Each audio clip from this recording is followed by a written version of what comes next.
Greetings and welcome to Winning 2024. How's it going, everybody? Hope each and every one of you are doing and living well. Thank you so much for being here this evening, and thank you to all the Winner Circle members scrolling at the bottom of the screen.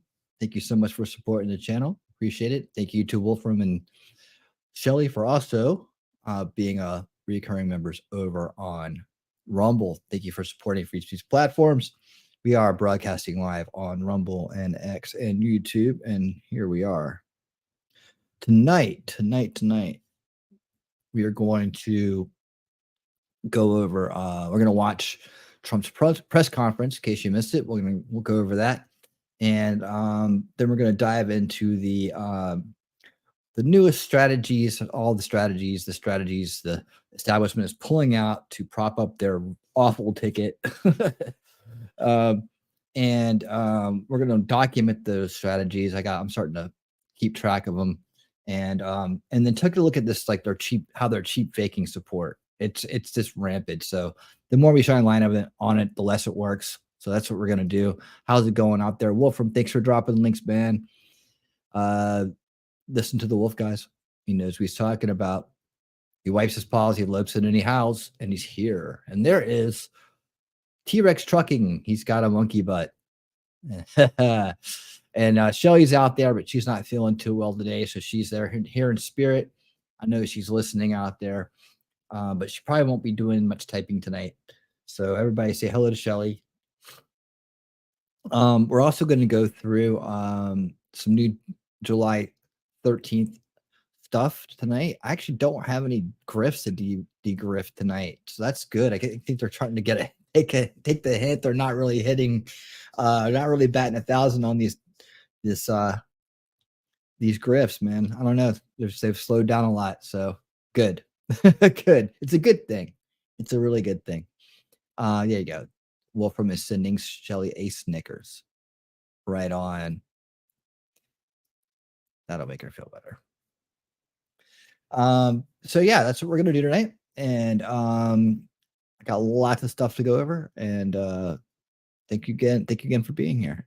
All right. So let's put this one up. Boom. All right.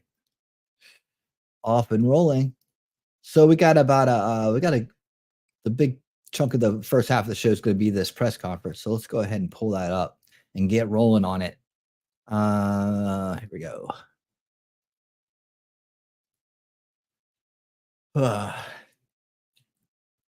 Tell you what, the antics with the establishment never stops, but we got to be vigilant. But here's Trump, not avoiding the press, out there at Mar-a-Lago today, having a nice conversation, answering questions. And as you can see, he's going to do a really good job. Cool Gamer, how's it going? How's it going, man? Happy you're here. Thanks for being here this evening. We're just getting ready to kick off this this news conference, this press conference that Trump put on today. So let's go ahead and do it. Here we go. Let's see, I got it. Well, thank you very much. Appreciate your being here. Just a statement before I talk about how's the debates. Audio, guys?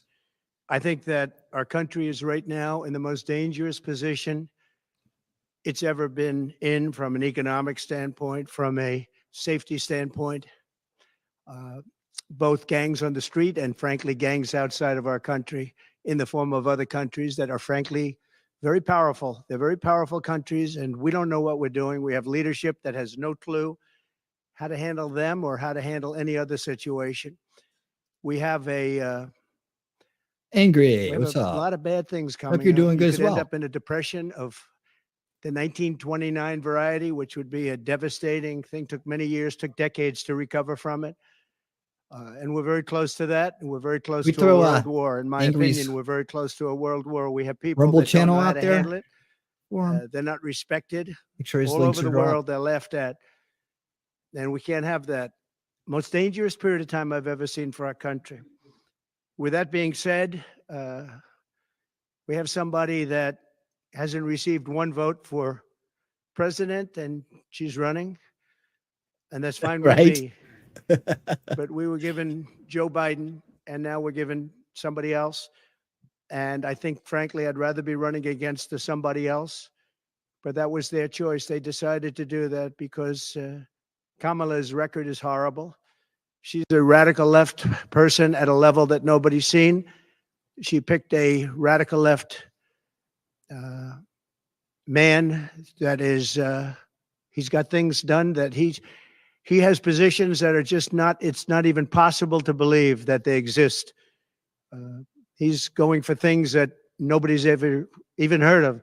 Heavy into the transgender world, heavy into lots of different worlds having to do with safety. He doesn't want to have borders. He doesn't want to have walls. He doesn't want to have any form of safety for our country. He doesn't mind people coming in from prisons, and neither does she, I guess, because she's not, she couldn't care less. She's the border czar. By the way, she was the border czar 100%. And all of a sudden, for the last few weeks, she's not the border czar anymore. Like nobody ever said it. And I just hope that the media becomes more diligent, more honest, frankly, because if they're not going to be honest, it's going to be much tougher to bring our country back. We have a very, very sick country right now. You saw the other day with the stock market crashing. That was just the beginning. That was just the beginning. It's going to get worse. It's going to get a lot worse, in my opinion.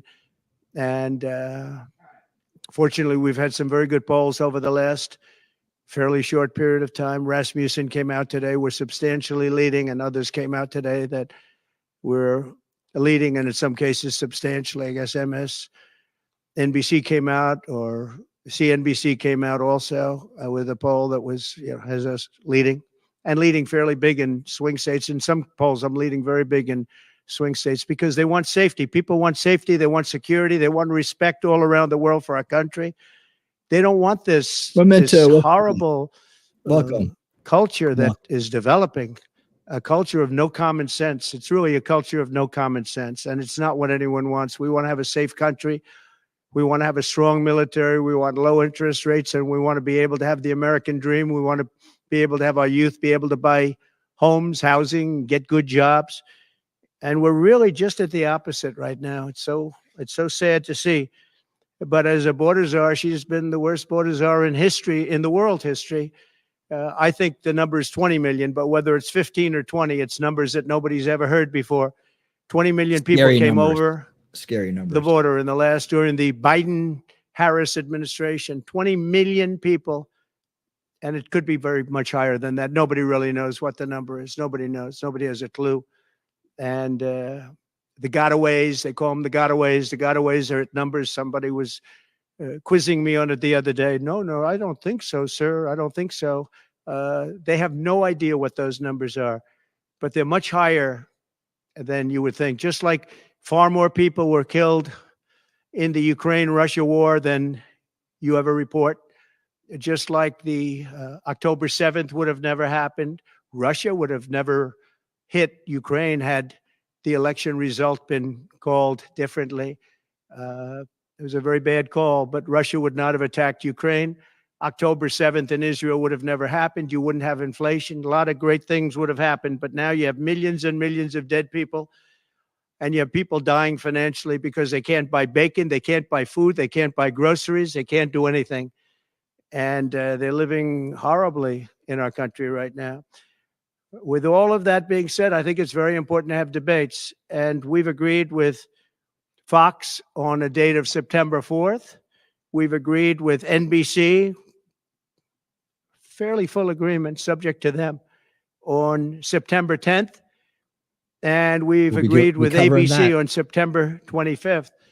So we have those three dates, and those networks, they're very anxiously awaiting that date and those dates. So we have September 4th, September 10th, and September 25th. We have spoken to the heads of the network, and it's all been confirmed, other than some fairly minor details. Audience, some location, which city would we put it into, but all things that will be settled very easily. I think it'll be very easy. The other side has to agree to the terms. They may or may not agree. I don't know if they're going to agree. She hasn't done an interview. She can't do an interview. She's barely competent, and she can't do an interview. But I look forward to the debates because I think we have to set the record straight. Why is it that millions of people were allowed to come into our country from prisons, from jails, from mental institutions, insane asylums, even insane asylums? That's it's a mental institution on steroids. That's what it is. When you see the people that are coming into these are institutions that are being emptied out, not in South America, all over the world, including South America, all over the world. Prisons are being emptied out into our country because we have a president that's the worst president in the history of our country. We have a vice president who is the least admired, least respected, and the worst vice president in the history of our country. The most unpopular vice president. How you doing? Welcome. And because of political reasons or because of being politically correct, even though she never received a vote. Don't forget, she was the first one defeated, as I remember it, because I watched it very closely, but she was the first one. She never made it to Iowa, the first state. She never made it to Iowa. She was the first one that was defeated. She was the nastiest to him. She was nasty with calling him a racist and the school bus and all of the different things. She was very nasty to Biden. And shockingly, he appointed her, asked her to serve as vice president. Well, I don't know if he's happy about that decision right now. This was taken away. The presidency was taken away from Joe Biden. And I'm no Biden fan, but I'll tell you what, from a constitutional standpoint, from any standpoint you look at, they took the presidency away. And people were saying he lost after the debate. He couldn't win. Well, I don't know that that's true necessarily. But whether he could win or he couldn't win, he had the right to run. And they took it away. They said they're going to use the 25th Amendment. They're going to hit you hard. Either we can do it the nice. I know exactly because I know a lot of people on the other side, believe it or not. And they said, we'll do it the nice way or we'll do it the hard way. And he said, all right.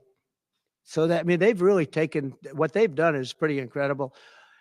And now I'm running against somebody else and we're leading. We're leading. So I'm not complaining. I'm saying it's for a we should country use with a terms. constitution that we cherish. We cherish this constitution. To have done it this way is pretty severe, pretty horrible. You would have thought they would have gone out to a vote. They would have had a primary system. They would have done something, but to just take it away from him like he was a child. And he's a very angry man right now. I can tell you that. He's not happy with Obama and he's not happy with Nancy Pelosi, crazy Nancy. She is crazy too. She's not happy with any of the people that told him that you've got to leave. He's very unhappy, very angry. And I think he also blames her. He's trying to put up a good face, but it's a very bad thing in terms of a country when you do that. I'm not a fan of his, as you probably have noticed. And he had a rough debate, but that doesn't mean that you just take it away like that. Or you go out to a vote, you do something. He had 14 million votes. She had no votes. She got no votes. And I think she's crashing. I think when people find out, and I think people are starting to find out what a bad job she did, what a bad job she did on the border. She's trying to say she had nothing to do with the border. She had everything. She was appointed to head the border. And then they said borders are, oh, she loved that name. She loved that name, but she never went there. She went to a location once along the border, but that was a location that you would love to go and have dinner with your husband or whoever. That was a location. Right, she's not going down to where it counts. The problem that was not really going to the border. So essentially, she never went to the border. And if you listen to Tom Homan, if you listen to the great border people, Brandon Judd from Border Patrol, if you listen to Paul, I mean, so many different people. I speak to them all the time. And I did when I was president. We had the best border in the history of our country. Now we have the worst border in the history of the world. Millions of people coming in, and our country cannot sustain it. Our country is going down because of this, because of incompetent people. So I just look forward to these debates. I think it's very important that we have them. I hope she agrees to them. September 4th, September 10th, September 25th. And I think they'll be very revealing. 4th, 10th, 25th. I think they'll be very revealing. Do you have any questions, please?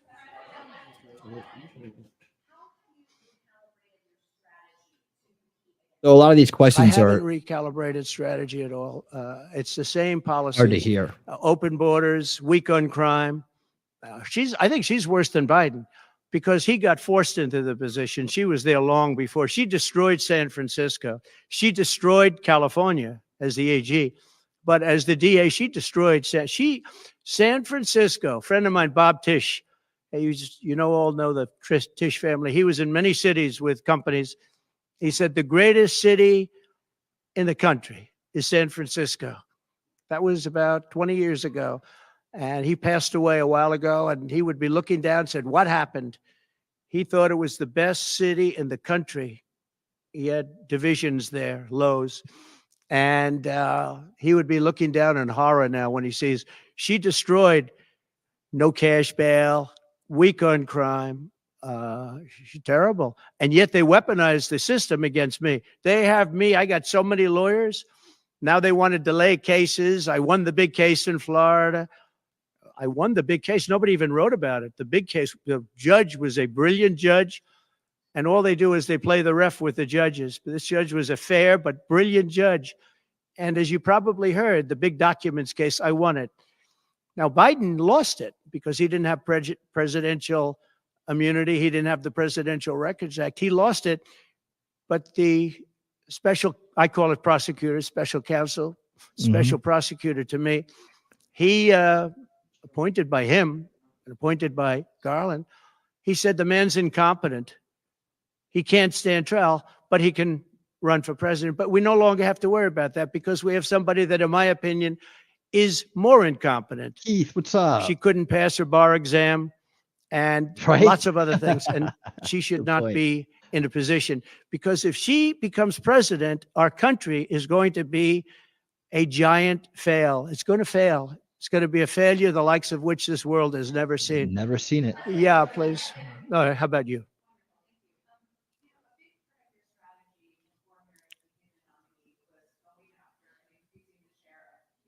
Yeah, these questions are hard to hear.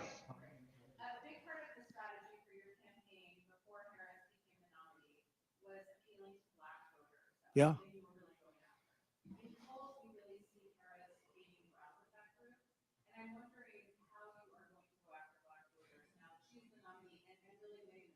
Well, it changes around a little bit. I'm getting other voters.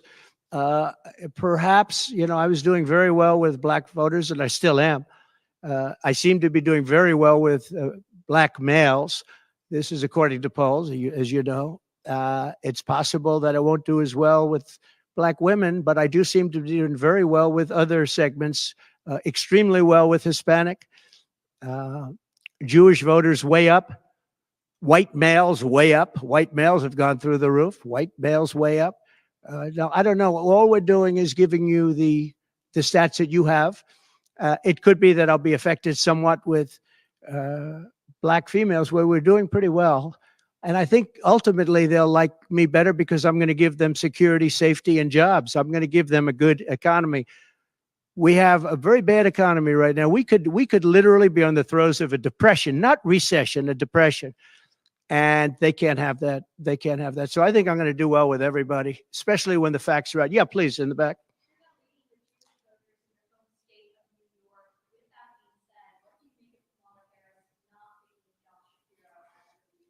Well, I don't know. I know Josh Shapiro. He's a terrible guy, and he's not very popular with anybody. I think that this election maybe is better than Josh Shapiro would have been. But I think other than Josh Shapiro, I think she had some good choices. But Josh Shapiro is not one of them. He's caused a lot of damage with a lot of people.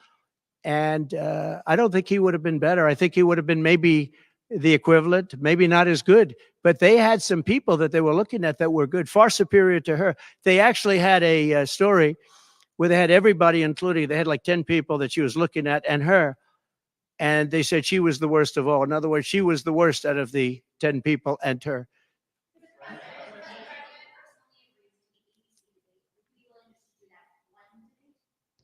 I don't know how that's going to work out. We'd like to do 3 debates. We think we should do 3 debates. We think Fox and ABC, and we also have CBS is going to do the vice presidential debate. So CBS will do vice presidential, and I have to tell you, J.D. Vance has really stepped up. He's doing a fantastic job.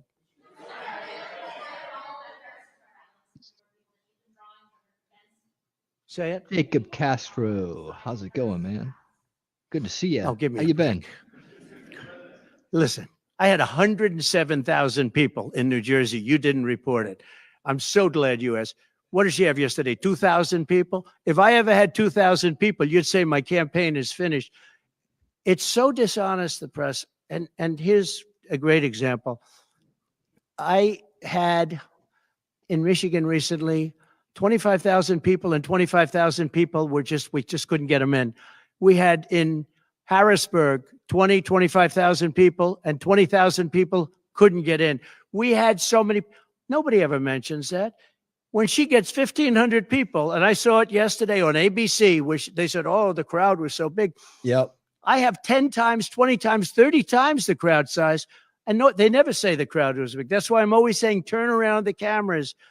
I'm so glad you asked that. I think it's so terrible when you say, well, she has 1,500 people, 1,000 people, and they talk about, oh, the enthusiasm. Let me tell you, we have the enthusiasm. The Republican Party and me as a candidate, but the Republican Party has the enthusiasm because people want to see crime stopped. They want to see a country that's respected. Think of it. If I were president, you wouldn't have Russia and Ukraine, where it never happened. Zero chance. You would. Before he goes on a little bit longer, I just want to say, yeah, he was real nice about that. He didn't even throw in the parts of how their strategy now is to piggyback off popular musicians' concerts or throw a free concert and have them come out there. And I don't know, I guess they give them a bunch of money because it's all about that. So they're basically buying their support, right? By getting these celebrities or these musicians or whatever to throw a free concert. And people are like, well, I'll go for a free concert, right? So they're like, this is what the title of the show, it says in the show, you know, they're cheap faking it, right? They're cheap faking support. And they're doing it in many different ways. So that's going to be the next part we talk about. But he was real nice there. He could have digging in. He could have gone a little bit deeper into the fact and pointed out the fact that they are, it's not even them they're showing up for. They're showing up for the freebies as usual. Wouldn't have had October 7th of Israel. You wouldn't have the horrible withdrawal. And I don't mean the withdrawal because the withdrawal was fine. I was ready to withdraw from Afghanistan, and we were going to do it with dignity and strength. And we were keeping our equipment. We weren't leaving $85 billion worth of equipment behind. And we wouldn't have had 13 great soldiers. I know the families of those soldiers well. We wouldn't have had these soldiers killed. And we wouldn't have had 45 soldiers obliterated. No legs, no arms, the face. None of that would have happened. And you wouldn't have had inflation. You wouldn't have had any inflation because inflation was caused by their bad energy problems. Now they've gone back to the Trump thing because they need the votes. I don't know if you know, they're drilling now because they had to go back because gasoline was going up to $7, $8, $9 a barrel. So they said, we better do what Trump. But the day after the election, if they won, you're going to have fuel prices go through the roof. Everybody's going to be forced to buy an electric car, which they're not going to do because they don't want that. It's got a great market. It's got a market. It's really a sub-market. People want gasoline-propelled cars. They want hybrids. They want to have everything, and they want electric. But they want everybody to have an electric car. We don't have enough electricity. We couldn't make enough electricity for that. And you know what else? The weight of a car, the weight of a truck. They want all trucks to be electric. Little things that a lot of people don't talk about. The weight of a truck is 2.5 times heavier. You would have to rebuild every bridge in this country if you were going to do this ridiculous policy. So, but on crowd size, in history, for any country, nobody's had crowds like I have, and you know that. And when she gets 1,000 people and everybody starts jumping, you know that if I had 1,000 people would say, that's the end of his campaign. I have hundreds of thousands of people in South Carolina. I had 88,000 people. In Alabama, I had 68,000 people. Nobody says about crowd size with me, but she has 1,000 people or 1,500 people, and they say, oh, the enthusiasm's back. No. The enthusiasm is with me and the Republican Party because they want to stop crime. They want to stop people from pouring into our country from places unknown and from countries unknown, from countries that nobody ever heard of. That's where the enthusiasm.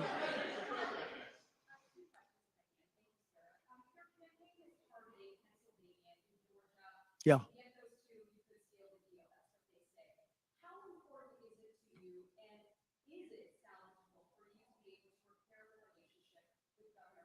I don't know. I don't know if I can or not. I got him elected. Without me, he wouldn't be governor. I got him elected. He was doing terribly. I got him elected. With that being said, I hope we can repair it. But if we don't, the people are still the people and they're going to vote. We're leading in Georgia by a lot. We're leading in Pennsylvania by a lot. So, but I don't know. Now in Pennsylvania, I have great relationships. In Georgia, I do too, but unfortunately not with the governor. I've never understood it. When you get somebody elected, they're supposed to like you. He's not exactly for some reason, and you'll have to ask him about that. Yeah, I'd love to see it get repaired. I think that if we don't win Georgia, Georgia is a big win, is a big Better state. win Georgia. So I won Alabama by a record. Nobody's ever gotten that many votes. I won South Carolina by a record. You don't win Alabama and South Carolina by records and lose Georgia. It doesn't happen. And the people of Georgia understand that. There was tremendous anxiety and problems in Georgia. A lot of people say, what happened? And we have to, all we want is honest elections. If we have honest elections in Georgia, we have honest elections in Pennsylvania, we're going to win them by a lot.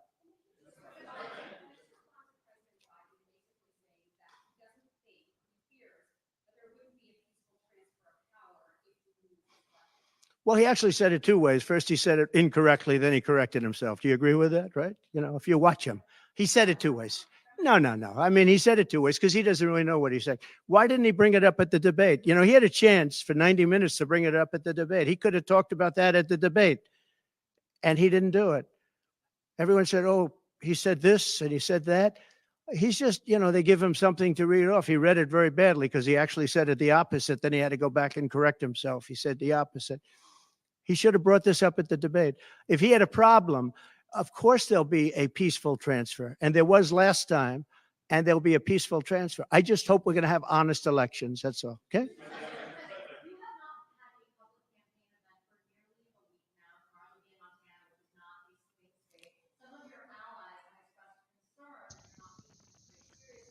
What a stupid question. I can't really hear him.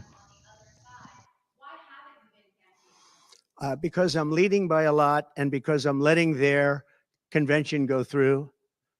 And I am campaigning a lot. I'm doing tremendous amounts of taping here. We have commercials that are at a level I don't think that anybody's ever done before.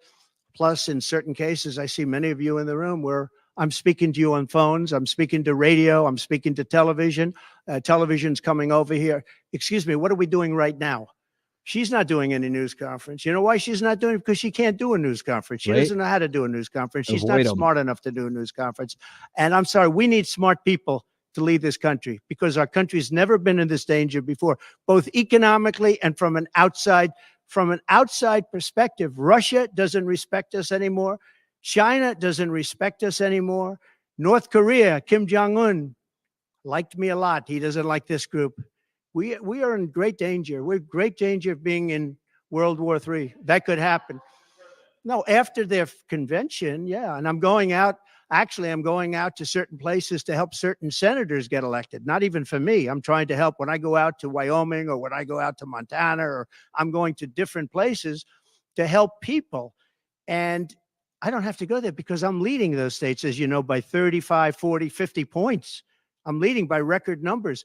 I'm going because I want to help senators and congressmen get elected. Congressmen and women get elected. Yes, please. Yeah, go ahead. The upcoming what? Oh, yeah.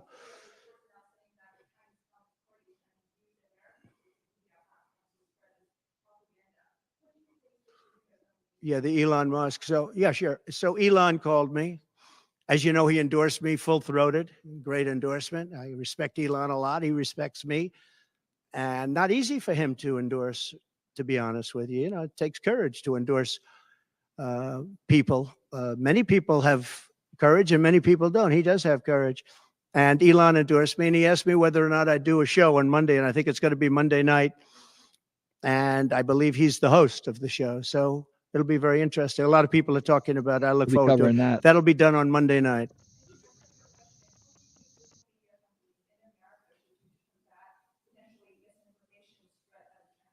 where you have a lot of misinformation spread about China, and you have a lot of misinformation spread about a lot of different places. I think I'm going to get along great with China.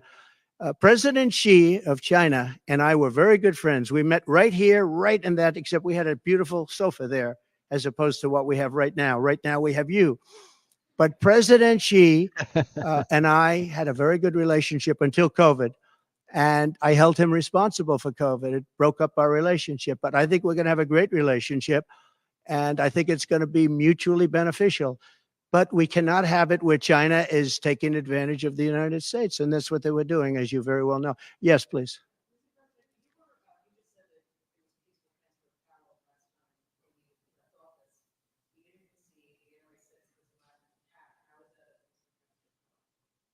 What's your question? No, I think the people that, if you look at January 6th, which a lot of people aren't talking about very much, I think those people were treated very harshly when you compare them to other things that took place in this country where a lot of people were killed. Nobody was killed on January 6th. But I think that the people of January 6th were treated very unfairly. And they were there to complain, not through me, they were there to complain about an election. And, you know, it's very interesting. And I said peacefully and patriotically, which nobody wants to say, but I said peacefully and patriotically. The biggest crowd I've ever spoken to, and you've seen Maggie, I was at the mall, I was at the Washington Monument, I was at the whole thing. I had crowds. I don't know who's ever had a bigger crowd than I have, but I had it many times. The biggest crowd I've ever spoken before was that day. And I'll tell you, it's very hard to find a picture of that crowd. You see the picture of a small number of people relatively going to the Capitol, but you never see the picture of the crowd. The biggest crowd I've ever spoken, I've spoken to the biggest crowds. Nobody's spoken to crowds bigger than me. If you look at Martin Luther King, when he did his speech, his great speech, and you look at ours, same real estate, same everything, same number of people. If not, we had more. And they said he had 1 million people, but I had 25,000 people. But when you look at the exact same picture, and everything's the same because it was the fountains, the whole thing, all the way back to from Lincoln to Washington, and you look at it, and you look at the picture of his crowd, my crowd, we actually had more people. They said I had 25,000, and he had 1 million people, and I'm okay with it because I liked Dr. Martin Luther King. Yeah, please.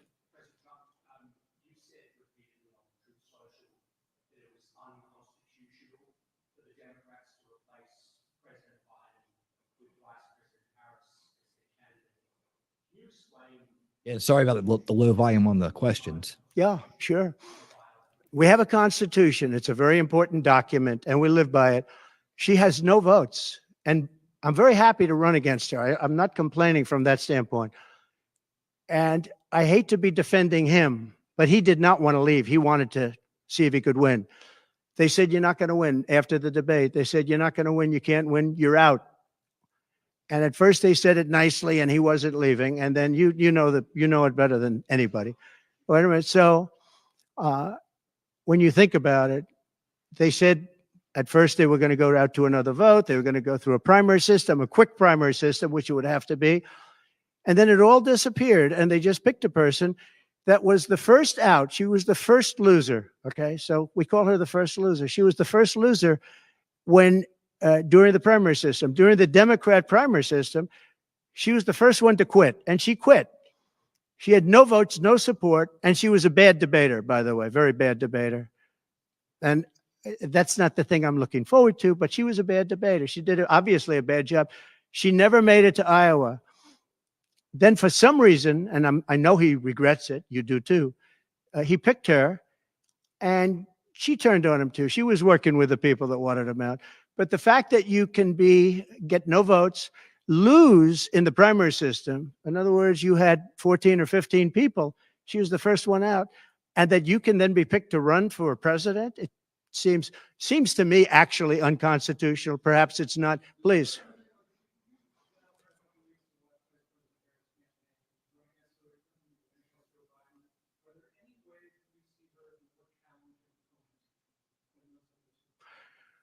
So I've run against Hillary. Me too. And I've run against various other people. I would say that in terms of intelligence, Hillary was far superior. I would say that. Hillary was smart. She was her own worst enemy in many ways, but she was smart, very smart. Okay? If you ask me to compare them, please.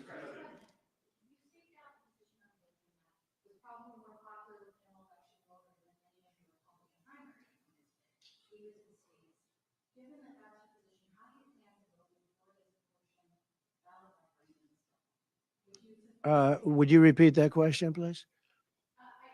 You have to speak up. It's a hard room because it's very big, if you know. So this is worth $18 million. Oh, I see.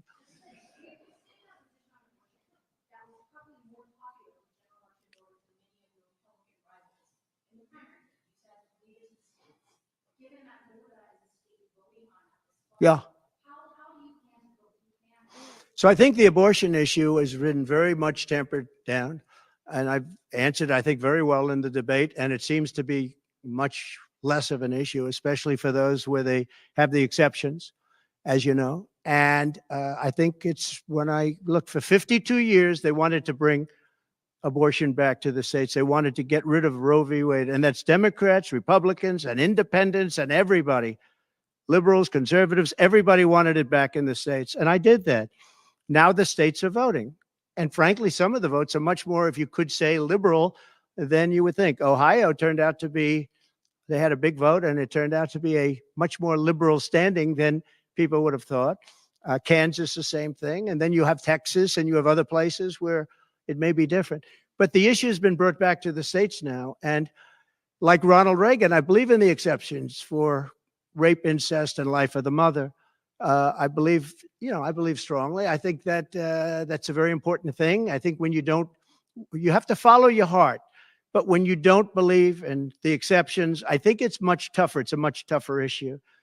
But about 82% of Republicans do believe in exceptions. I think and a lot of them are changing their mind and coming even further. I think that abortion has become much less of an issue.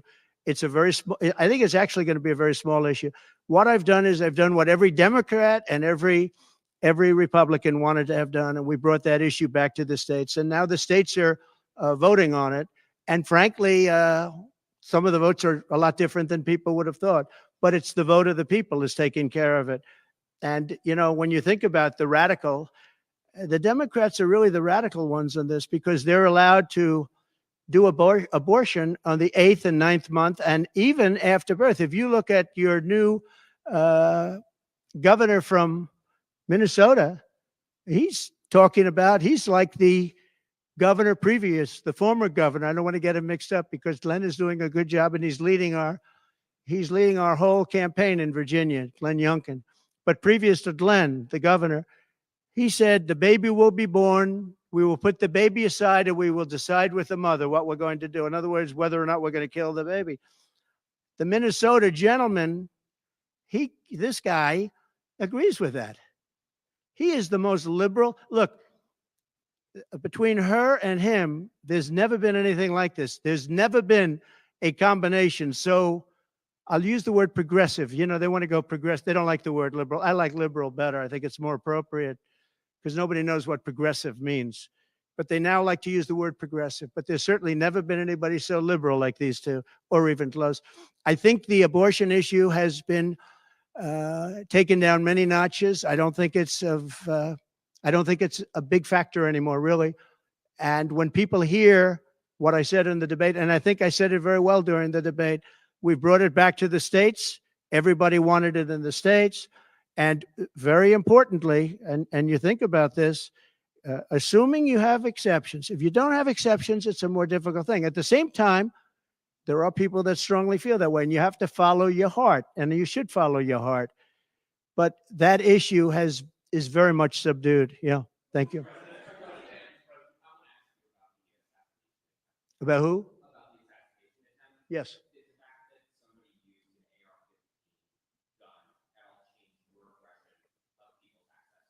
No, I didn't. Look, if you take away guns, she wants to take away everyone's gun. If you take away guns, can't do it. because people need the guns for protection. Now, entertainment, they wanted, hunting, they would, different things, but they need weapons for protection in this country. People live out in the woods and they're not going to have a gun. If you look at some countries, I don't want to get them in trouble, but some countries have actually gone the opposite way. They had very strong gun laws, and now they have gone the opposite way, where they allowed people to have guns, where in one case they encouraged people to go out and get guns, and crime is down 29%. And remember this, what is the toughest gun law in the United States? Chicago. On July 4th, 117 people were shot and 17 died. The toughest gun laws in the United States are in the city of Chicago. You know that. They had 117 people shot. Afghanistan does not have that. Afghanistan, by the way, was the lowest point in the history of our country, in my opinion. That was the worst embarrassment to the history of this country. And I say Putin would not have gone into Ukraine if that didn't happen. When he saw the incompetence of Milley and all these guys that are incompetent, when he saw that happen, when they took out the soldiers first, they took out the soldiers first. If you go back and check your records, for 18 months, I had a talk with Abdul. Abdul was the leader of the Taliban, still is. But I had a strong talk with him. For 18 months, not one American soldier was shot at or killed, but not even shot at.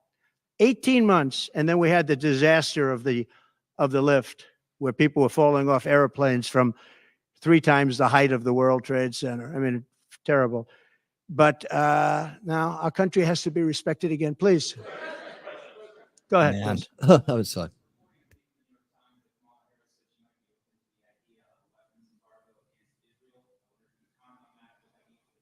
I'd be against that.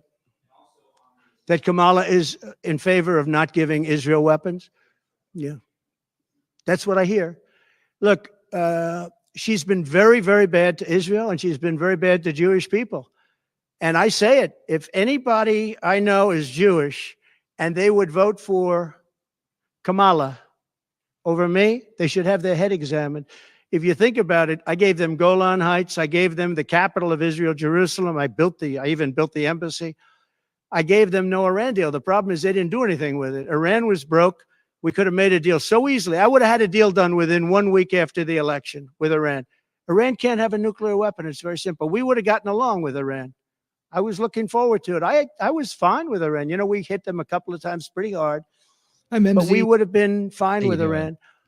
But I terminated that deal. I got them the Abraham Accords. Everyone said that's impossible. I got them the Abraham Accords. She's been very, very bad to Israel, and she's been very bad and disrespectful to Jewish people. And any Jewish person that votes for Kamala and her friend, her new friend, who I don't know if she knew him before, but I don't think he's too good. But anybody that votes for them, if you're Jewish or if you love Israel, you have to have your head examined. Go ahead, please.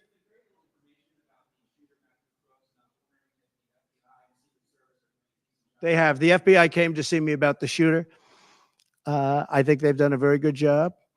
And I think they did a very good job with respect to this other lunatic that they have in custody. Please.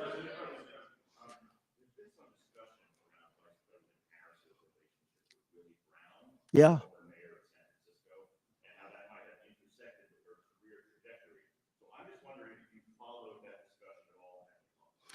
Well, I know Willie Brown very well. In fact, I went down in a helicopter with him. We thought maybe this is the end. We were in a helicopter going to a certain location together, and there was an emergency landing. This was not a pleasant landing, and Willie was he was a little concerned. So I know him pretty well. I mean, I haven't seen him in years, but he told me terrible things about her. But this is what you're telling me anyway, I guess. But he had a big part in what happened with Kamala. But he I don't know, maybe he's changed his tune, but he was not a fan of hers very much at that point.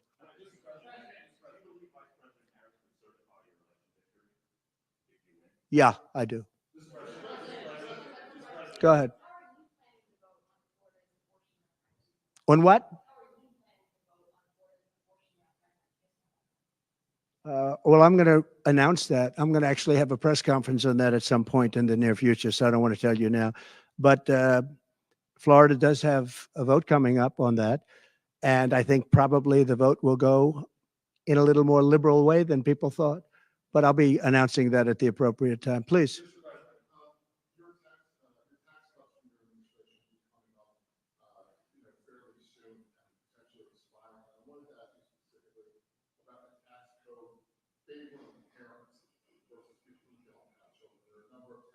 Yeah.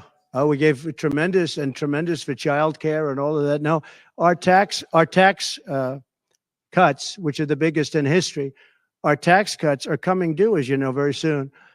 And if the Democrats don't renew them or make it impossible to renew because it's pretty close in terms of vote, if they don't renew them, it's the equivalent of having a 4 times tax increase from what you have right now, and it'll destroy the economy. I think they're under tremendous pressure to do it. I've never seen, all my life I grow up and I watch politics, and I used to be on the other side of politics first, and then I run for office. But in all the years of studying politics, I've never seen people get elected by saying, we're going to give you a tax increase. These guys get up, think of it. We're going to give you no security. We're going to give you a weak military. We're going to give you no walls, no borders, no anything. We're going to, all these things they're doing. I mean, the transgender became such a big thing.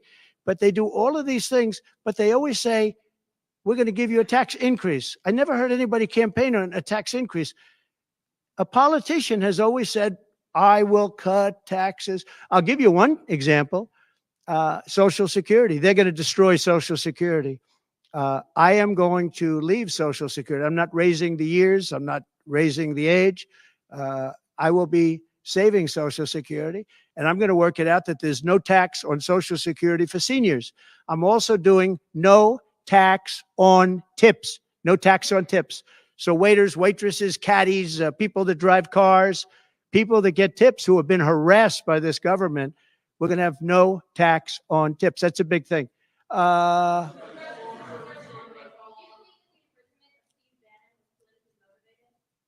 Oh, absolutely. Sure.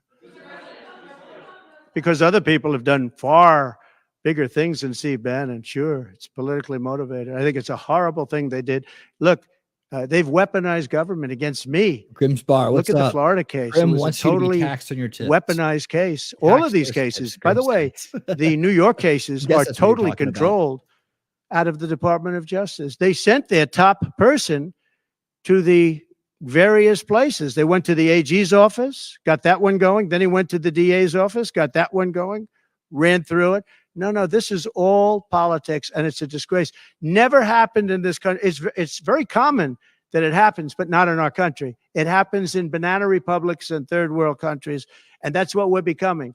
We have no borders. We have bad voting regulations. Anytime you have mail-in ballots, you're going to have problems. France learned that lesson. France had all mail-in voting, and they went back to paper ballots, you don't like voter identification, yeah. voter ID. They went back to a normal system, one-day voting. They don't want to be around, voting for 64 days. And look, the election, I keep talking about November 5th, but the election really starts on September 6th. That's when it starts because it's early voting. We should have one-day voting. We should have paper ballots. We should have voter ID, and we should have proof of citizenship. Please. No, the gentleman in back. For who? You're going to have to talk louder, sir.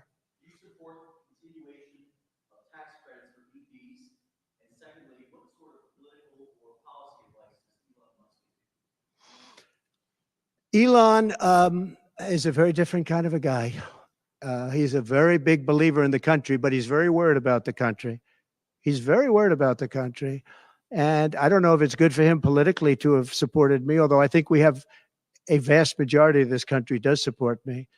But Elon, more than almost anybody I know, I mean, he loves this country. He loves the concept of the country. But like me, he says this country is in big trouble. It's in tremendous danger. Okay, please.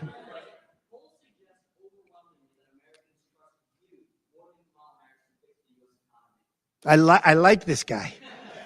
I like him. Yeah. The polls have suggested. There are some polls that say we're going to win in a landslide.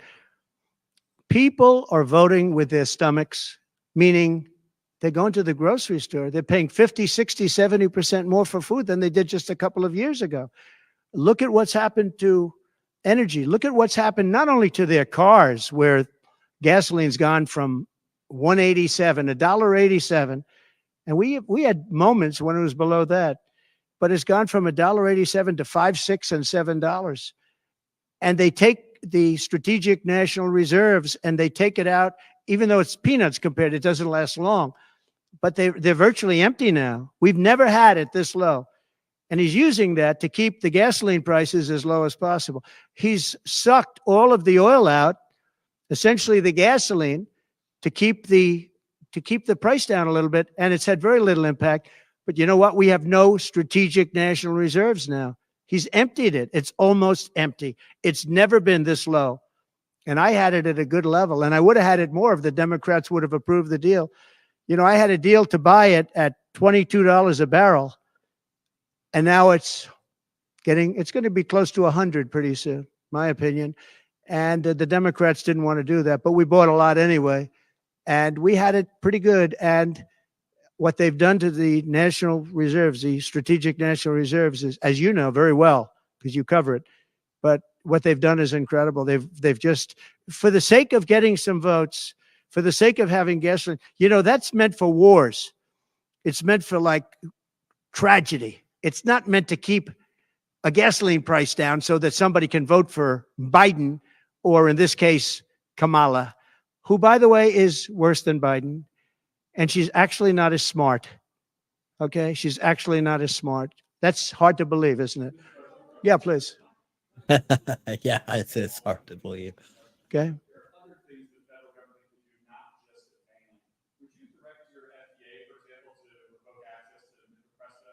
Sure, you could do things that would supplement, absolutely. And those things are pretty open and humane. But you have to be able to have a vote. And all I want to do is give everybody a vote. And the votes are taking place right now as we speak. Yeah. But it's there are many things on a humane basis that you can do outside of that, but you also have to give a vote, and the people are going to have to decide. Okay, yes, please. Yeah. On what? No, I think she's actually not as smart as he is. I don't think he's very smart either, by the way. I'm not a big fan of his brain, but I think that she's actually not as smart as he is.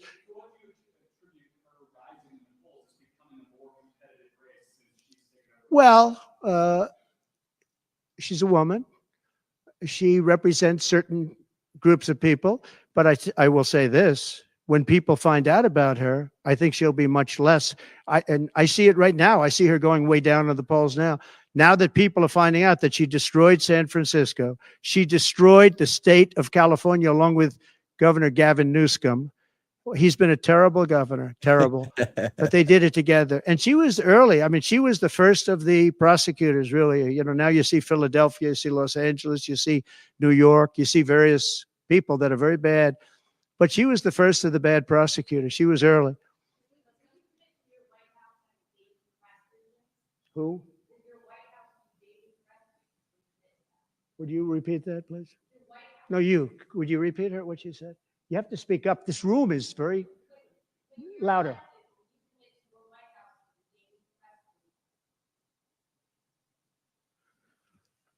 Do you hear her? A daily press briefing? Why would I do that? I would give you all the press briefings you want. Look what I'm doing here. But why would I do a daily press? You'd get tired of me very fast. No, but I will give you total access, and you'll have a lot of press briefings, and you'll have from me. Now, are you talking about from me or from a press secretary? Well, yeah, probably they'll do something. If it's not daily, it's going to be a lot. You'll have more than you want. Yeah, please.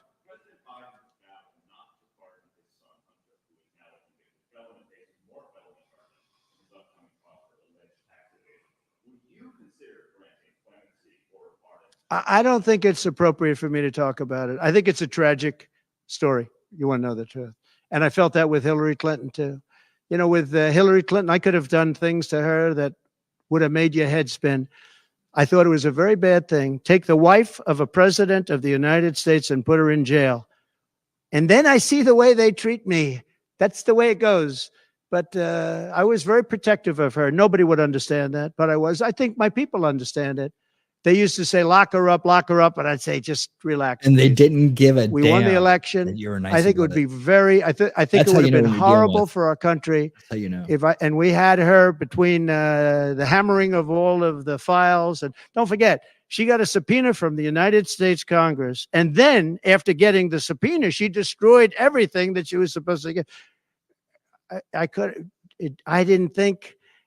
it was so bad to take her and put her in jail, the wife of a president of the United States. And then when it's my turn, nobody thinks that way. I thought it was a very terrible thing. And she did a lot of very bad things. I'll tell you what, she was pretty evil. They're evil. But in terms of the country and in terms of unifying the country, bringing it back, to have taken her and to have put her in jail, and I think you know the things as well as I do. There were some pretty bad acts that she did. I think it would have been very bad for our country. And a lot of my people, a lot of the MAGA, as they call them, but the base. And I think the base is 75% of the country, far beyond the Republican Party, because we're a party of common sense. And I'm a person of common sense. I want to have low taxes. I want to have strong borders. I want to have a strong military so that China and Russia, look, they've allowed China and Russia to do the impossible combined. They're natural enemies. They always have been, because China needs more land and Russia has it. They've always been natural enemies. And because of Obama, it started with him, and then Biden, because he didn't know what the hell he was doing, they've now become one force. And then now they're adding Iran to it, and they're adding North Korea to it. Pretty powerful force. This is something that is unthinkable that they allowed to happen.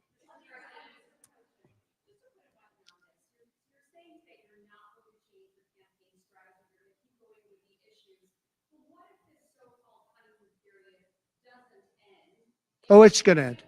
The honeymoon period's going to end. Look, she's got a little period. She's got a convention coming up.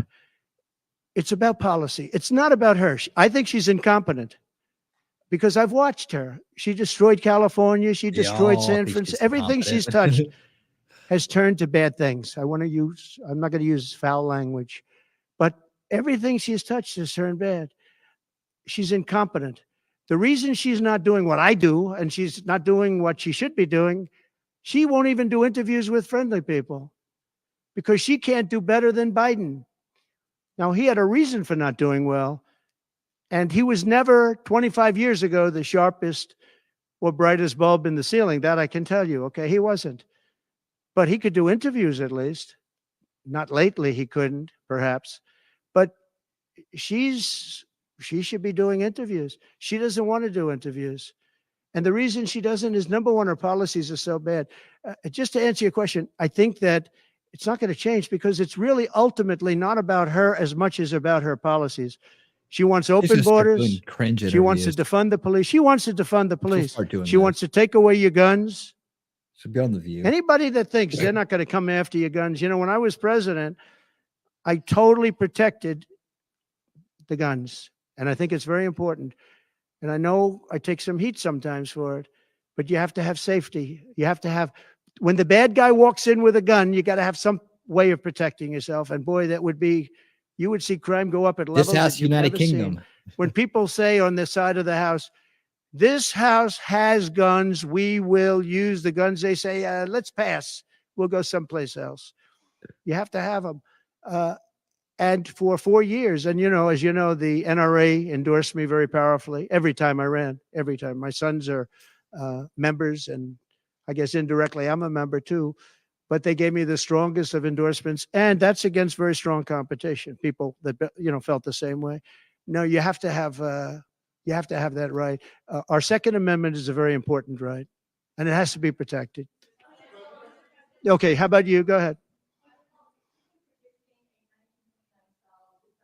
Yeah. So there are some of the most brilliant people on Wall Street that are saying that if President Trump doesn't win, you're going to have a depression. I happen to agree. I think that's true. Because I know how bad these people are. You know, they like to say that they did this and that. You saw the 7 trillion that they said it was me for 7 trillion. It wasn't me. It was them. They said that I had inflation. They took over 9% inflation. No, I had 1% inflation. I had actually no inflation because if you look at the categories, we had just about no inflation, but I had a very minor, I actually had a positive inflation. It was a perfect number because you don't want zero. I mean, I'm not going to give you a whole course on economics, but you don't want zero. 1%, 1.4% is great. You want a little bit because you don't want to have deflation. Deflation is in many ways even worse. I had a perfect number right around the 1% number. It was perfect. And to show you, it stayed there for 2 years. And then he did all of the different borrowings that he did. And then he did so many things wrong. Every time he would do it, I'd say, big mistake. And don't forget, they sell hats and they sell stories. Trump was right about everything. I have been right about a lot. Yes, Maggie.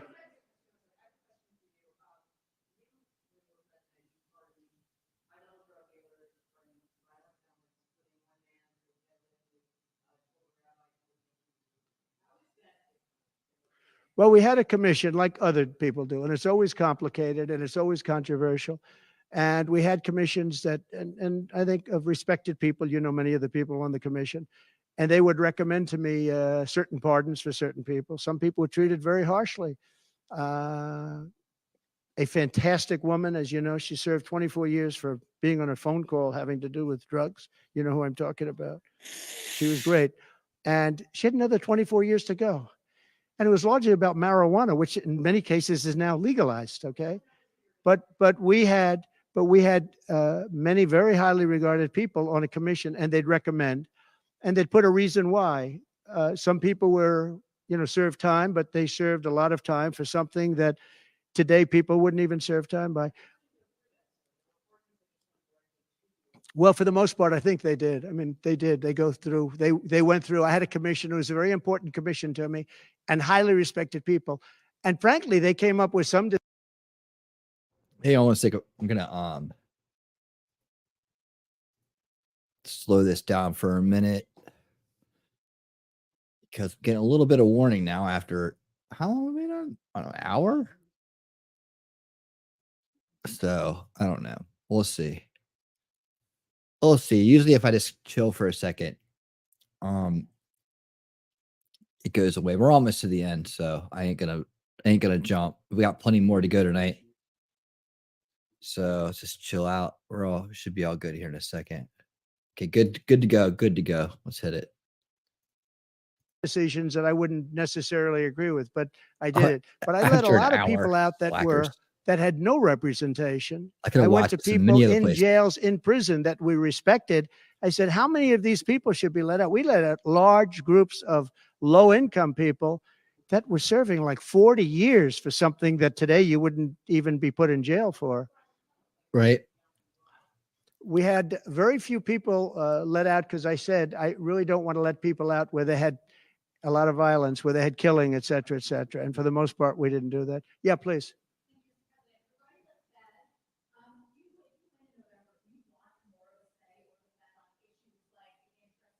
Let's speed the last part up a little bit too. Federal Reserve. We're Right. almost Well, look, the Federal Reserve is a very interesting thing, and it's sort of gotten it wrong a lot. And he's Hold tending to be a on. little bit late on things. Yeah, they're gonna give me a hard time for the last few. How many? We got to go like 8 minutes of this. What? Yeah, right on. Cool. Let's see. Okay, we're good. Gets a little bit too early and a little bit too late. And, you know, that's very largely it's a gut feeling. I believe it's really a gut feeling. And I used to have it out with him. I had it out with him a couple of times very strongly. I fought him very hard. And, you know, we get along fine. We get along fine. But I feel that the president should have at least say in there. Yeah, I feel that strongly. I think that in my case, I made a lot of money. I was very successful. And I think I have a better instinct than, in many cases, people that would be on the Federal Reserve or the chairman. Yeah. You can count on that, I'm sure.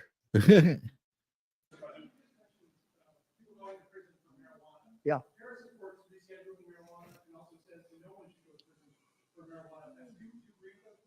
Well, as we legalize it, I start to agree a lot more because, it's being legalized all over the country. Florida has something coming up. I'll be making a statement about that fairly soon. But as we legalize it throughout the country, whether that's a good thing or a bad thing, it's awfully hard to have people all over the jails that are in jail right now for something that's legal. So I think obviously there's a lot of sentiment to doing that. Yeah, please. Yep. I mean, it's a good call. That's a good call. It's a good call.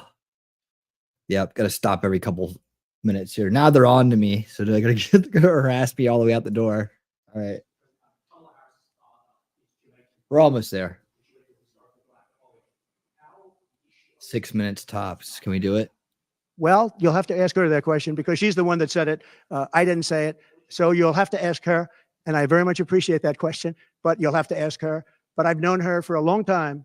I actually contributed to her campaign a long time ago because I was a developer. I contributed to lots of campaigns of Democrats, Republicans, and some were liberal and some were conservative. But you'll have to ask her about that. But to me, it doesn't matter. But to her, from her standpoint, I think it's very disrespectful to both, really. Whether it's Indian or black, I think it's very disrespectful to both. To me, it doesn't matter. Please, red dress, red dress.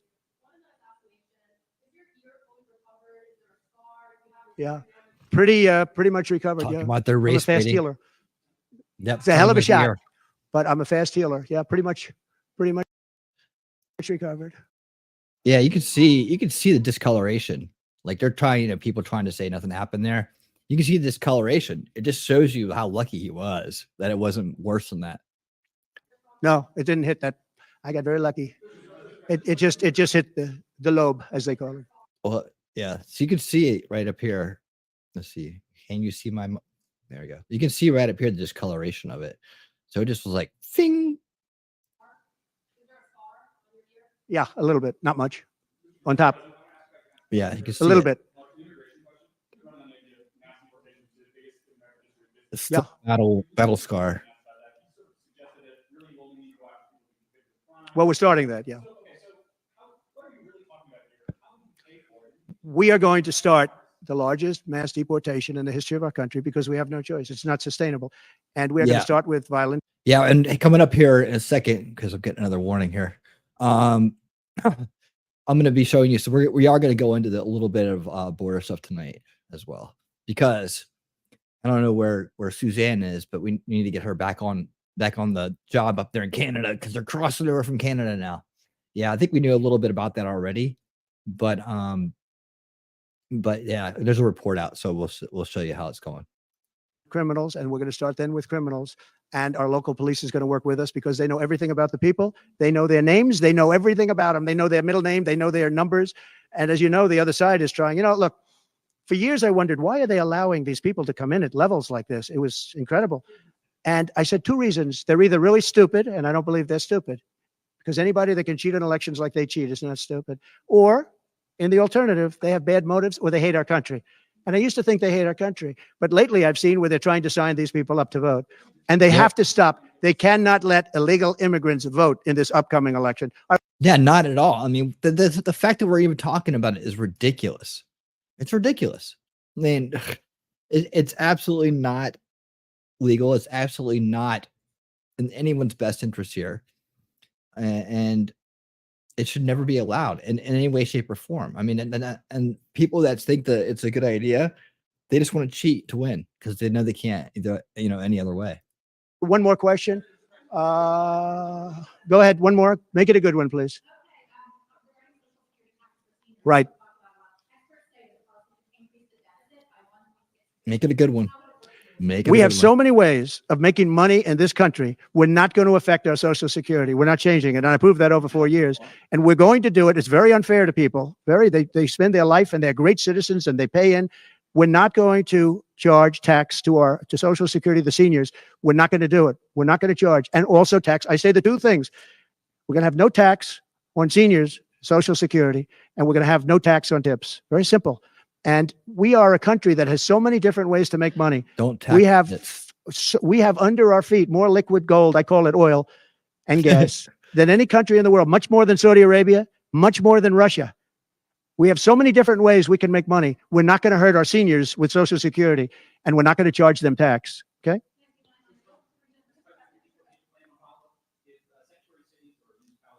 We're almost there. We should not have sanctuary cities. Sanctuary cities is a way of protecting criminals, and we should not have sanctuary cities. And if you go to California, and I know it well, I have property out there, great property. If you go to California and you ask the people of California, do they like the idea of sanctuary cities? They don't like it. Transformed. They're tired of it. They're tired of crime.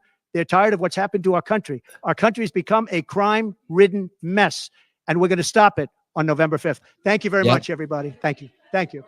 All right, there we go. I'm going to go ahead and just yank that down now. All right. Trump's press conference.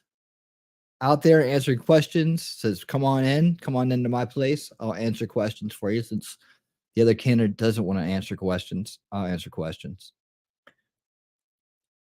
Pretty much right down the middle. I mean, it's up to the press there, to ask the questions they wanted to ask. Yeah, they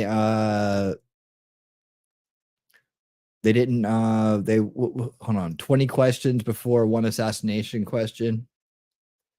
Yeah, I mean, they just wanted out of the news cycle. They wanted to be behind everybody because it made them look too good. Exactly. They will effectively have a vote when the census occurs. The co-center of red or blue states didn't used to exist. Yeah, we gotta, there has to be something done about that. I mean, there's just no way that can ever be. I mean, people who live here, even people on the left have to realize that this is not, even though, they're going to scheme to get their way, right? Oh, yeah, we should let them vote because, I mean, one thing they don't realize is there was a lot of people that might not vote with them, right? So that could backfire that way. There's a lot of people coming from Venezuela that probably wouldn't want to vote for someone who sounds like Harris and Walz. But then again, they're also getting, massive bribes in the forms of EBT, which we've talked about here on the show as well. We've shown the receipt of that lady that left it at the at a bodega in New York City. And we saw how much money they're getting. We don't know how big that family was, but still, that's a lot of money, man, just sitting around. How would you like to have $13,000 in the bank right now, just sitting there waiting for you for food?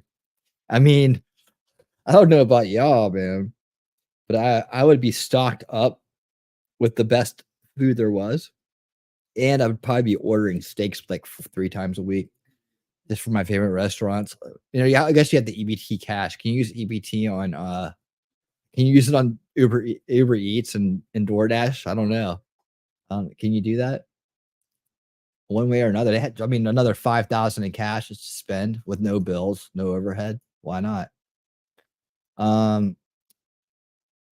All right, so we're going to get into the election aspect. We're already in the election aspect of this, but we're going to look at the establishment, the Kamala Walz ticket, the Harris Walz ticket, Kamala and Tim. Yeah, you should not be able to sign, they should be asking about citizenship. Yeah, it should only count towards citizens. Absolutely. And it's subversion when it's manipulated, so it doesn't. It really is. It's subverting the system. Lady Autumn Sky, how you doing? Welcome. Happy that you're here with us. Let me show you guys something real quick. You help me out here with this. All right, help me out here with this.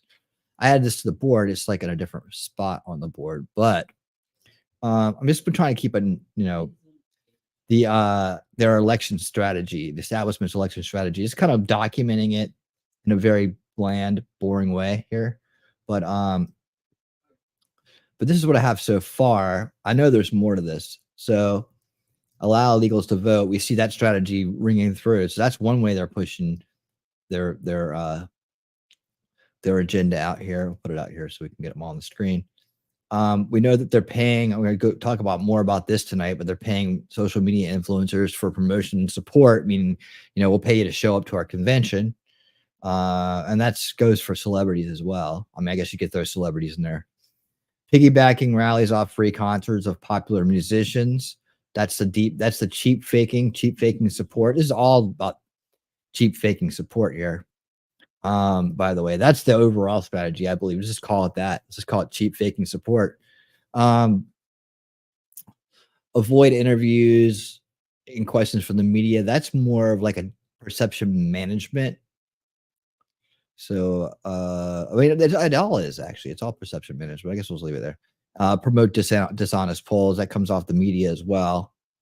So,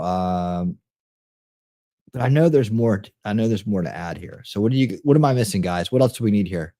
Let's, put some more stuff on the board as you think of it. Just let me know. I can add it in the background. But I'm gonna kind of keep a running tally here, and kind of like follow some of these things, all the way. Because like if you look at it, you can probably go like, I could probably, do something like this maybe, and then with this, you could probably piggyback that off I mean, you could probably attach that to just open border policies, right?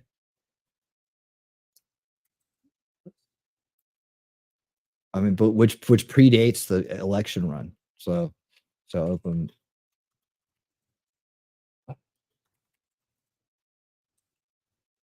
Which lets illegals come in, and then they're buying their vote. Something like this.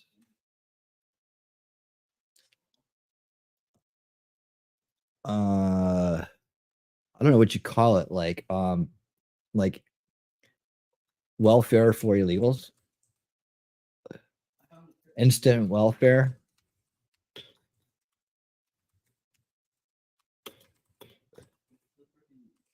which buys the vote. Now, welfare can include anything, right? It can include money, it can include housing, anything, right? So anything that's just us giving to them out of our tax dollars when they shouldn't be here in the first place. Then allowing illegals to vote is the next step, right? So now that they feel obligated to vote along the lines of the people, well, if you don't vote for us, you won't get all this money. You're not going to get it back home, and they're going to send you back. I mean, yeah, they got them. So yeah, we'll keep working on this as we got 90 days. That's another thing that's going to be brought up tonight. 90 days. They have 90 days, right, with this whole setup they got right now. And that's a short amount of time, right? So they're trying to run this through fast. So switching candidate, I guess we could add switching candidates to in the 11th hour? Is it the 11th hour, the 10th hour? Switching the revamping the ticket. It's part of their election. You think that's part of their election strategy? Was to revamp the ticket? Or do you think it was just one of those things where they're like, okay, Joe can't go, so we're going to slide in, our B team, really? Because I really feel like this is our B team. I don't think this is what they really wanted. Hold on a second. I'm getting some delay here.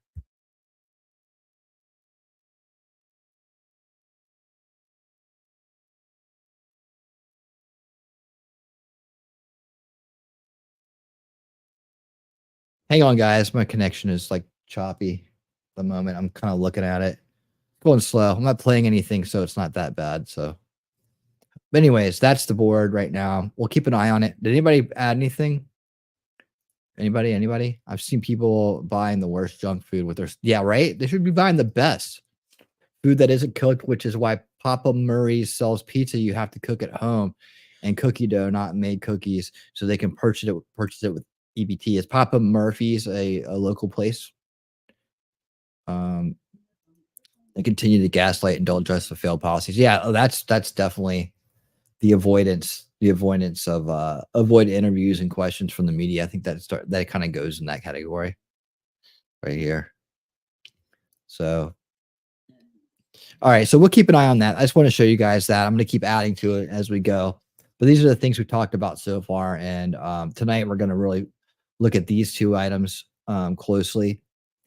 And we got a great piece to look at here. So let me just pull this down. Whoa, hello. All right. So let's go to our next set of. Yeah, we're gonna go. It's just gonna be like one piece on this deep faking, cheap faking crowds and cheap faking support. I mean, I hope that people in the first veil, aren't buying the bullshit, but I mean, I'm sure they are. Let me see. Where is the? Okay.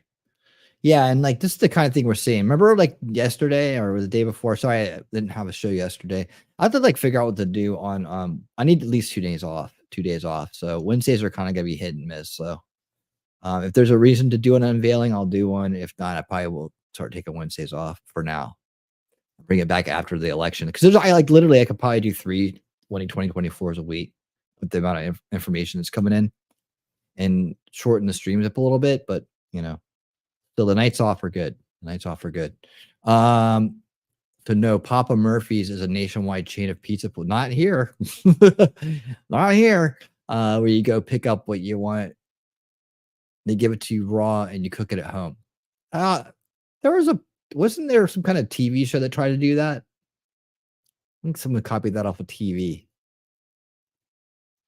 Use the government control to artificially boost the economy, making people feel like there's things that are just getting better. Major cars, Q1 next year. Major crash, Q1 next year. Walmart is doing a special program at half cost for welfare peoples. Is the government helping to make a monopoly? Well, yeah, they always are, aren't they? So yeah, this is the kind of BS they're doing. And look, it's TMZ. Remember that all the grifters the other day were like, "Oh, TMZ's finally coming around." And here they are. Kamala Harris's campaign is trolling Donald Trump on his own social media website and hitting him where it hurts, the size of his crowds. Not denying that this is like manufactured and that they're taking this 2 different ways here. They're trying to say that all these people that busted in here to see the musical act they had on, somehow one of these 2 people. This is like the biggest mind fuck ever. They are really just like messing with people. So then they put their people out all in the crowds. They have the signs there. These people aren't there because they're enthusiastic about these 2 candidates. I mean, yes, screw us over. Tell us who we're going to vote for. We don't care. So yeah, there you go. TMZ doing that. More strategy here. Check this out. Bussing people in. This is from Atlanta. Bussing people in to fill up the crowds. Do not let that rally looking fool you, because Fulton County has been doing this for years. Before the rallies, they get busloads and they go pick up the homeless people.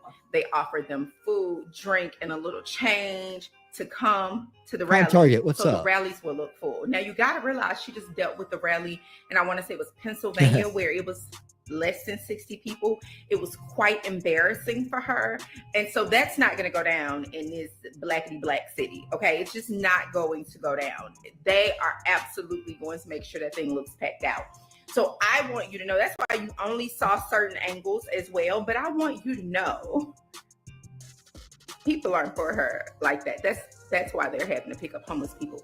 That being said, I'm going to give her this. She's not the only one. It is a very Fulton County, Atlanta thing. You can see it before all of the Democratic rallies. You can see it.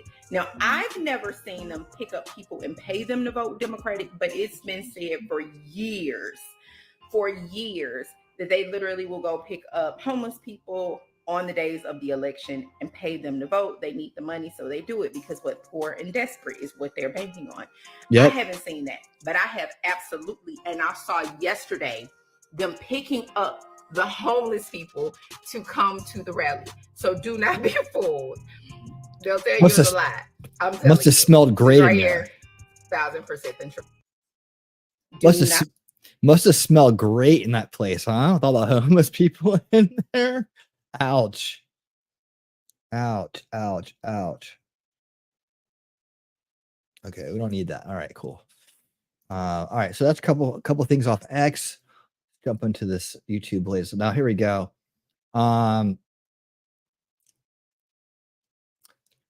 Let's start with this one since it's a little bit shorter. We're probably going to see this again, but I just want to pull this up. We'll probably just see it for a second, though. Let me see.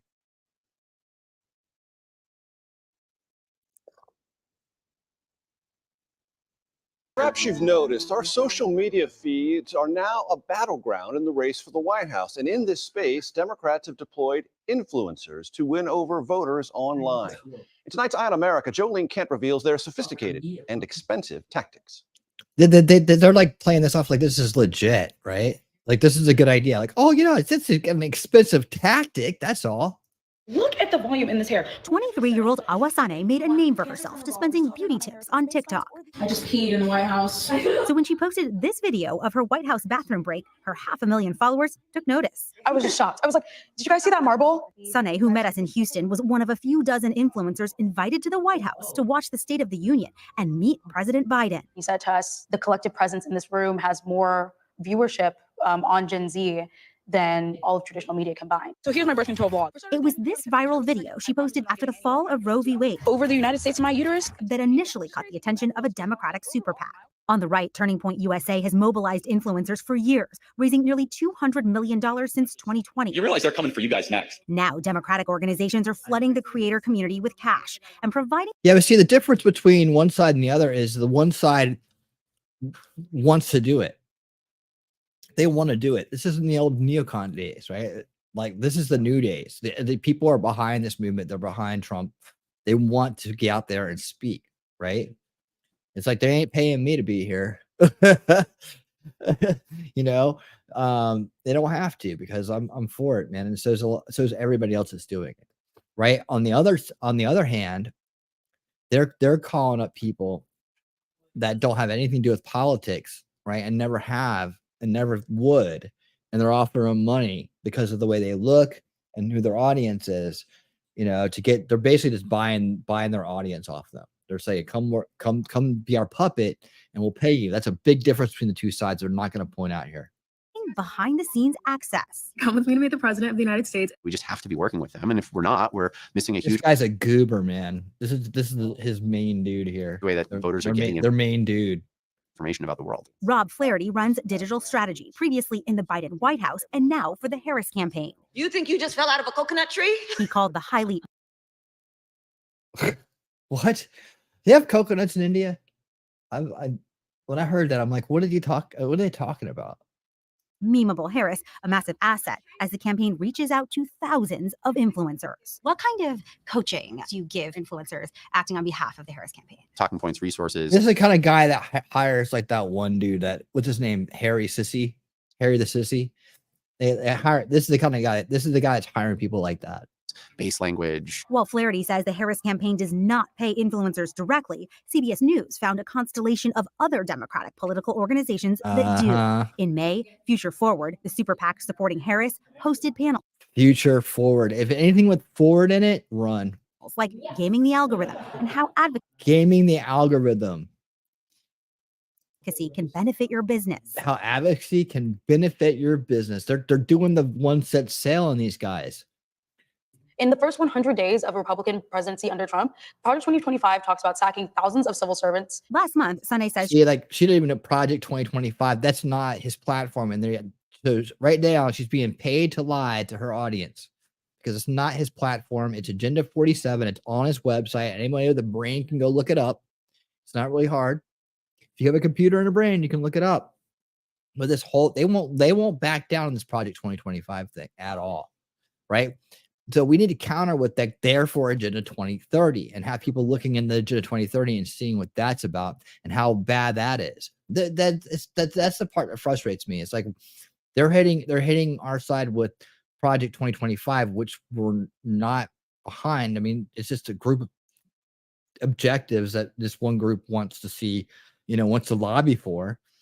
But Agenda 2030 is a real agenda in play.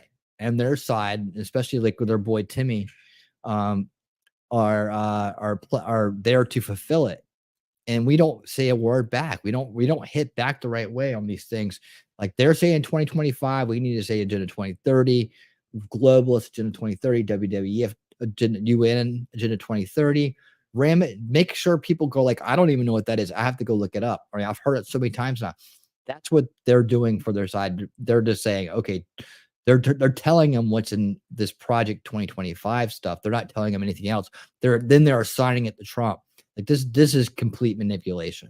It's complete and utter manipulation. And then they silo off the responses so nobody gets the responses that's buying into this shit.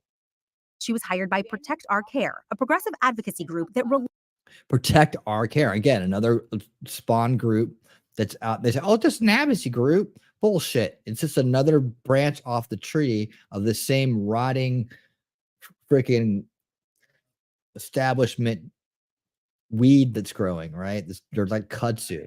It's a kudzu establishment kudzu weed vine that's out there just trying to engulf and take everything over and destroy it. Lies on anonymous donors. She made a video warning about Trump's second-term agenda. That's not Trump's agenda. So she made a video lying. They've made her a liar. She's now a willing accomplice and a victim at the same time. Help you script it, right? Right, definitely. She takes their talking points and puts them into her own. Look at that. There you go. Do use Project 2025 to show proof of larger argument. MAGA wants total control over our country and our lives. Don't focus on Project 2025 without bringing your listeners back to a bigger message. Define Project 2025 by connecting it to an overall value or frame, gut checks and balances, control, power grab. Don't just list a litany of policies in the, whatever her figure says, but do focus on how their authoritarianism will threaten our personal freedom. Don't dwell on the impact of federal something. So you can see how they're giving them the do's and don'ts. Paying overtime and decide if you get healthier insurance if you want a pre-existing condition. Now they have a 920-page playbook to consolidate power in the presidency and get out our systems of checks and balances. That would harm the middle class and take fundamental freedoms away. They are dude, this is how bad it is. When you see what the actual documentation that they're sending to people and saying, follow this, you start to see how the real conspiracies work. This is how the real conspiracies work. They're not some lizard people dancing around a fire in the middle of the woods or some shit. It's like this. It's very organized and it's very on the level. So the people are buying into it without even realizing they're buying into it. They're participating. They're enabling it without even realizing they're half the time they're doing this. This chick has no clue. She's not sophisticated enough. I mean, she's just some mouthpiece on TikTok. She's not sophisticated. She hasn't been around. She's not wise in these things. She got on there for attention, and she's grown because of attention, because she can grab attention with her shocking whatever, and her looks and her things and whatever. That's all it is. And then they go ahead and they weaponize her with this. This is radicalization right here, because she's being told, she's being programmed right in front of your eyes on how to lie to people by the liars themselves. Voice saying she always discloses when she's being paid. Okay, so I'm being paid. Who notices that, and what does that mean? Paid partnership, does that like something in the background, or is she being paid by the company to say that? Do you really feel this way? Why are you doing it if you don't feel this way? Well, I guess a lot of people advertise products they don't really, have a feeling about one way or another, right? As part of advertising, as part of making it in this business, I guess. But I'd like to think that a lot of people these days can pick their products and say, I believe in gravity filtered water, so I would promote and sponsor and have a sponsorship from a gravity filtered water system, right? I would do that. In fact, I looked into it and they were all filled up with affiliates. So I'd sell Body Armor Edge if they would let me, if they hadn't stopped making it. But it's like, that's just things that I agree with, and I see benefits that would be beneficial to you, right? This is just flat out, give me the money, and I'll read what they tell me to read, whether I know what it says, whether I know whether it's the truth or not, and I'll convince you of it. Yeah, and like you say, China wants weak, U.S. corrupt. Yeah, so they do that too, and they're of course part of the bigger globalist thing as well. But they're big backers of the UN and WEF, so don't let them fool you. And so they're big players out there too. But so is the people, and like I said, we've been covered the WEF all the time whenever there's something to cover, right? But Davos at the beginning of the year is the big coverage piece on them. We've done the deep dive on them, and we read Control Oligarchs, right? And so we got the background on all those guys. We understand how all this is working. We've done the work.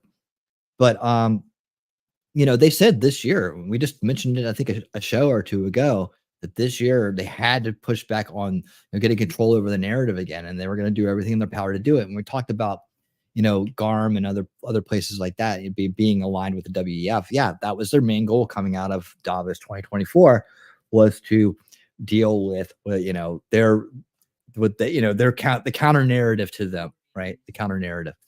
And so yeah, absolutely. What's your rate? So a video just for a creator in my size, an average can go from $3,000 to $10,000 depending, and upwards. This is a bid by campaigns to create authenticity at a small scale. Can you imagine if you could make that much a video? Holy cow, dude. And then like these kids have no basis, nothing to fall back on. For them, it's still just a left-right paradigm. They haven't they're not sophisticated enough to be knowledgeable that that's a scam in itself, right? So they just think that's the Democrats good guy. It's WWE to them. It's the false left-right paradigm in their sense, because they've been too busy being kids and growing up to worry about this bullshit we got to deal with. Scale. University of Pittsburgh. Upwards. This is a bid by campaigns to create authenticity at a small scale. University of Pittsburgh's Sam Woolley studies political influencers. How can you tell what is a genuine grassroots expression of political opinion versus what's being paid for? If you see multiple influencers spreading the same exact message, you can start to realize, some kind of coordination is going on. Next up for Sunday. Yeah, if you're paying attention, right? The Democratic National Convention. They just told us that if we wanted to put on our own show, that they would give us all the resources to do that. The Democrats are rolling out the red carpet. Definitely. And I'm glad to be on it. The beauty influencer now applying And her I'm own about to be on it. Look at her. She's already lusting for that power. Yeah. So she's like, yeah, line it up. I'll read all the lies off that paper. You guys will keep paying me. Keep paying me. Right? Studies influencers. No, not really. Not these days. I mean, studies it as in, what are they doing, right? I don't know. We'll have to, once you look him up and see what else he does, we'll see if he's earning his money or not. If you have to create authenticity, it's not authenticity. It's fabricated and manufactured, hence fake. Yep. To this presidential campaign.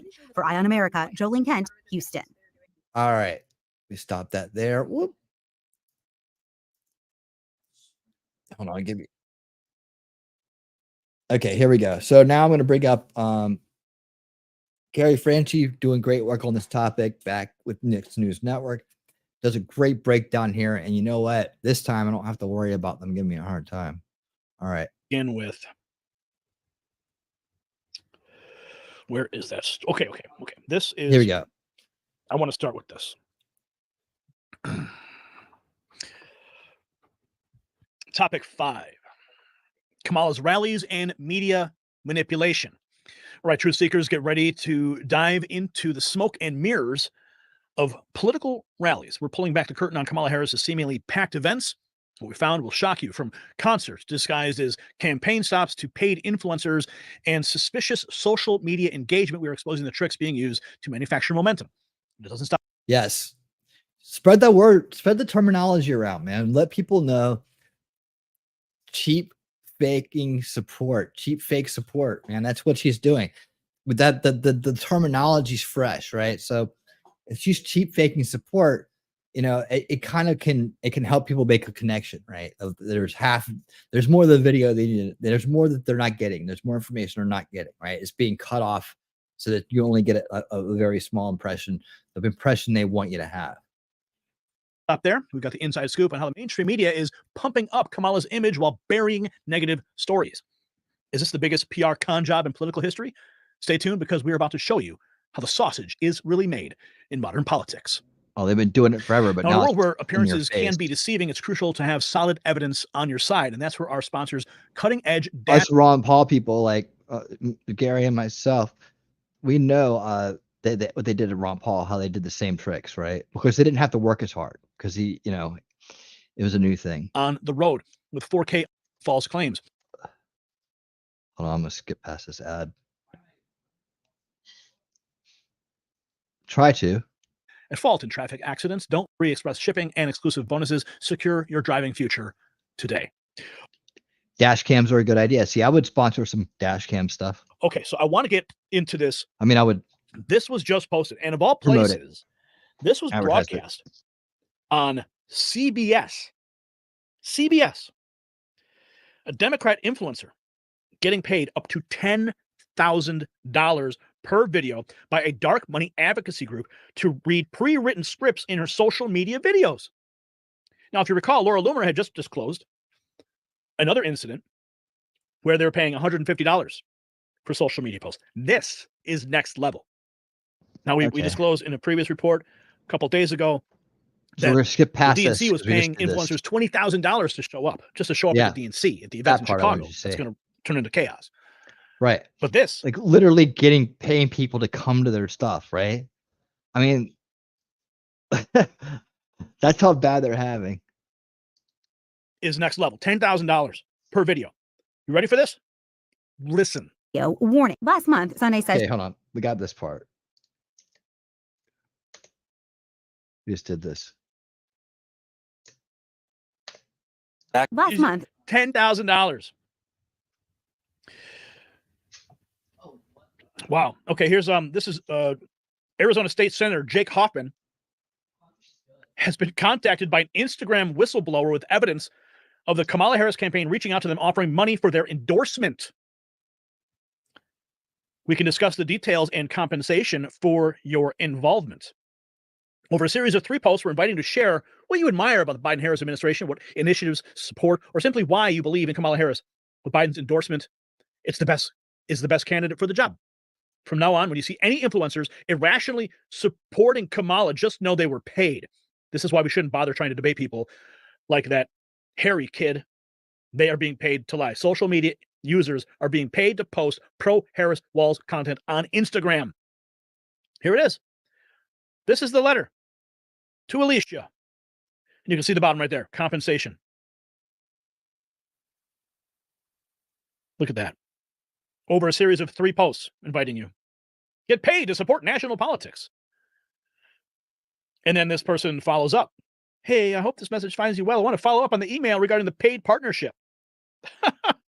These people. Unbelievable. I want to continue with this because there is more, because we got this polling information. We've got some remarks from Vance. Of course, we saw what happened on the tarmac. And then we've got this video. This is really wild. See this crowd? This is a Kamala Harris crowd. And Ian Miles Chung says the turnout for Kamala Harris is as big as the turnout for Trump. What are your thoughts? Well, let's find out what the thoughts are, because Mr. Reagan posting another concert that Kamala is claiming as a campaign rally. This time it's a musician called Bon Iver. All the Democrats have our parlor tricks. Paid influencers. We're going to have a concert. And then Kamala's going to speak. Yep, piggyback. Now, that's the cheap fake, isn't it? It's pathetic, right, Mimsy? Yes. Colin, he was responding to Colin Rugg. Massive crowd gathers Hey, Sheriff. in Wisconsin what's for up? VP Kamala Harris What's and up? Tim Walz rally today. Eau Claire has a population of about 69,000 people. The crowd was heard chanting, "This is what democracy looks like." It's unclear what they were referring to, considering Kamala Harris was not democratically nominated and received no votes in the primary. Right? But you can see this crowd. Massive crowd. Yeah, they're there to see the band. But of course, they're all there for a concert. Yep. Here you go. It's this guy. Bon Iver performs at the Harris Walls rally in Never heard of Eau him. Claire. Very cool. How much do you guys pay him? Yeah. Just like they're paying all these other influencers, right? Kyle Becker, this Right. is the real reason for Kamala's huge crowd in Wisconsin today. Just like we all thought, Billboard #1 charting band Bon Iver with Justin Verno is performing at the rally. It also happens to be the band's hometown. Is Bon Iver related to Bon Jovi? I'm just wondering. So now you know. So when the media goes around and starts saying, "Look at the people, look at all the support she has. Oh wow!" American. Just like they did with Megan Thee Stallion. They bring her out. She performs. And then the crowd Right. starts getting up and leaving after the performance. They don't want to hear Kamala. Yeah, they're not going to show you that part. She spoke for 15 minutes. Same situation here. I'm going to get this clip started in a second. So like in a way, they're buying people in the crowd too. They're just like, we'll give you a free concert if you just listen to us for 15 minutes. It's like timeshare bullshit. Yeah, I've never heard of them either. I have no idea. It's like these mainstream music is manufactured too. I mean, it's completely manufactured. These people are pushed to the top the same way everything else is manufactured for whatever reason. And so then they have these huge crowds, right? So I mean, if this is this guy's hometown, then maybe he's been playing there for a long time and he's really well known there, but I have no idea who that guy is at all. And there's a lot of good bands out there that never get that kind of push, right? Just because they're not in the mainstream, they're not connected to the mainstream record labels. They're not part of the that club that you know. I can get into the music thing, but you know, there's a lot of bullshit going on behind it.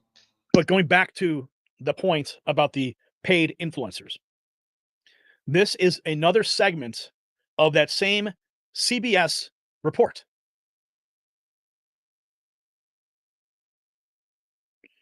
Junior Harris Wall staffer Rob Flaherty says relying on dark money to turn social media influencers into propaganda machines after they supply them with talking points, resources, and base language. This is from a staffer. The Harris campaign. What kind of coaching do you give influencers acting on behalf of the Harris campaign? Talking points, resources, base language. While Flaherty says the Harris campaign does not pay influencers directly, CBS News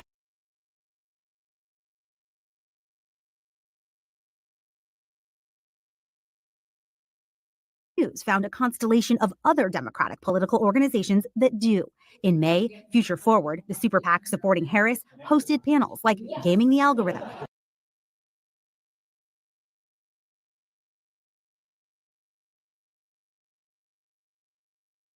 and how advocacy can benefit your business. What kind of coaching? Think about this.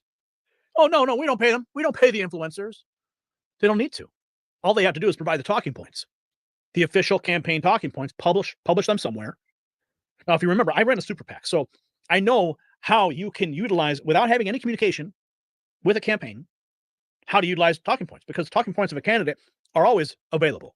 You can go right to their website. You can lift them off the website. So they're probably just publishing these talking points. These third-party groups are going out there, funded by ActBlue, and then they're funneling all that money right into those influencers who show up in your Instagram feeds, show up in your TikTok feeds, show up in your YouTube Shorts feeds. And you're scrolling through, and all you see is Kamala Harris. And then the algorithm picks up the fact that there's more and more and more, and it keeps serving it. And all of a sudden, you are brainwashed into thinking that Kamala Harris has all this support.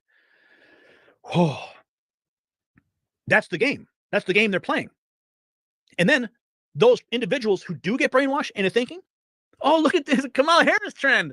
I'm going to do a dance. I'm going to do a wiggle. What do? I'm going to jump on this trend.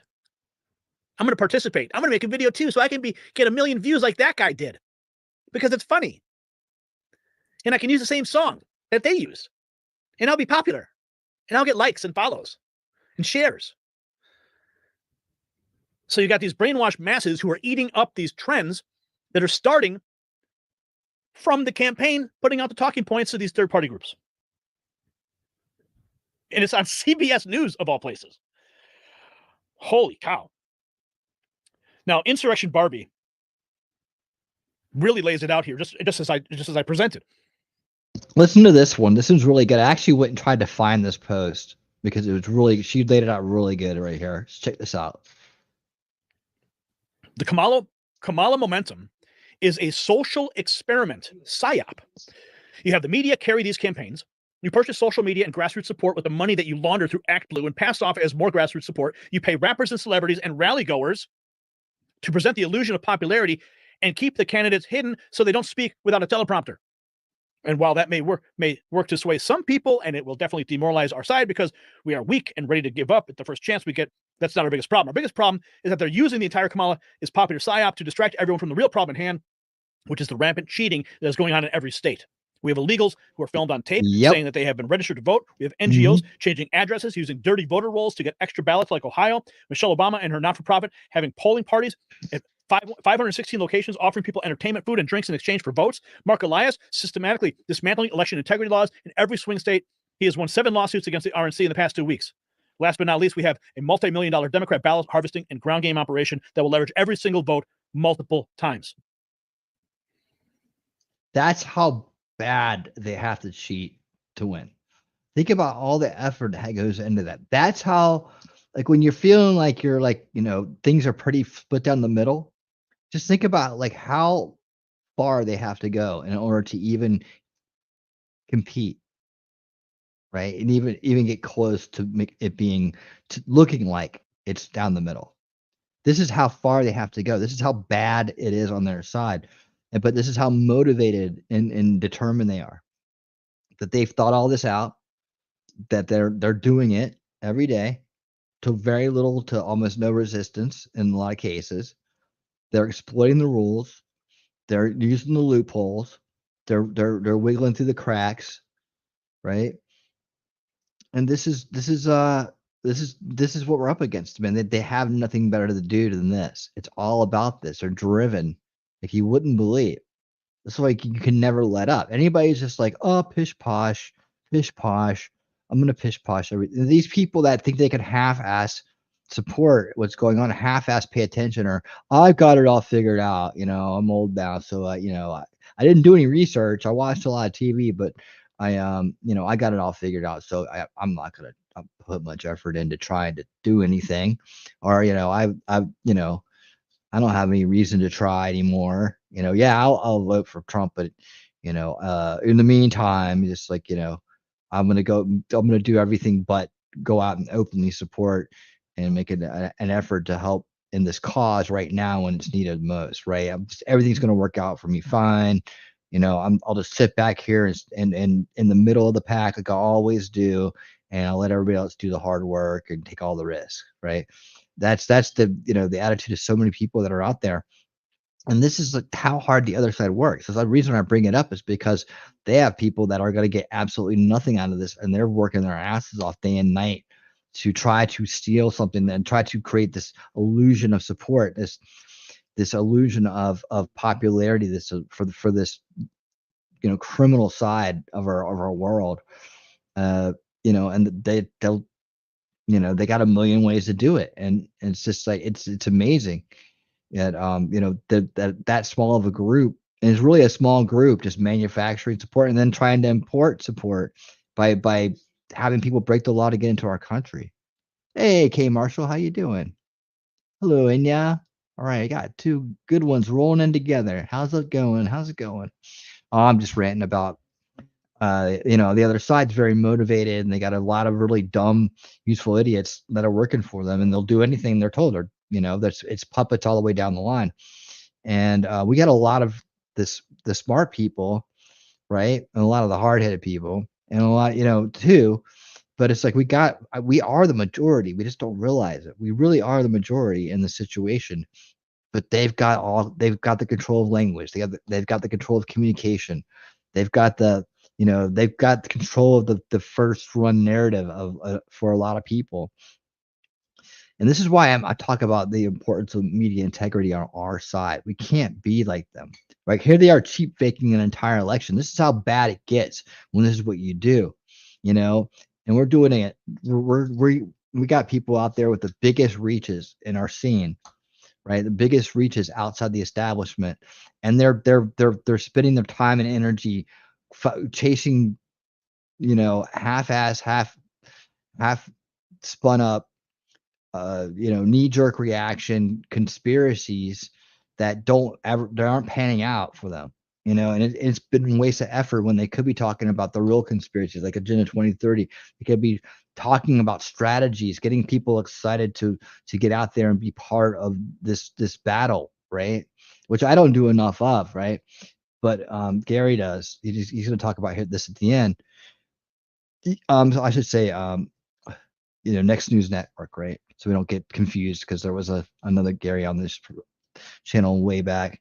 But anyways, this is Gary Franchi, right? Based Gary Franchi. And we need to have the same kind of enthusiasm, especially during this war for our country, because it is a war. If we don't win it, we're gonna wish we had. And even the people that worked for it are gonna wish they hadn't. But it doesn't matter then, does it? It doesn't matter when the world's burning down around us. Let's get through the rest of this here. This post goes on. It is very detailed. I really wanted that whole post. I just couldn't find it. I was gonna read all of it because he kind of strolled through it, but I thought it was really good. And I wanted to read the rest of it for myself. And she was responding to this. Now, I'm going to go ahead and retweet this because it's really strong. If you want, you can go to my channel, my X feed, and you'll see the post. Read it for yourself. It's very detailed. Oh, I should have gone there. Damn it. She was responding to the pollster, Colin Rugg, posting, pollster Frank Luntz says Kamala Harris is now the front runner in the election. He says he would have picked Josh Shapiro over Tim Walz. Listen to this. So the PSYOP is working.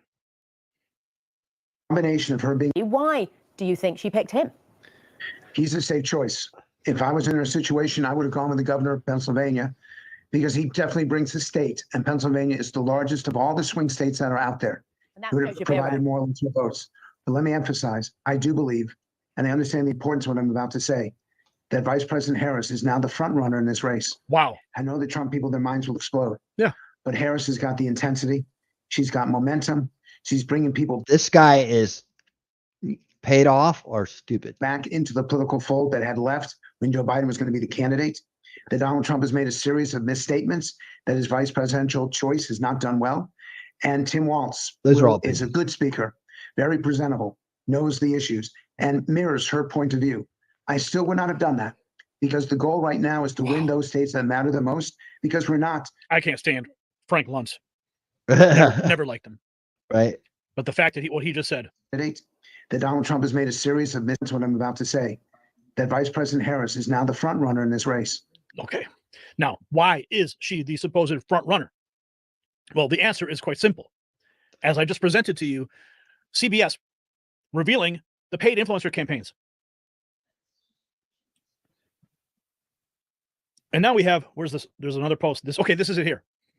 Another, Colin Rugg, 5 hours ago, Kamala Harris on the verge of flipping to be the favorite for 2024 election on the political betting website Polymarket. Harris' odds to win have reached all-time high as she closes in on 50%. And you can see this over time. Unreal. I have another post here I need to share with you guys. Legacy media pumping up Kamala. That betting website may be a FOMO campaign, right? So they're trying to get people to place bets now before it gets too high so they can get good odds. So, yeah, we'll see. This is a new AI study that proves it. You ready for this? This is all these points are connected. A new AI study of 130,231 headlines from 550 news outlets shows Kamala is getting way more positive coverage than Trump. Imagine that. That's always the case with the establishment versus the anti-establishment. Always. Biden stepped aside. Kamala's media sentiment score shot up to 97 points with headlines like Kamala Harris rapidly picks up Democrat support. Even though Trump had a brief rise in positive coverage after the assassination attempt. Remember that? No one's talking about that anymore. That's buried in the news cycle. We almost lost President Trump. Mm-hmm. Even though Trump had a brief rise in positive coverage after an assassination attempt, Kamala's positive press continued to grow. Overall headlines from places like New York Times favored Kamala while Fox News was more balanced. It's according to the Daily Mail. And there's your graph. This is all connected. Paid influencers creating the astroturfing, the artificial support online through donations from Act Blue. God knows where that money's coming from. Old ladies getting swindled, having to call Act Blue themselves and say, I had to make these donations. Some getting refunded, but we don't know where the rest of that money's coming from. Funneling into these influencer campaigns, creating the impression, and then the press runs with it. This is where we're at. I want to see if there's any other points I want to make. Okay, this was actually posted. Ready for this? I can't believe this, but Kyle Becker, President Joe Biden threatens that if Donald Trump wins the election, there will not be a peaceful transfer of power. This follows on Radical Raskin's warning about civil war condition if Trump wins. Asks the question, what is going on here? If Trump wins, are you confident that there will be a peaceful transfer of power in January 2025? If Trump wins, no, I'm not confident at all.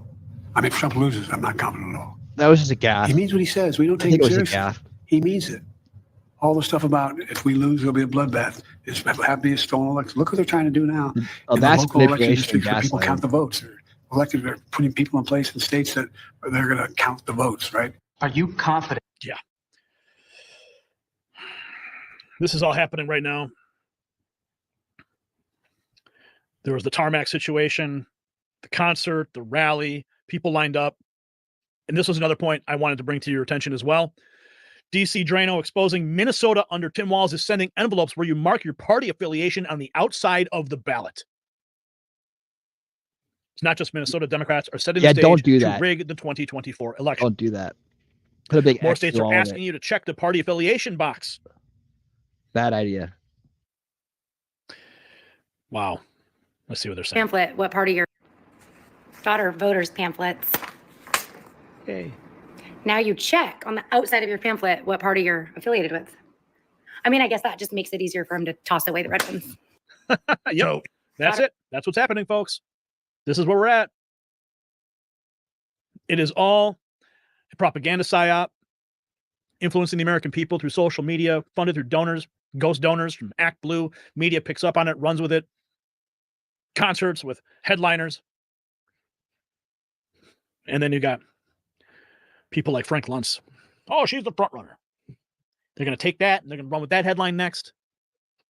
Folks, we are in a very serious situation here. We need all hands on deck. So if that doesn't make you question every crowd shot, every poll number, I don't know what will. And the lengths of some campaigns will go to create the illusion of popularity are truly staggering. But here's the thing. No amount of paid influencers or media spin can change the reality on the ground. You are the reality on the ground. Real enthusiasm cannot be manufactured. And real issues cannot be concerts away. As we head into November, remember to trust your eyes and your ears, not just what the mainstream media is feeding you. And keep watching the raw feed because we will be here cutting through the noise, exposing the tricks, and bringing you the unvarnished truth. The battle for the heart and soul of America is on. It's up to informed citizens like you to see through this charade. Stay vigilant, stay informed, and remember, in the world of politics, things are rarely as they seem. I like that. All right. Great report. Great report. I laid out a lot of things I was going to bring up. So there you go.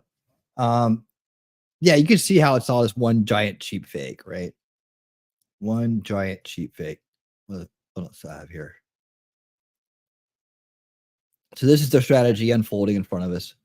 And of course, we know one of the strategies is to avoid the media, but JD Vance, he's not going for that. He's got his own strategy too. And his strategy is actually, hold on a second. His strategy is actually appealing to a lot of folks, man, because it's a familiar, right? It's a familiar, but check this out. Guys, how are you? All right. So I know you're covering the vice president here. I figured I'd come by and more than take a good look at the plane, because hopefully it's going to be my plane in a few months, but I also thought you guys might get lonely because the vice president doesn't answer questions from reporters. It hasn't for 17 days. Have you given you guys an explanation for why she won't take questions from reporters? No?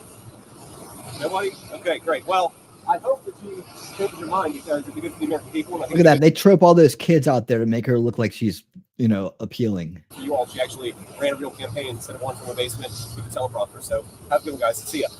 Boy, oh boy, oh boy, oh boy, oh boy. What you guys just saw there was based JD Vance pulling up on Kamala Harris's plane, Air Pulling Force up on Two, her. like a goon. Okay, that's what I'm. I mean, it's all over the place, man. Especially for Black conservatives, they're loving this. About to start calling JD Vance a goat, okay? Because that's the majority of like the people I see talking about are Black conservatives like Greg here that are talking about this JD Vance strategy. He is really out here doing the work, okay? He has essentially adopted a strategy of following Kamala Harris around everywhere she goes, right? So whatever rally she does, he's going to be there doing a counter rally and spreading the message. Now, JD Vance is not only using the free media attention that he's getting from doing this to answer questions, no matter how stupid the question is from the media. Probably like a little bit different here. You've been criticized as being a little too serious, maybe angry sometimes. What makes you smile? What makes you happy? Well, I smile at a lot of things, including bogus questions from the media, man. I mean, look, I think if you watch a full speech that I give, I actually I'm having a good time out here and I'm enjoying this. But look, sometimes you got to take the good with the bad. And right now, I am angry about what Kamala Harris has done to this country and done to the American southern border. And I think that most people in our country, they can be happy-go-lucky sometimes, they can enjoy things sometimes, and they can turn on the news and recognize that what's going on in this country is a disgrace. And if what Kamala Harris has done at the southern border, and if what Kamala Harris has done to raise the price of groceries and housing, if that doesn't bother you, then I think that you don't have a pulse, right? And so, look, I think my message to the American people is very simple on this, that President Trump in particular has the best sense of humor of anybody I've ever seen in American politics. He loves to joke. He loves to tell, he loves to make fun of everybody that's out there. And I think you got to do that from time to time. But he's also a guy who's very frustrated with what Kamala Harris has done to this country. Both of those things can be true. And I think most Americans can joke around, but also be pissed off about the direction of this country. Thank you, sir. To go after the Biden administration, including Kamala Harris and Tim Walz, who apparently is engaging in stolen valor, and JD Vance spoke on that in response to Tim Walz attacking JD Vance with false claims that JD Vance likes to have sex with couches, a claim that the mainstream liberal media hasn't fact-checked. Last night, Governor Walz suggested that because of your Ivy League education and your Silicon backing your political career, that you yourself are part of the elite. What are your first impressions of them trying to frame you this way to the American public? Well, look, I came from a family where nobody in my family had ever gone to law school. I grew up in a poor family. The fact that Tim Walz wants to turn it into a bad thing, that I actually worked myself through college, through law school, and made something myself, to me, that's the American dream. And if Tim Walz wants to insult it, I think that's frankly pretty bizarre. Now, look, what really bothers me about Tim Walz, it's not even the positions that he's taken, though certainly he has been a far left radical. You know what really bothers me about Tim Walz as a Marine who served his country in uniform? When the United States Marine Corps, when the United States of America asked me to go to Iraq to serve my country, I did it. I did what they asked me to do it, and I did it honorably, and I'm very proud of that service. When Tim Walz was asked by his country to go to Iraq, you know what he did? He dropped out of the Army and allowed his unit to go without him, a fact that he's been criticized for aggressively by a lot of the people that he served with. I think it's shameful to prepare your unit to go to Iraq, to make a promise that you're going to follow through, and then to drop out right before you actually have to go. I also think it's dishonest. Something, again, if you guys ever get an opportunity to ask Tim Walz or Kamala Harris some questions, he made this interesting comment that the Kamala Harris campaign put out there, and I bet they're regretting they put it out there now, because he said that and he was making a point about gun control, he said we shouldn't allow weapons that I used in war to be on America's streets. Well, I wonder, Tim Walz, when were you ever in war? What was this weapon that you carried into war, given that you abandoned your unit right before they went to Iraq, and he has not spent a day in a combat zone? What bothers me about Tim Walz is the stolen valor garbage. Do not pretend to be something that you're not. And if he wants to criticize me for getting an Ivy League education, I'm proud of the fact that my mamaw supported me, that I was able to make something of myself. I'd be ashamed if I was him and I lied about my military service like he did. A few moments later. Well, here is Tim Walz, who enlisted when he was 17 years old. He served in the National Guard for 24 years. And I'm not aware of any military service that JD Vance has ever served. So let's just make a comparison there. And what happened in the tragedy of the killing of George Floyd and then the unrest. Yeah, okay, pardon me for that. But JD Vance has criticized him as never having been in combat. And, has he? Well, has JD Vance been in combat? Well, I think he was over in Iraq, I think, as a public relations officer, as a communications officer. I think that's the case. But he's also said that this is anti-Semitic, that Josh Shapiro was not chosen because he wasn't against Israel enough. But let me say this. We have some challenges in our country. As I say all the time, what matters are the kitchen table issues for the American people. What matters is the distinction between the two visions for our country and the experience that has been brought. Joe Biden, 16 million jobs created. I don't like to use his name, but Donald Trump The worst job creation What about record the charge- since Herbert Hoover. What about Waltz did make a comment speaking to a group. He's done it a couple of times where he has used language that has suggested that he carried weapons in a fighting situation. As you know, with your contact with the military, I know from coming from a military family, there is a difference between being in a combat area, being involved at a time of war, and actually being in a position where people are shooting at you. There is no evidence that at any time Governor Waltz was in a position of being shot at, and some of his language could easily be seen to suggest that he was. So that is absolutely false when he said that about gun rights out there. Yeah, so you see that, you hear that. Okay, JD's attack against Tim Walz was so effective that it's now forcing the mainstream little media and the Democrats to play defense about whether or not Tim Walz is engaged in stolen valor, right? Again, JD is going ham, okay? JD is a bulldog, okay? He's a goon, right? He really is. He's out here doing the work. I love it. So not only is he using this opportunity to attack the Democrats, but he's also using it as an opportunity to call out the mainstream liberal media for the fact that they're not doing their jobs. Okay, this is something I've talked about quite a bit on my channel lately, and I'm glad that the Trump campaign is picking up on this, because I really believe that this is the reason why you're seeing Kamala Harris have the surge that she's having. It has nothing to do with her as much as it has to do with the fact that the mainstream liberal media is engaged in an astroturfing campaign to pump up Kamala Harris by never criticizing her and letting her campaign in the basement. Okay, she has not answered one single question since Joe Biden was overthrown via coup.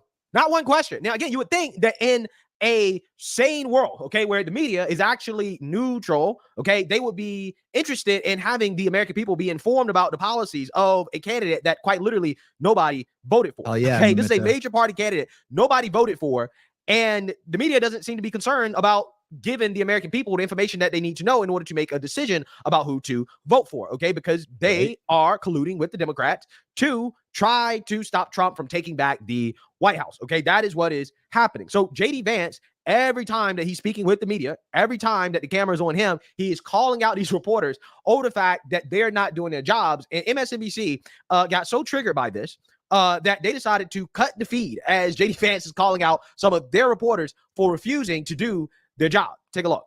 Yes, we did. Marks Yes, we did. where she has been the presumptive Democrat nominee, and 17 days where she has refused to answer questions from the media. President Trump will go anywhere, into hostile audiences, into friendly audiences, and answer tough questions. I will go anywhere and answer tough questions because I respect the American people enough to say that I should have to earn your vote. I shouldn't be expected to be given your vote while I hide in a basement or stand in front of a teleprompter, which is exactly what Kamala Harris has done. So I'd ask all the reporters here to show a little bit of self-awareness. All right, that is Donald Trump's running mate, Ohio Senator JD Vance, speaking now in Michigan. He's also gone directly after Tim Walz over his military record. Back with us now, Republican strategist Susan Del Percio and Democratic strategist Basil Smikle. Again, Vance is on this shadow tour going where the Democratic ticket is going. Trump's not with him. But what did you make of those comments, Susan, we just heard? They weren't very good. I mean, the point of vice president, there are two things. It's to put forward the ticket's agenda and attack, frankly, the opponent. So him going after Harris. So that's exactly what he's doing. So really just good. The way he has, it's just kind of pitiful. But got a little bit of lag coming in here. What in the world? I haven't been getting lag lately. And have not been getting too much lag lately. Let's see how it looks on the other end. It's doing all right. Yeah, it's a little skippy over there. Oh, wait.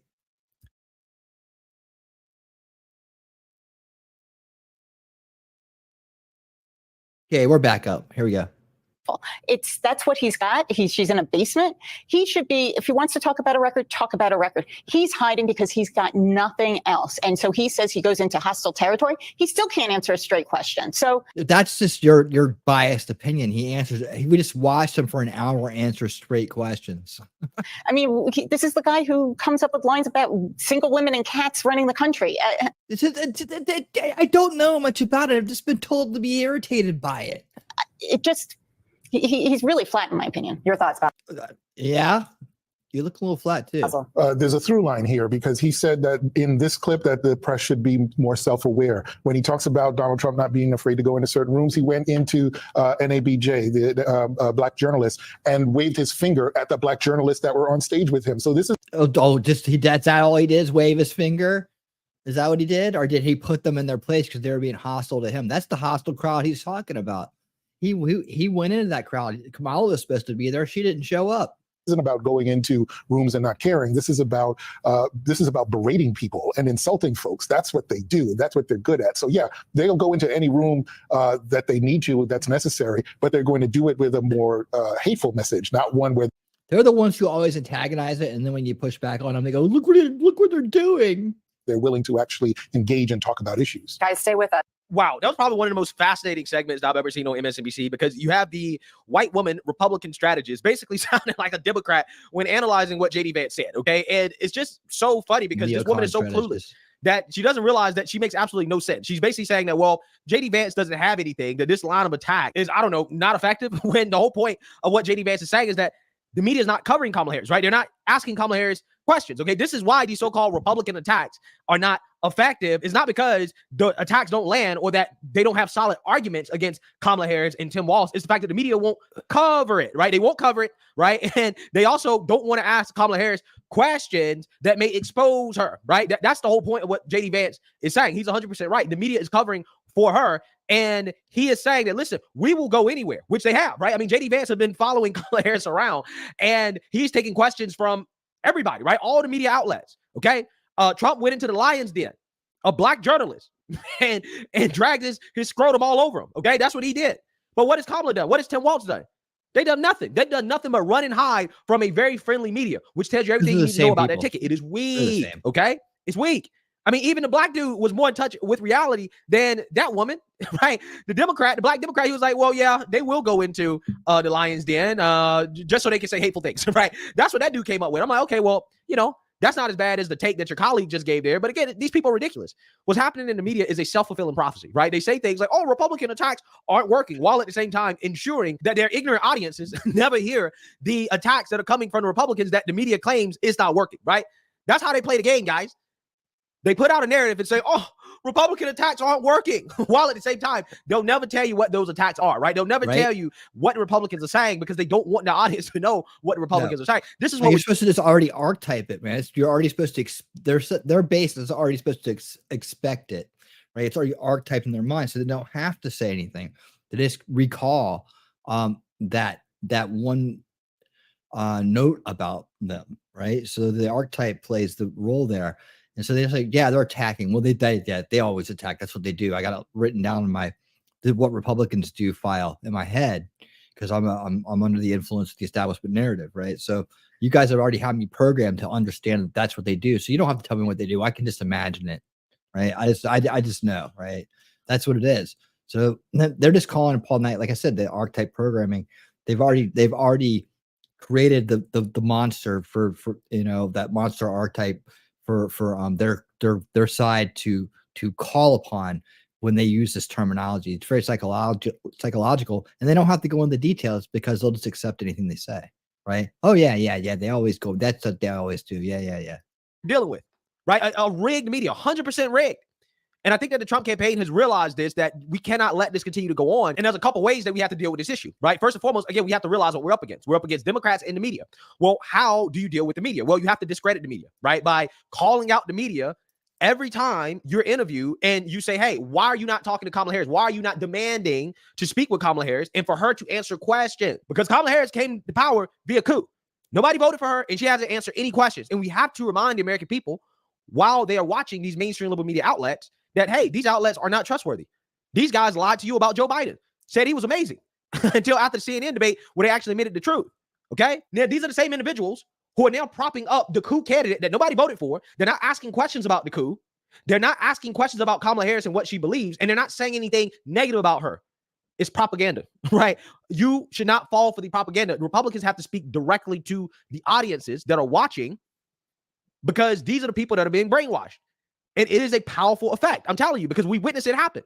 Joe Biden fell apart after the CNN debate because the mainstream liberal media stopped covering for him. They finally told the truth and he collapsed. Okay. They throw Kamala in. Guess what? The media is covering Kamala like she is the greatest thing ever. Guess what? Her poll numbers skyrocket. But just a couple months ago, Kamala Harris was the most unpopular vice president ever. Again, how does that work? How do you go from being the most unpopular vice president ever to now she's the greatest thing since sliced bread?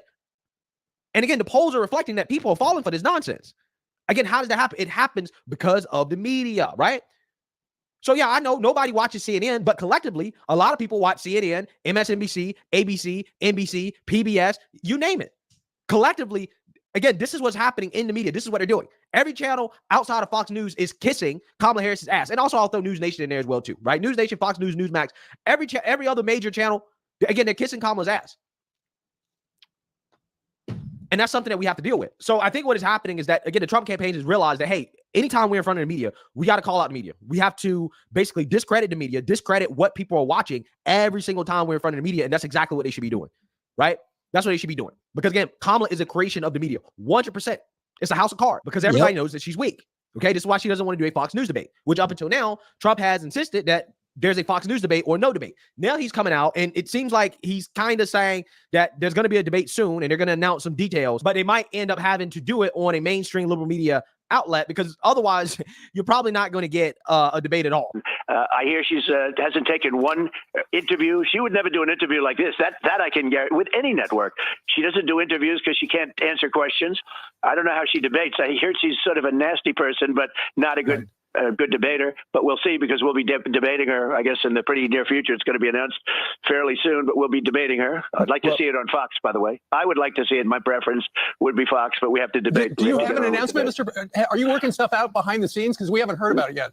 No, but I can tell you every network loves me very much right now. They love me very much. I've never been so loved by CBS and by ABC fake news. And by NBC. And by NBC. No, they're all in love with me now, so that, you know, I say yes because it's up to me, obviously, also.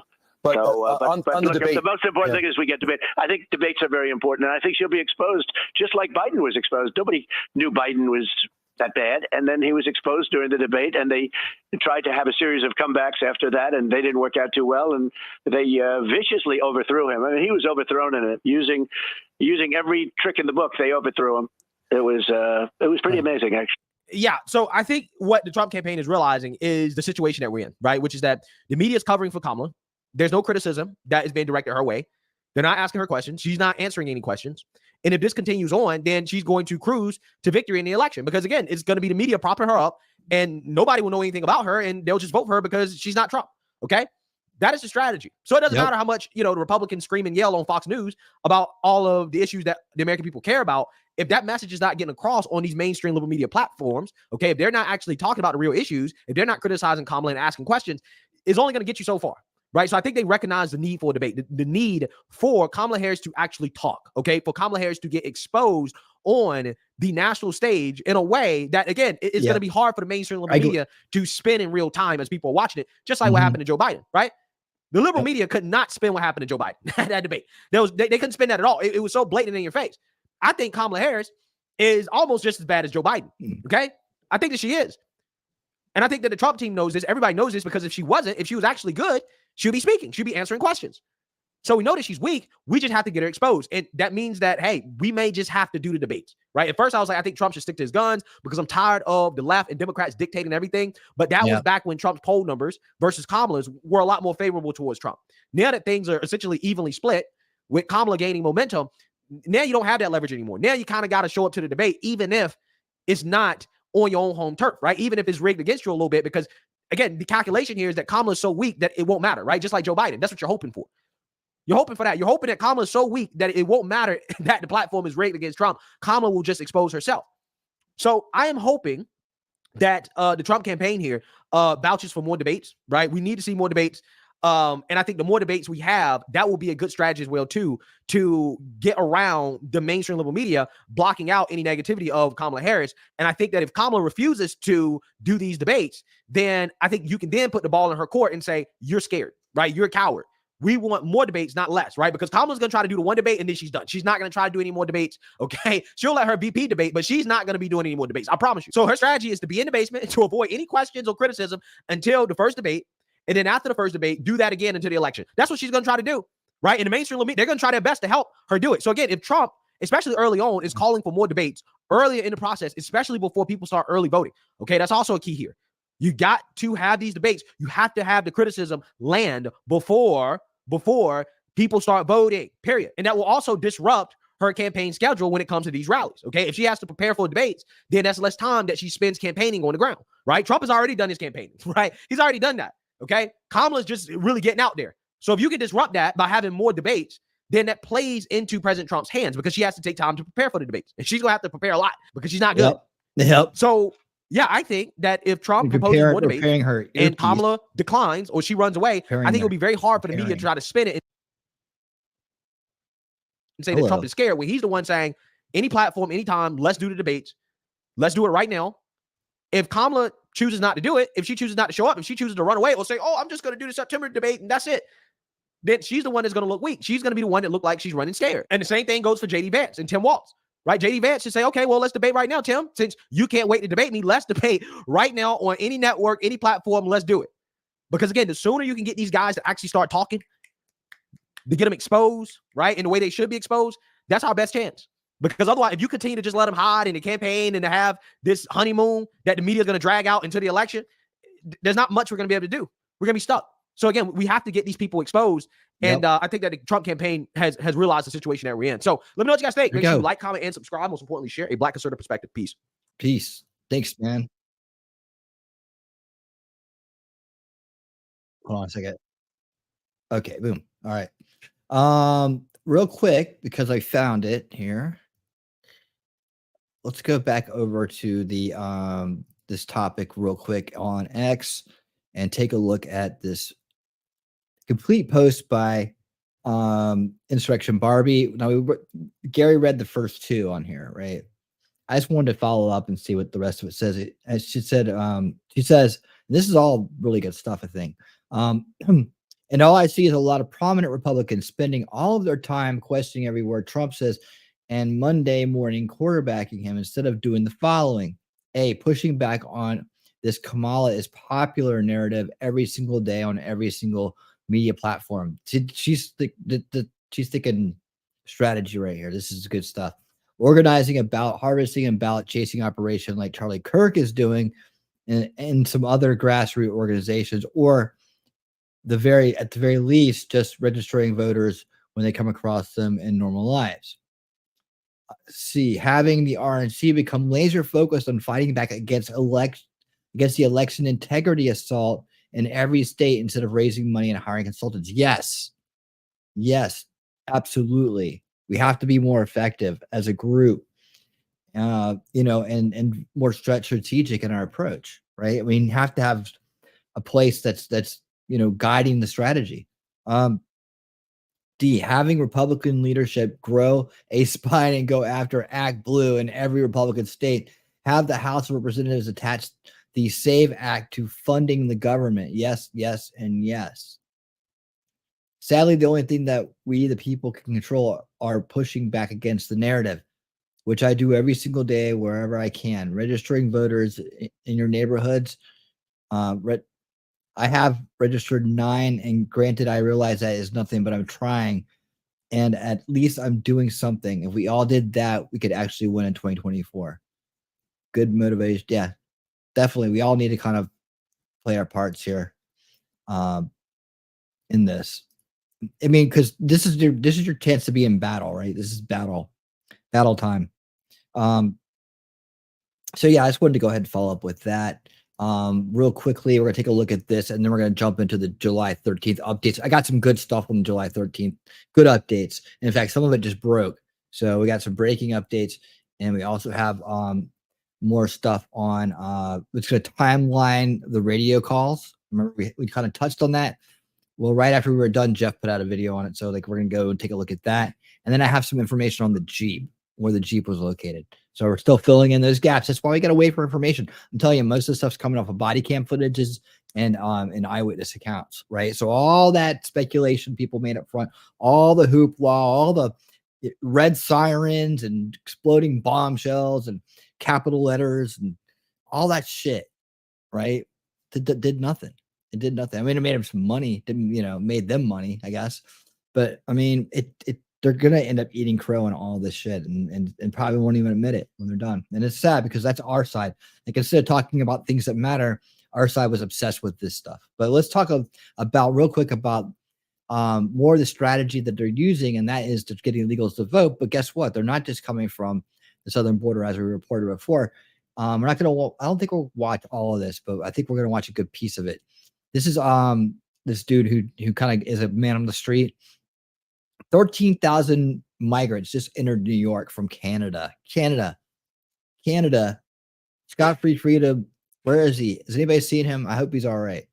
I need signs of life from Scott-free freedom because he's been gone a while. But you know, him and Suzanne are supposed to be up there guarding the border for us, right? Organize as Canadians, man. You guys go down there and stop them, eh? You know, one of the things that will stop them is wintertime. Share and private drivers are all part of the plan to get migrants from. We spotted a New York City yellow taxi cab more than a 5-hour drive away from home. We're told 5-hour drive away from home. taxi, rideshare, and private drivers are all part of the plan to get migrants from here to New York City. So when we think of immigration, the first place that comes to mind is the U.S. southern border. But a faster way to get here to America's #1 sanctuary city is to enter along the Canadian border, which New York touches, and then take a bus or a cab the rest of the way, which thousands of people have been doing for the last several months, using some of the very same cabs you see right here. Excuse me, where are you from? India. We confirm this is the meeting point for migrants after crossing the Canadian border. No, this is the place that people with some money, I guess, go through because you have to be able to fly into it, right? We're on foot. Where are you going now? New York. New York City. Yeah. They just want to go to New York City. I got them on my cameras all the time. Yeah, they do. That's where the money is, man. They're gonna go there to New York City. They're gonna fill out some paperwork to get some EBT money. Go across the road from my house. They come over the hill. In Canada, it's only a 10-minute walk. We saw agents arresting a Lithuanian national, the man detected by a sensor in the woods. This is the new reality for agents in the Swanton sector. 295 miles of tough and varying border terrain across 5 northeastern counties of New York. Officials say some Mexican migrants believe there's a better chance they'll get into the U.S. and they can fly to Canada without a visa. You hear that? You hear that? There's a root cause issue. You can fly into Canada without a visa. What kind of weird, that's just the weird globalist stuff, isn't it? No borders. That's why we need world government, because everybody should be able to go wherever they want to, whenever they want to, and, you know, enter into, and then you got Justin Trudeau up there who says, no, you don't need a visa. Just come on in. What an idiot. Boundary marker divides the U.S. from Canada. Walking across is actually quite doable. We have relevant intelligence that the Mexican cartels are involved just by the sheer volume of migrants. This is a highly sophisticated Mexican cartels involved in crossing the Canadian border. operation that we're talking about. So as it turns out, the U.S. has a border crisis at both of its borders at the exact same time. But what hasn't occurred to anybody in New York is that this proves our policies, like our generous right to shelter that offers temporary housing to anyone who asks, could be the reason why 65,000 people are still in our shelter system. Because even though the city's shelters are full, and New York has been evicting people on a rolling basis, with thousands fleeing extreme poverty from across the world headed here via both borders at the exact same time, the people leaving our shelters are just doing so that there can be more room for folks arriving right here at this bus terminal in their exact same situation. And critics say this is because New York has the best benefit package of any city in America. Not only is it a sanctuary city that won't share anyone's immigration status with the federal government, New York doesn't just offer temporary housing to single adults. We offer unlimited housing to families, oftentimes in former luxury hotels, which have been converted into emergency shelters. Now, this system, it's been great for keeping families with children from having to sleep on our crime-ridden streets, but critics say it's so good that it's actually increasing immigration numbers to New York City at a time when the city is just unable to afford this humanitarian crisis all by itself. And with an offer of not just food and a place to sleep, but clothing, free public education, free healthcare, and even $1,400 monthly free prepaid debit cards for families, there are some who think this system may not be able to wind down the asylum crisis as quickly as originally hoped. Now, no. Good night, Shelly. I hope you feel better. We'll miss you. Mwah. Sweet dreams. Nobody in their right mind wants to see the less fortunate sleeping out here on the sidewalk, but this brings us to the real reason why the asylum crisis in New York may go on forever. Everything the city does to decrease the number of asylum seekers its laws mandate it care for actually make it the most desirable destination for immigration anywhere in the country. But that wasn't supposed to matter. This was all supposed to stop just a few months ago when the U.S. secured its southern border, drastically decreasing immigration numbers in places like Texas. But as you're about to see, not only is the southern border not 100% shut, the northern border is pretty much 100% open, and people are quickly learning that crossing there is the fastest way to come here.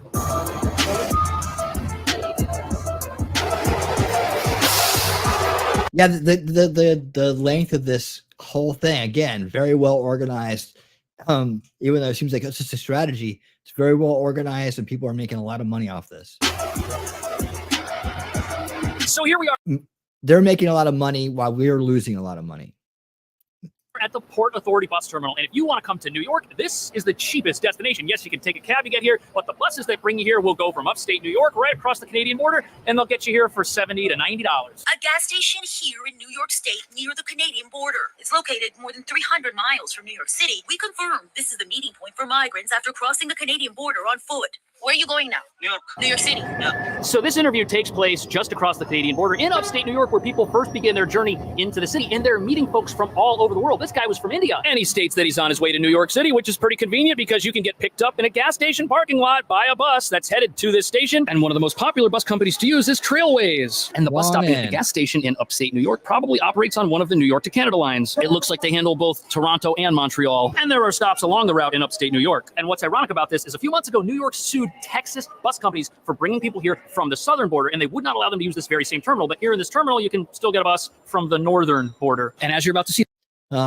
the northern border is becoming an increasingly popular crossing destination. While our eyes look at the flow of people crossing the southern border, here locals will tell you an alternate route into the U.S. through Canada is becoming more popular. I got them on my cameras all the time. Going through the woods. Go across the road from my house. They come over the hill. Canada is only a 10-minute walk. Alan Racine lives right. That sounds like pretty light security up north, especially when compared to the militarization we see at the southern border, where many more people have been crossing. And that's probably because travel from the northern border is going to be more expensive. It's further away. But it looks like the crossing itself might be much easier. Neighbors being interviewed say people are just walking right across their land. And what's surprising about this is with the northern border being the longest one in the entire world, you'd figure that the security up there would be tighter than it is. But I guess it's never been that way, or at least it's never needed to be until recently. That is until some recent changes to Canada's immigration laws came into play, which may be part of the reason why people are now using this as a way to get to America. But first, once you understand how long and big and vast the northern border actually is, you'll realize that once it's open, shutting it is going to be near impossible. The northern border is the longest land border in the world. We looked at the data and found a sharp increase in the number of encounters as of June, 16,459 and counting.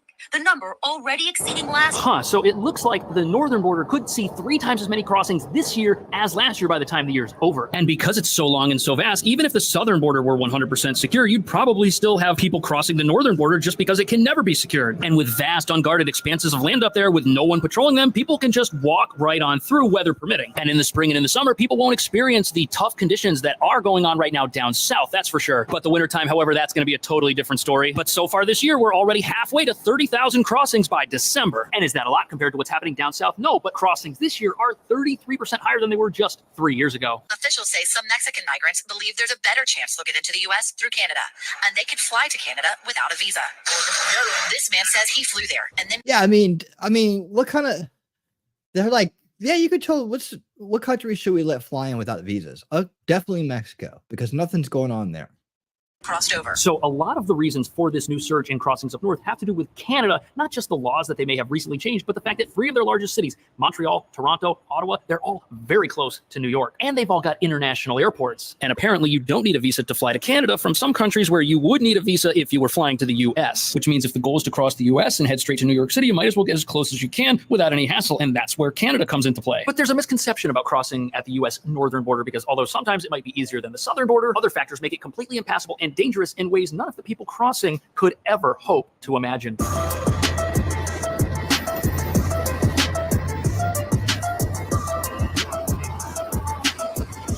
So New York City right now, mid-80s, late summer, t-shirts, shorts. This is great weather, but in just a couple of months, this is all going to change. And it's going to happen even faster in Canada, where they have some of the longest winters in the entire world. And many people unknowingly put themselves in danger trying to cross that border at the wrong time of year. These are footprints right along the Canadian-U.S. border, believed to have been left by migrants, crossing over in the dead of night, where they can be exposed to hypothermia and frostbite. They're coming out with these materials that absorb the moisture and then freeze. You know, I couldn't even imagine. Yeah, right. I mean, not to mention like the wildlife, right? And where are all the bears and the wolves and all those things in Canada? That'll get you the big animals. So there's definitely going to be certain spots people won't go, and there's definitely going to be certain times of year they won't do it. So,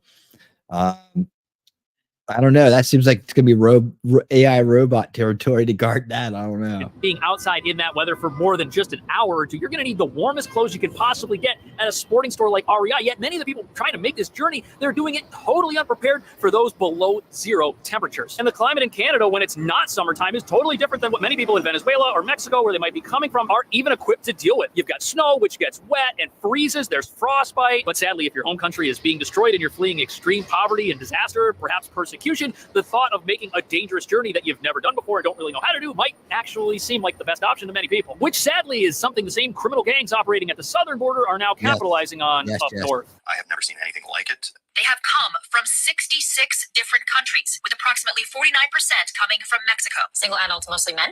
Mostly men. Most of the people who come are involved in smuggling. This video shows it. So look at that. Who would have thought that the same gangsters that are making millions of dollars. Most of the people that come are involved in smuggling. Talk about expanding your business, right? Mexican coyotes are probably more dangerous than Canadian bears.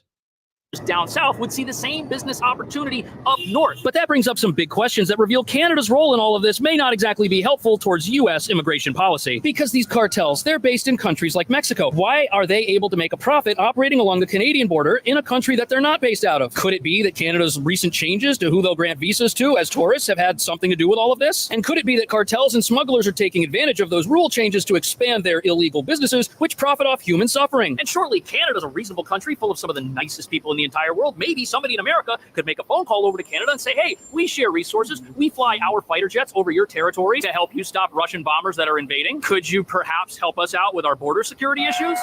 Do you think that perhaps that the reason why they changed the law the way they did it was to actually help crush our borders? Like they're not like, you know, secretly in on it? I don't know. I mean, why would you just decide to not have visas to come to your travel visas to come to your country? Why would you just decide to just stop doing that? It didn't make any sense. Some people would say that sounds utterly ridiculous. What could Canada care about U.S. immigration policy? But the fact of the matter is we have a shared border and neither of us can police the whole thing. Unless, of course, our friends on the Canadian side of the border aren't aware of the problems that America might be experiencing because of their recent rule changes. Yeah, I don't think so. I don't think that they're not aware of it. Like, I mean, that would make them the stupidest people on earth, and I don't think that's the case. You know, they need to put those Mounties to work, man. The Mounties always get their man, right? So the Mounties need to be down there and guarding that border. Up until a few weeks ago, Canada did not require Mexicans and some other foreign nationals to have travel visas to fly to the country. Some folks utilizing the ETA program were being arrested here in the United States for illegal entry within 24 hours of their landing in Canada. Can you send them back to Canada? Unfortunately, no. So there are They can't send them back to Canada. people who entered Canada as tourists who were then apprehended less than 24 hours later in America without official permission to be here. Now I realize that the southern border is getting all the attention because that's where the main humanitarian Newark, New Jersey crisis exists. But you've got people up north putting their lives on the line to try and get into the country, working with cartels. It's a terrible situation up north too, and perhaps something could be done about that, even though it's not as big as the southern border. But as you're about to see, it's not just the cartels that are making a lot of money off this new system of migration that passes from Canada into the United States. No, there are a lot of interests here in America that are also making thousands of dollars off of it who would probably be upset if that border were fully secure. And this operation is much tighter and more well-oiled than you could ever imagine. We spotted a New York City yellow taxi cab more than a 5-hour drive away from home. We're told taxi, rideshare, and private drivers are all part of the plan to get migrants from here to New York City. One driver agreed to share. So the fact that taxis and rideshare drivers like these two Ubers right here potentially are involved in ferrying people from upstate New York down here who've just come into the country was absolutely shocking to me. And the rates they're charging are through the roof,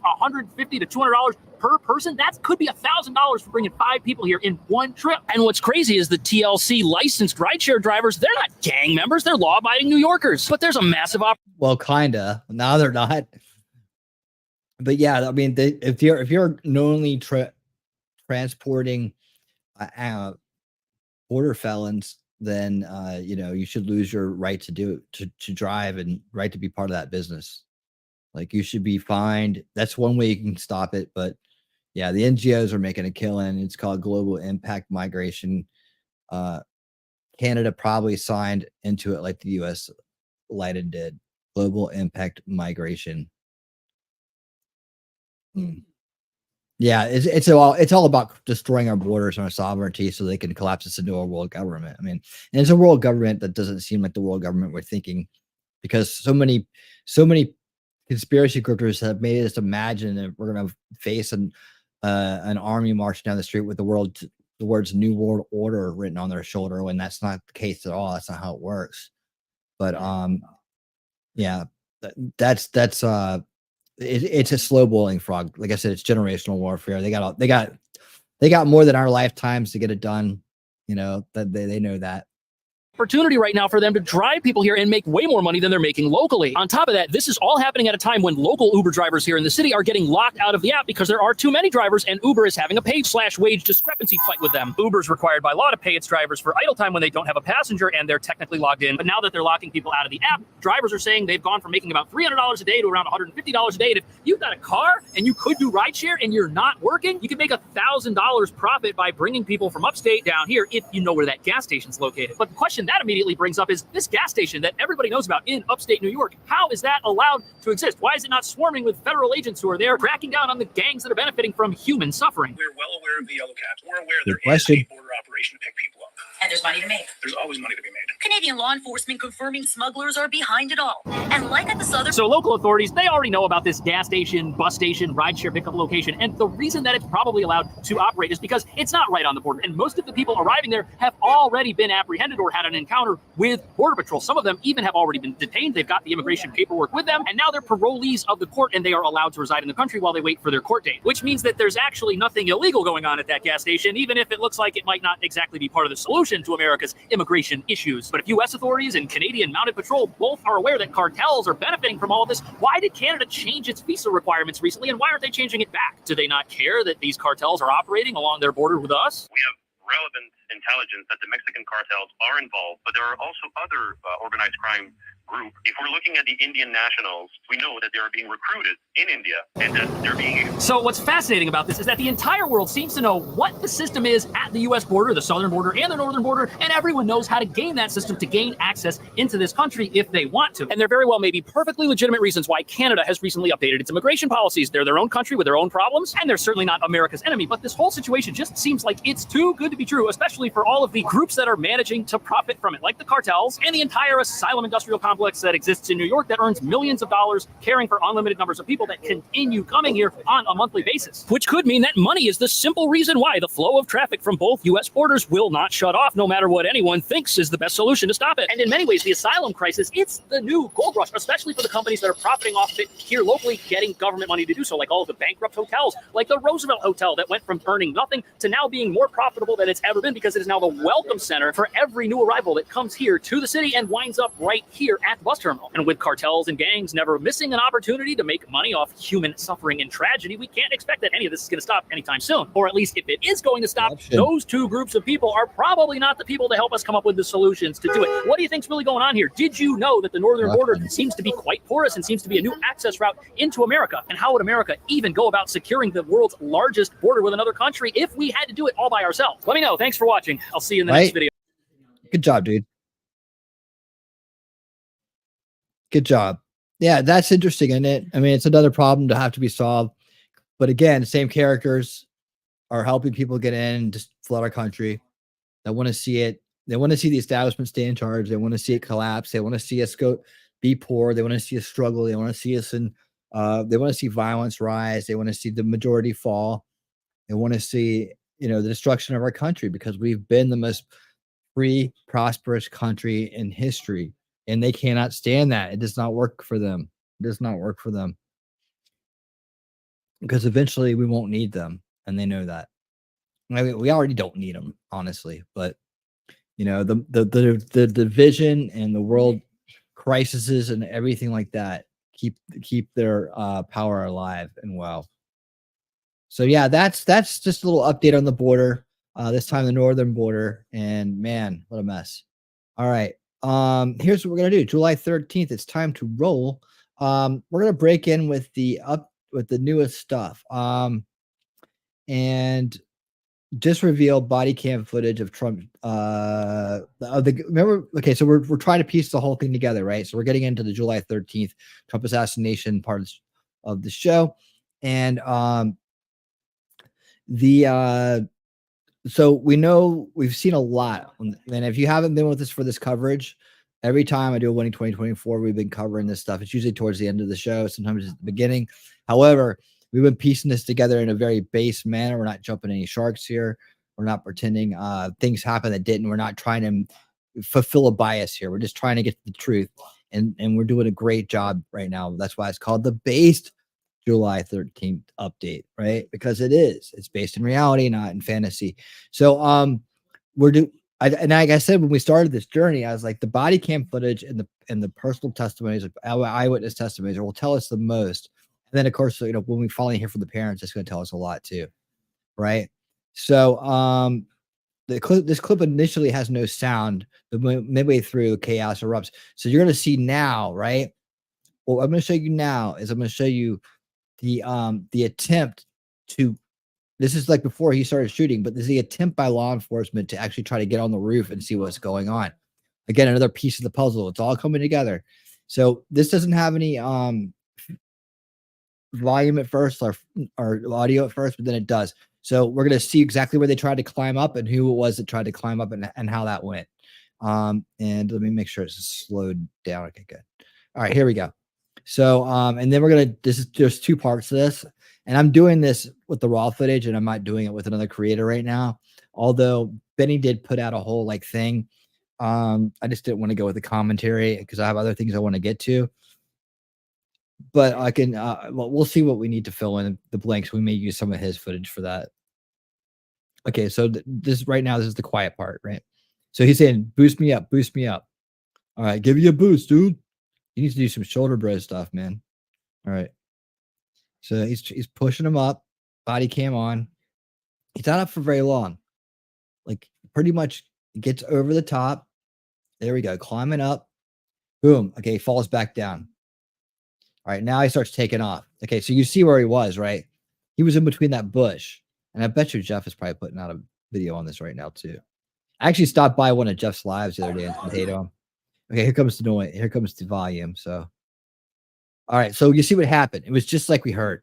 He peeked his head up, saw the shooter, the shooter heard him coming up there, I guess, or he was right there. Literally where he was trying to climb up is right where the guy was, right? That's right where later on you're going to find the backpack laying there and everybody's getting up on that one area, right? That's what it is. It's where the 10-foot ladder was. Obviously, he wasn't there when they climbed up, right? Okay, here we go. You got me up once, bro. This is where the second team was just using this, or they're getting up on the pallets. I'm not sure. Yes, you got me up once. Give me up again. One more. Ready? Look at this. Everybody's getting a boost.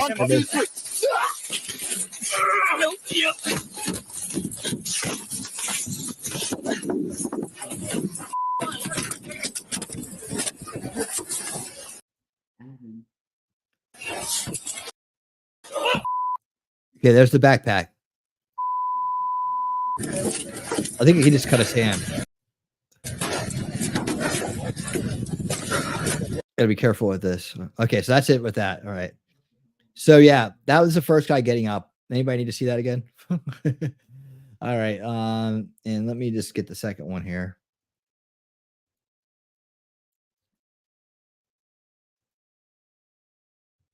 Where'd it go?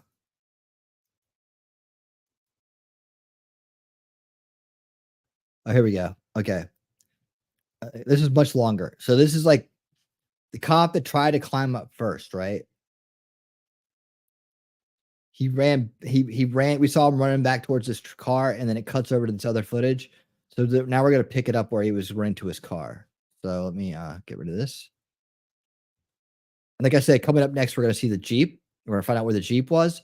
And we're also going to put the timeline together for radio calls. All right, here we go.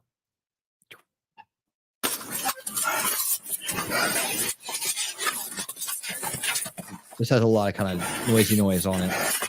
Here he is putting his, you can hear some of the complaints though. Like, I told you we should have done this and that, I think. Loading up.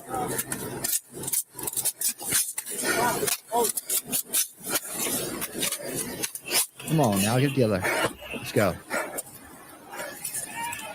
Oh. this close, bro. Dude, he turned around on me. He's straight up. He's close, bro. He turned around on me. This is the same guy that fell off, ran back to this car to get his automatic weapon. We have 2 civilians attending to him. Give me automatic. I don't know. Keep listening. Who's got eyes on him?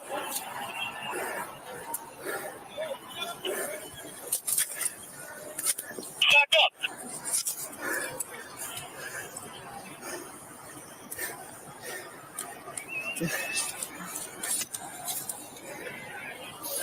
Seriously, he was right where you picked me up, bro. He was on that left side. Hey, shop. I mean, hey, shop. A lady's been shot in the stairs, the floor stands. What are you guys doing right now? All right, so that's where you can hear the guy saying, "Get the F out of here." That's coming from the left. That's coming from down near the fence where they're trying to get people out of the way. We should have been running back long before now. Okay, you can see over here, they're putting the pallet up. Yeah, they just did it. You can just see the pallet come down right there. All right, Mr. All right, Mr. Risk. All right, dude. No one's coming after you. Like, that's what I don't understand about these guys. Like, it's time to play. It's time to play. You know, it's time to actually do the job. And like, everybody's acting like there's an army coming at them. There's one dude up there, right? I don't know. I don't do this for a living, but they're all prancing around like they're going to be the one. Yo, Blasco. Yo, you about to hop up. He's laying down. He's on our next building over. Right after the gap. He's got glasses, long hair. Need a ladder. She's getting a hole.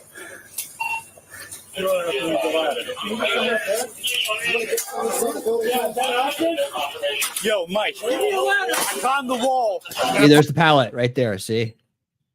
There's the pallet. On my head, right in front of him, bro. He's got a book bag. He's got mag. AR laying down. Yeah, he's laying down, burned out, book bag next to him. Give me a hard line. Most sections over here. Give me a hard line. But watch out, because he can come right down on you over there. What? No. Oh, this is gonna drop. That dude, you guys should have been like just storming the roof, man. Keep eyes on. Give me a ladder. You're worried. He's not worried about you guys. Like that's what I would be thinking. I would be thinking he's trying to do what he came there to do, which is take a shot at the president, not worry about mess around with us. Like, you know, we're the most important thing. Something, you know, you don't climb up in a roof in an environment surrounded by security with guns like all over the place. You know, as soon as you're seen, they're coming for you.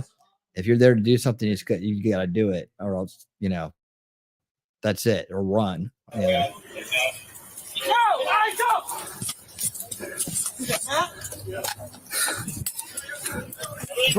I don't understand what this guy's doing, man. He's all kinds of, he might be freaking out a little bit. Like I don't know whether he's just like doesn't know what to do, or whether he's just like really wants to use his gun or something. I have no idea why he's running around like this. I would be trying to get to where the action is, or somewhere to be effective. Maybe he's just covering the background. I don't know. Covering everybody's back. In case he has backup. Okay, so that's already done with. If they're sending ambulances to the stands, and he's done.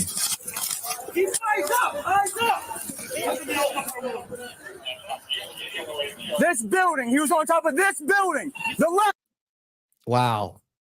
This is showing a lot of the communication breakdown, and these guys were not ready for this. One. That's what I'm seeing right now. What about you guys? I jumped up. Yellow crane. This is a very that side, the first one. That one, laying down. There's a gap in between. Oh my God. This is a little, it's like I could see a big training problem right between here. You and there. And this guy's cowered over here by the steps. He might have gotten freaked out because he had a gun pointed at him. It might have been one of those.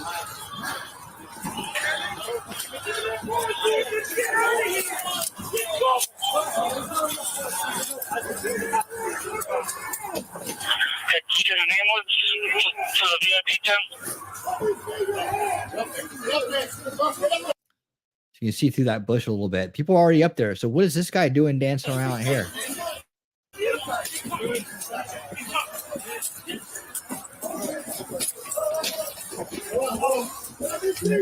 I don't know what this guy thinks he's doing. I think he's having a moment. They never know if it's a single actor or a group involved, so they need to be able to react if it's a group. Yeah, but what is this guy doing now? I mean, there's people on the roof. There's people beside him. I mean, if he's worried about other people coming at him, shouldn't he be turned around and face the other way? I'll guard y'all's back. Just get on the roof. Like, be useful. And like, I've not seen a lot of use out of this guy yet. Since he climbed on the roof and fell off and ran to his car.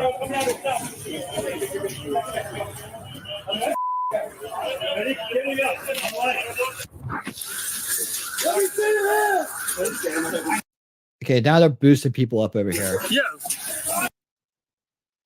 So we can see that. That's before the Tim Matter made it over. Or the Tim Matter made it over. This is how they got up. Good night, Kay. Affirmative. Thanks for being here. It's good to see you. You have a great night, okay? See you soon.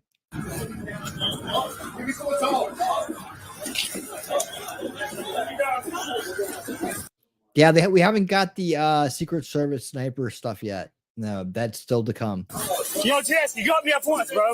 Now he wants to go back on the roof. Like, why does he need to go on the roof? You were just guarding the corner there. I don't. Yeah, a lot of work here. A lot of training work needs to be done. Yo, Jess, you got me up once. Give me up again. Why? That's this guy's job. Yep. All right, ready. Let's go. 1, 2, 3.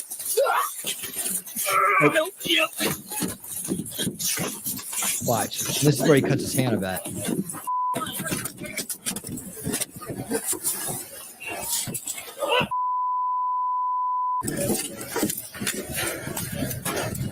I don't know. Somebody cut their hand getting up on there. All right, so that's it. That's it right there. That's the new stuff.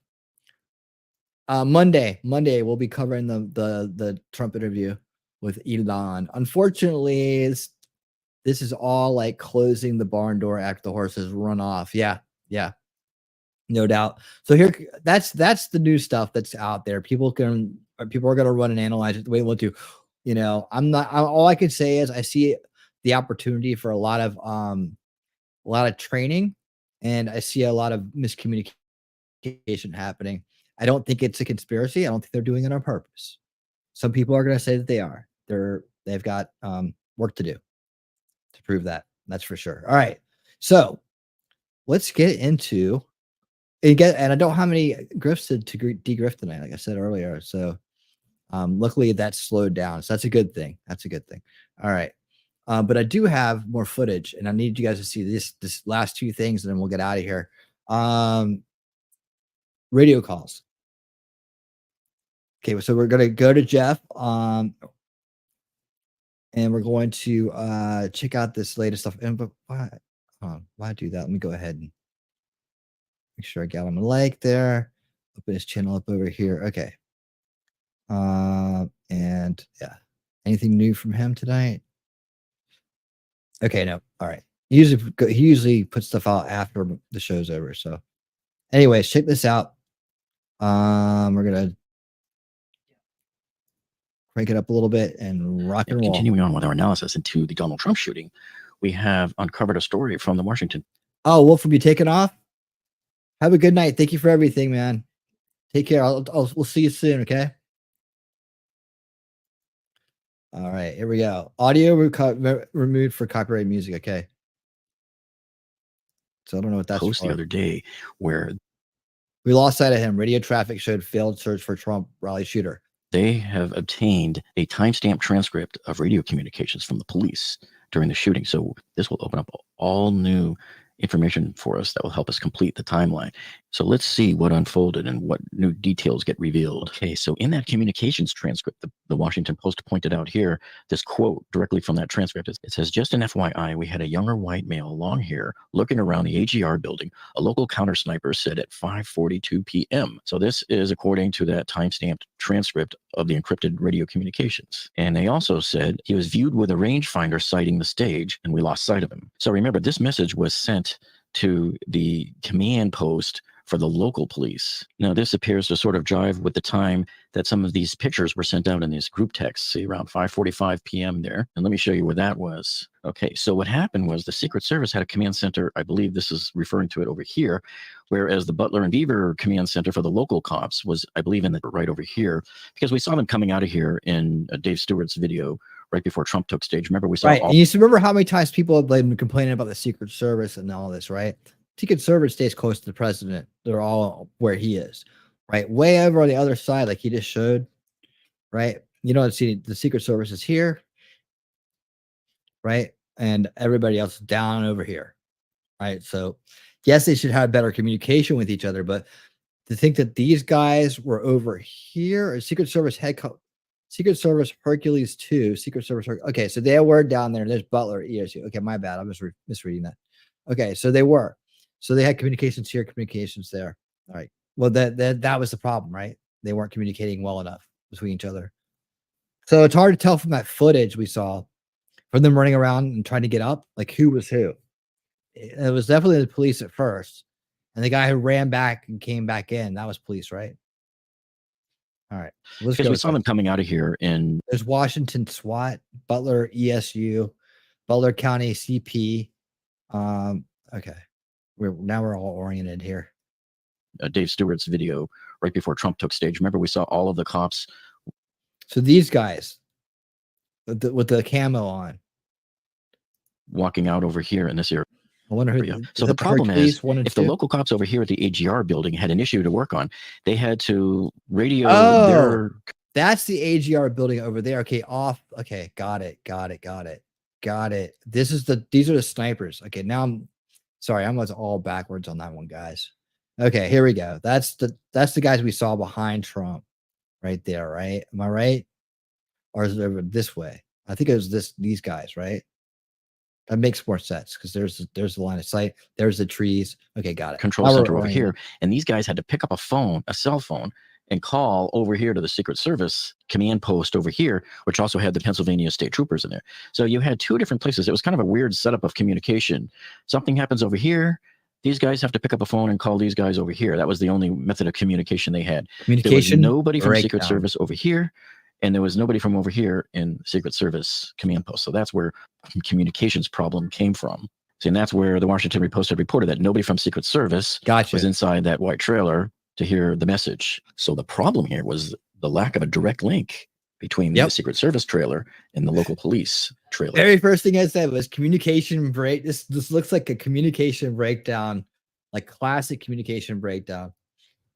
If you rewind back the clock a little bit to about 5:14, remember that's when they first spotted him with that picture, and then the picture of the bike. By the way, we've already settled the whole thing about the bicycle. We've determined that it is not his bicycle, because that duffel bag that is on the bike is not his, and the backpack that's on the ground by the bike is not his as well, because it's not the same backpack as the one you saw up on the roof. Because here's the one that you can see here on the roof in the close-up shots from the body cams of the police officers that were up there discussing it. And then you can, of course, I'd say that's in the probably bucket.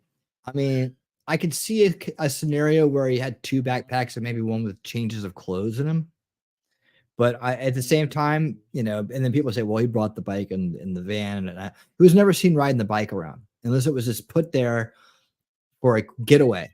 So if it was just there for a getaway, we don't know that yet. So I would say I'm with Jeff on this, but I'm still got it in the probably bucket. Like I'm not willing to say definitely yet. Let's see. Keith says the one video of the snipers was strange because it looked as if they seen him, but I do believe leadership incompetence is to blame. Yeah, I mean, yeah, it does, but it's just until we hear from those guys, I mean, we won't know for sure. See the medic's backpack next. Yeah, medic's backpack and shooter's backpack. So the medic there on the roof. Bomb squad had me for about an hour. Then the ATF had me. And then they. Oh, well, there's the owner of the bike, so never mind. Now definite. There we go. Finally. Took me in to sit and talk to the FBI. ATF came back in and says, Mr. Evans, we're getting you out of here. They thought you were the shooter.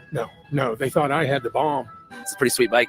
A buddy of mine gave it to me a couple years ago and decided. There you go. Everybody with the bike. There's the bike owner. Time does tell, doesn't it? Oh, how about that? I'm going to ride across country. Have you done it yet? I'm on my journey now. Oh, what? Now I'm stalled here. Where are you going? Boise. Oh, you're making it out to Idaho. I gave myself 100 days. If we get out of here today, we're going to be at the convention tomorrow. There you go. So this guy should probably start a YouTube channel and get lots of subscribers because he's now famous, or at least for the moment. News stations have already interviewed the guy that owned the bike. He had been detained by police during that time, and they released him afterwards. He's just a guy that apparently, I guess, he takes his bike across state there to multiple events. And yeah, it's kind of like don't leave your bike and your backpack laying around a secured event. It's kind of like leaving your luggage at the airport unattended. Yeah, I wouldn't do that. Yeah. So that's the bike owner. Yeah. And it's funny because, well, how in the hell here comes a silo that we have to take in consideration here on our side. Jeff found it. We got it. Here it is. He's been interviewed. But none of these guys, none of these big creators in the new media space, the alternative narrative space, none of these guys have seen this yet. But that speaks to the silo that we're in. Because I hadn't seen this yet either. But thank God Jeff found it and put it on there. Because I probably should have gone looking for it personally. I just didn't think it was that. I didn't really think it was that big of a thing. I think it's one of those things that's going to come out eventually. But I wasn't ready to, you remember how when the narrative first came. Yeah, right. Especially leaving your backpack next to it like that. And that's I can see why they thought he might have had a bomb. If the feds knew this, they should have said in the congressional hearing. Yeah, that would have been nice. That really would have been nice. I don't know why they didn't do that. But yeah, the knee-jerk narrative that came out that everybody was getting clicks and views off of was, oh yeah, here comes this guy. How the hell could they not stop a guy on a bike with a ladder and a rifle in his hand? I mean, you remember how imagination land people were when this first started, right? They had made up all kinds of things in their head, didn't they? They had all kinds of images. You got to wait for the information. You weren't there. If you weren't there, you didn't see it, right? And you don't have the truth yet. You're just like AI, your mind's gonna start filling in those gaps with whatever you've seen before in your life and whatever. It's gonna try to piece some kind of thing together. So that's what I've been telling people about AI. It's really AI can teach you a lot about how your own mind works, like how other people's minds work, how people fill in gaps with scenarios they've seen in movies or read in books or experienced themselves at some time. They'll put that into what they're trying to fill in, the gap they're trying to fill in. And so we all do it naturally. You just have to be aware of it and you have control over it. Yeah. So then between that time and I guess around 5:45, that's when they were sending all of these group texts and everything about the suspect. Okay. Yeah. So then the local officer Lenz, who's in the local police command post there, he used his cell phone to call the state police officer in the Secret Service trailer. So this is that communication method that I told you about. So then a few minutes later, this is important to note here. So Lenz had radioed to the local officers that help was on the way. So they were already sending backup at 5:45. And he told them here that the state police and sheriffs should be en route. So he told them that at 5:45 p.m. So now we are about 26 minutes before the shooting.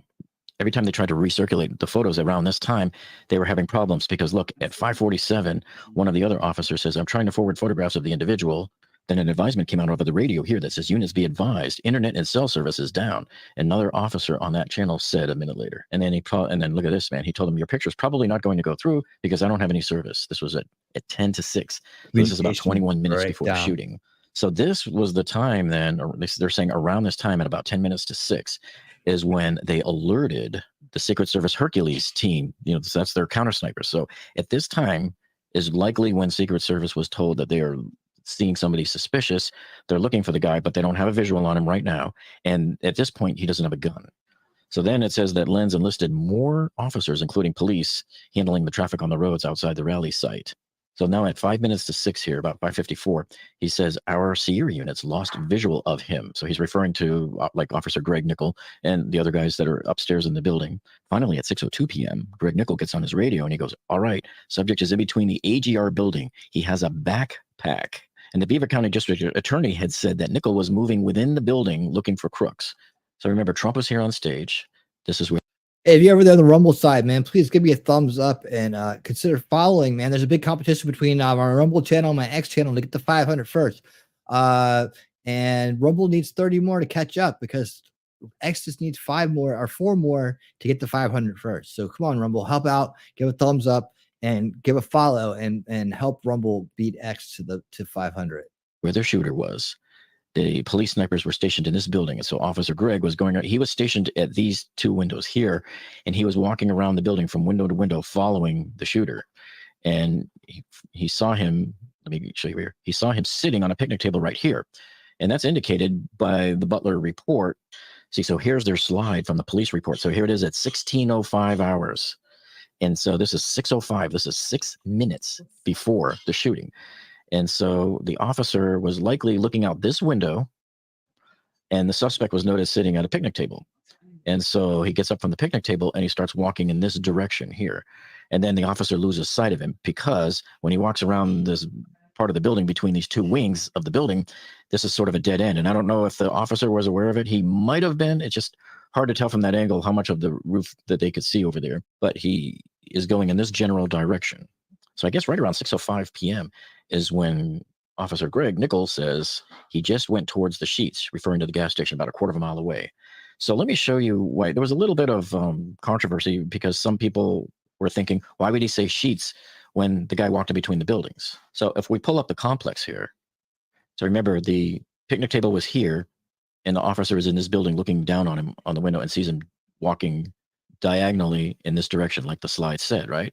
Well, if we look in that direction, he was walking in the direction of Sheets. So it's not like the officer was incorrect. He was using it as sort of a landmark and a very accurate landmark. He said, look, he's walking towards the Sheets. He probably didn't know at that point in time whether this was a dead end here or not, this courtyard area that the suspect went into. And guess what, people? This now brings up another potential point of entry onto the roof by the shooter. Because if we zoom all the way in here, and we're going to go all the way to the parking lot, and let's zoom in. And so the picnic table that he saw him at it could have been this here, or it might have been somewhere else. But we saw on the Spa Guys drone video last week that the table was here, where the officer likely saw him. So if he got off this table and walked here and disappears around this wall into this courtyard area here, oh, wow. This is in the direction of Sheets. But look what happens when we zoom in here. He could have crawled up onto this air conditioner and then scaled this vertical pipe here to get onto this roof over here, and then very easy to get onto here and then run all the way up, then run all the way south towards his final position where he was at. So this does provide a third possible location. And if you look at the testimony from the FBI director a couple of weeks ago, he did say that there was some video somewhere that shows him accessing the roof through an air conditioner and a vertical pipe. So at that point, when the shooter disappears around the corner, Officer Greg decides to go downstairs and outside to look for him. And that was probably the mistake there because, leaving the post, and when he should have been back over here, it's still debatable whether he could have seen all the way down that roof anyway. But during that time window where he was downstairs, the shooter had probably already gotten up onto the roof by 6:06 p.m. Officer Lenz in the police command post sends out this along the radio. It says, all units be advised also that individual is headed towards Sheets. So that was radioed at 6:04. And then from listening to the radio communications from those guys, it's horrible. Like, I don't know if that's normal or not, but the communication that was coming across there didn't sound very succinct. Like, so if someone says heading toward Sheets, right, which is all the way across the field, right, that sounds like he's heading that towards the Sheets, not just in that direction, which maybe is north or west. I don't know. Some direction. Use directions. So he hasn't left the property, but he's walked. I mean, this is a terrible way to describe where he's going. It really is. I mean, because it's so far away from the building that you're imagining. You can again, if you don't see it, you're going to try to imagine it. That he's actually. How would you get to Sheets from here? Well, I know where Sheets is. I have to cut across. I bet you cut across that field. Right. So now you're running towards the field and you're not even looking between the buildings. What do you mean? He's basing all this on 16:05 being 6 p.m. I don't. Oh, I hear what you're saying, military time wise, huh?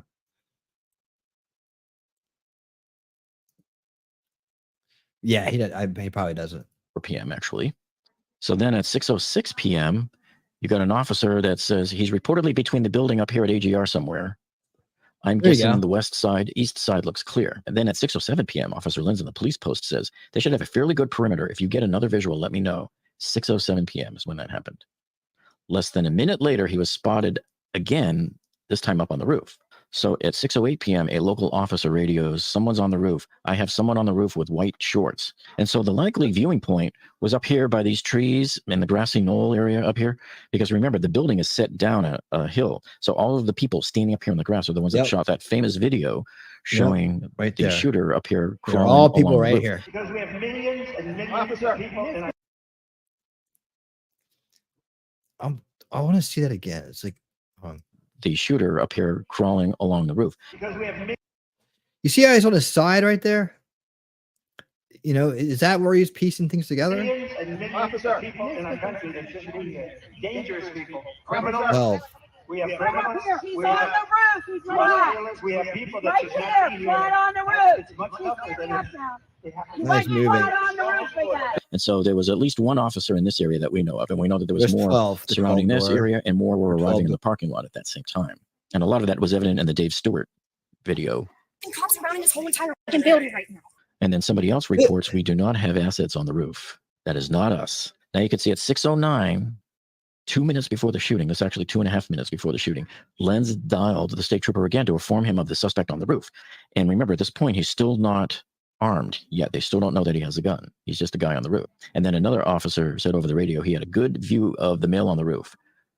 And then they were saying, here, we've got him. We don't have him in custody yet, but he's straight in front of me by the pine tree, standing upwards. He has a backpack.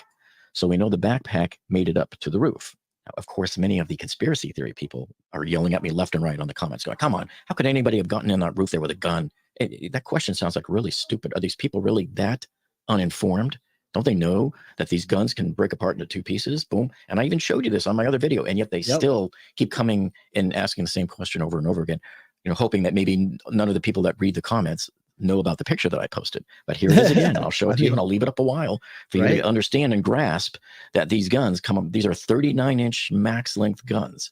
And when you break them apart in half, you got 18 inches. That easily fits in a backpack.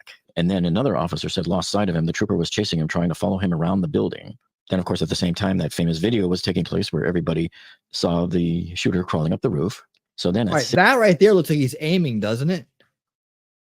Wouldn't you say that's an aim? I mean, he looks like he's aiming, right? What's right in his hand right there? That's the rifle, isn't it? 6:10 p.m., another officer gets on the radio and says, last time I seen him was by the pine tree between the two buildings, the small walkway joining the buildings. The officer who earlier spotted crooks on the roof reported at 6:10. So then here's that famous claim here that okay, so the guy who said last time I seen him, that was the dude we just saw in the video, right? Because that's exactly what he said, and he meant that he got up on the roof between the pine trees to see him. So the last time I seen him, he was by the because he was right there to the left. Doesn't mean that's where he got up or anything, just to kind of make it clear, but. That's where this is the guy that we just saw on the body cam. At 6:11, a local officer hoisted up to the roof line by a colleague reported the first sign that a man on the roof was in fact a deadly threat. So right here they say they saw him, then he got up on the roof and then reported he's armed. I saw him laying down. I don't know. This is confusing now because of the 1 minute here between. But I swear I heard him in that video say that. So it could have been him or someone like off camera. Script. He's armed, the officer said, according to the transcript. I saw him. He's laying down. And then it says here, he's got a long gun, the officer said again onto the radio. So this is now at 6:11, and you've got basically 30 seconds to go before the shooting. So anyway, it says seconds later here, Lenz radioed the Butler quick response force. So you realize that that's exactly when he became an armed suspect at that moment. Yeah, there might be more than one officer talking. Mm-hmm. Yeah, so all these people are like, they knew an hour and a half and all that stuff like that. Yeah, like I said, there's some procedure issues there. They needed to to immediately confront people they think are sus, get pictures, get information on them, explain why, be polite, but don't be, you know, give them some choices and just let them know, hey, look, you know, we could be completely wrong, but this is for the president's safety and you want to make sure he's safe, right? So, you know, there's ways to work this out and diplomatically, you know, get suspicious people to know that they're under suspicion. That may dissuade them, or maybe prevent them or discourage them from trying to do what they might be thinking they're going to do. Of course. So they were the ones that were based in the barns behind the rally stage that I showed you before on the Dave Stewart video, but they had moved out into the field and were already facing the AGR building. And as he was telling these guys here, QRF from command, you need to deploy to the AGR building. BT has a male on the roof with a long gun. They have made contact with him. Right there is where they should have said, get Trump off stage. I mean, why are they saying deploy? That's really nice and all, you know, but I think that could have been the moment where they said they could have just, you know, passed it word of mouth and shouting it, get him off the stage. Like, this is where the incompetence takes over, but I don't see anybody intentionally standing down here either. So as he was saying that is when the shots rang out right here. Shots fired at 6:11. It was actually probably 6:11 and 30 seconds, somewhere right around that time frame. So unfortunately, because they just got that notice about the gun, the officials in the local command center were not able to pass on the message about the armed man to the Secret Service command post in time. There simply wasn't enough time to make that cell phone call. So had they been in the same trailer, I mean, there's that, and then there's the fact that most people don't know how to think outside the box. The Secret Service would have found out with 30 seconds notice. Is that enough time to react and look for him and get him in your sights and shoot? We'll never know. Maybe, maybe not. Had they been in the trailer, I think the odds would have been certainly a lot better for them. And this is important. This is why when you have multiple... It's like, this isn't one of those things where the show must go on. I mean, you're allowed to pull them off stage and reset. Like, this is... everybody's going to understand, and nobody's going to leave and be like, well, that was the worst rally ever. They cut them off right in the middle because they had some kind of incident. No, get them out of the way. Everybody's going to be happy with that. Take care of the dude on the roof. You know, crowd understands that if they go into these events, that something can happen. I mean, you understand the risk you're taking when you go in. Agencies working together like this, while you need to have heads of each area there all together in that same command post. One command post. Everything flows into that command post. One command post to rule them in and all. out of that command post. Yeah. And so remember, the shooter had crawled up somewhere around here on the roof. And remember that ladder that everybody kept saying was the shooters. It's just so it's still idiotic that at this point we still have to try to explain to people. So we're not going to explain it anymore. We're just going to show you. Yep. They said, oh, it was blocked by these trees. It's not blocked by the trees because anybody walking by here, and there was a lot of cops in this parking lot here walking around the building searching for the shooter because they didn't know he was on the roof. They thought he was hidden around here somewhere. So they had already been checking all these nooks and crannies, and they would have seen the ladder if it was there, and they would have used it. They wouldn't have had to have one cop hoist up another cop. And if you look at this pine tree here, there's a 3-foot space on this side, and you would have had a direct line of sight to the ladder. And then if you come over here to this side, you can see there's another 3-foot space on this side. So if you came from it from either direction here, or even walking by, you would have noticed that ladder easily. And you notice how some of the conspiracy theory people who keep dwelling on this ladder issue, they keep changing their story. So whatever new information you come out with, their story keeps trying to change. It's like they just get more and more desperate because that is what their job is. Their job is to, no matter what you say, is to just completely reject it and throw all sorts of nonsense and Hail Mary passes at it and see what sticks on the wall there. They could die and be resurrected and still not even believe that they were resurrected. Make sure you check out these other 2 videos that I've uploaded over the last couple of days here. These are the fresh new videos for you to check out. If you haven't been here on this channel, you want to binge watch those. That's the update on the timeline. Excellent job. Jeff's doing the best work that's out there right now. Okay, right? He's good at cutting through the BS. Who was it? T-Rex was saying the other night, this is the guy that when that hotel collapsed, he came out and explained it. And everybody thought it was some kind of intentional thing. He came out and explained how it worked. I remember watching his video. It's so good. Like, it talked about how the flooding, how it was built, and how the flooding had caused it to erode on one side of the building. Remember that big building that just collapsed? I think it was in Florida somewhere.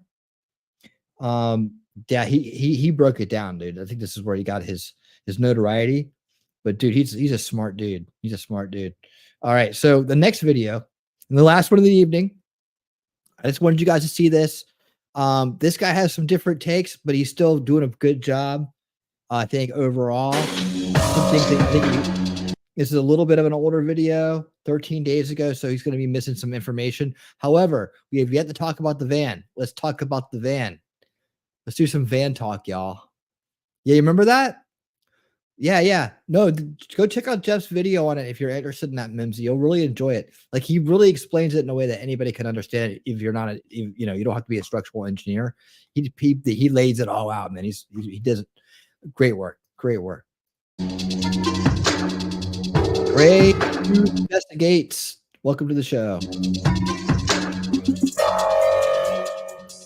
Welcome to the show. Hello, this is Gray Hughes of Gray Hughes Investigates on YouTube. Please hit that like button, share, and subscribe. And okay. If you could please watch the entire video, I would appreciate it. On the last video, the average watch time was 7 minutes, and you missed the important part that was at the end of the video, okay? So today's video is regarding where was the vehicle that Thomas Crooks drove. Okay, do you guys remember what everybody's told us so far about the vehicle, where it was, what it was, all that stuff? Remember when Tim Pool threw a fit and cried because he thought that he literally just drove his van right through a checkpoint? Remember that? Okay. And it appears that he did drive a van based on an interview that was done with one of the local residents. In the interview, he explains that the van was on the street where he lived. And so we have, this is the area. On the street where the guy lived who reported it, not Thomas. Stage is over here. The AGR International building. There's a series of kind of buildings like this. Obviously, this is a building where the shooter was. The counter snipers were in this building here, apparently. There's some debate whether or not they were supposed to be on the roof. There's somebody out there, an official, that's claiming that was false information. That was put out there by the Pennsylvania State Police, that they weren't supposed to be there, that they were exactly where they were supposed to be. So that's still up in the air, apparently. All right, but we do know that they say that he had his vehicle and it wasn't right in the area. And Christopher Wray said that, but he didn't give any specifics of where it was. So somebody sent me this video last night. It was a TikTok version. I found the original version on Fox News, and it's an interview with Alexis McAdam with one of the local residents, and he describes what he saw. And I tried to use that video to determine what street the van was found on. So let's take a look at the interview right now.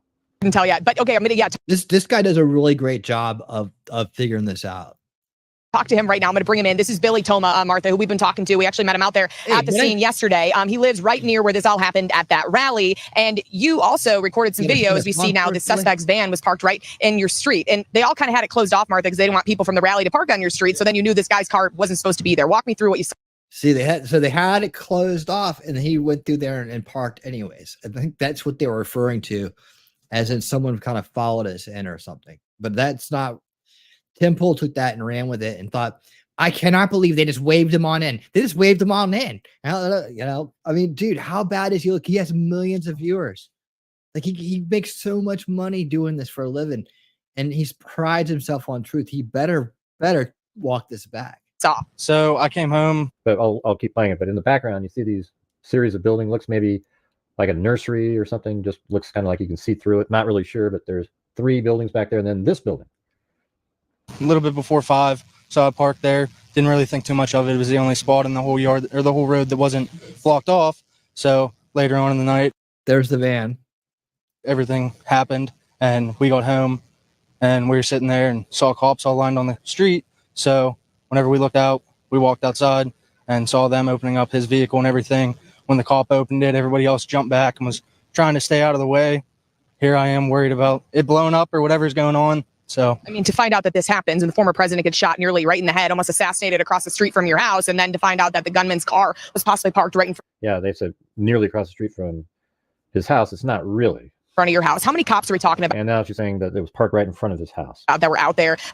She's like, I guess she's just kind of, I guess she's just kind of messing it up as she goes, isn't she?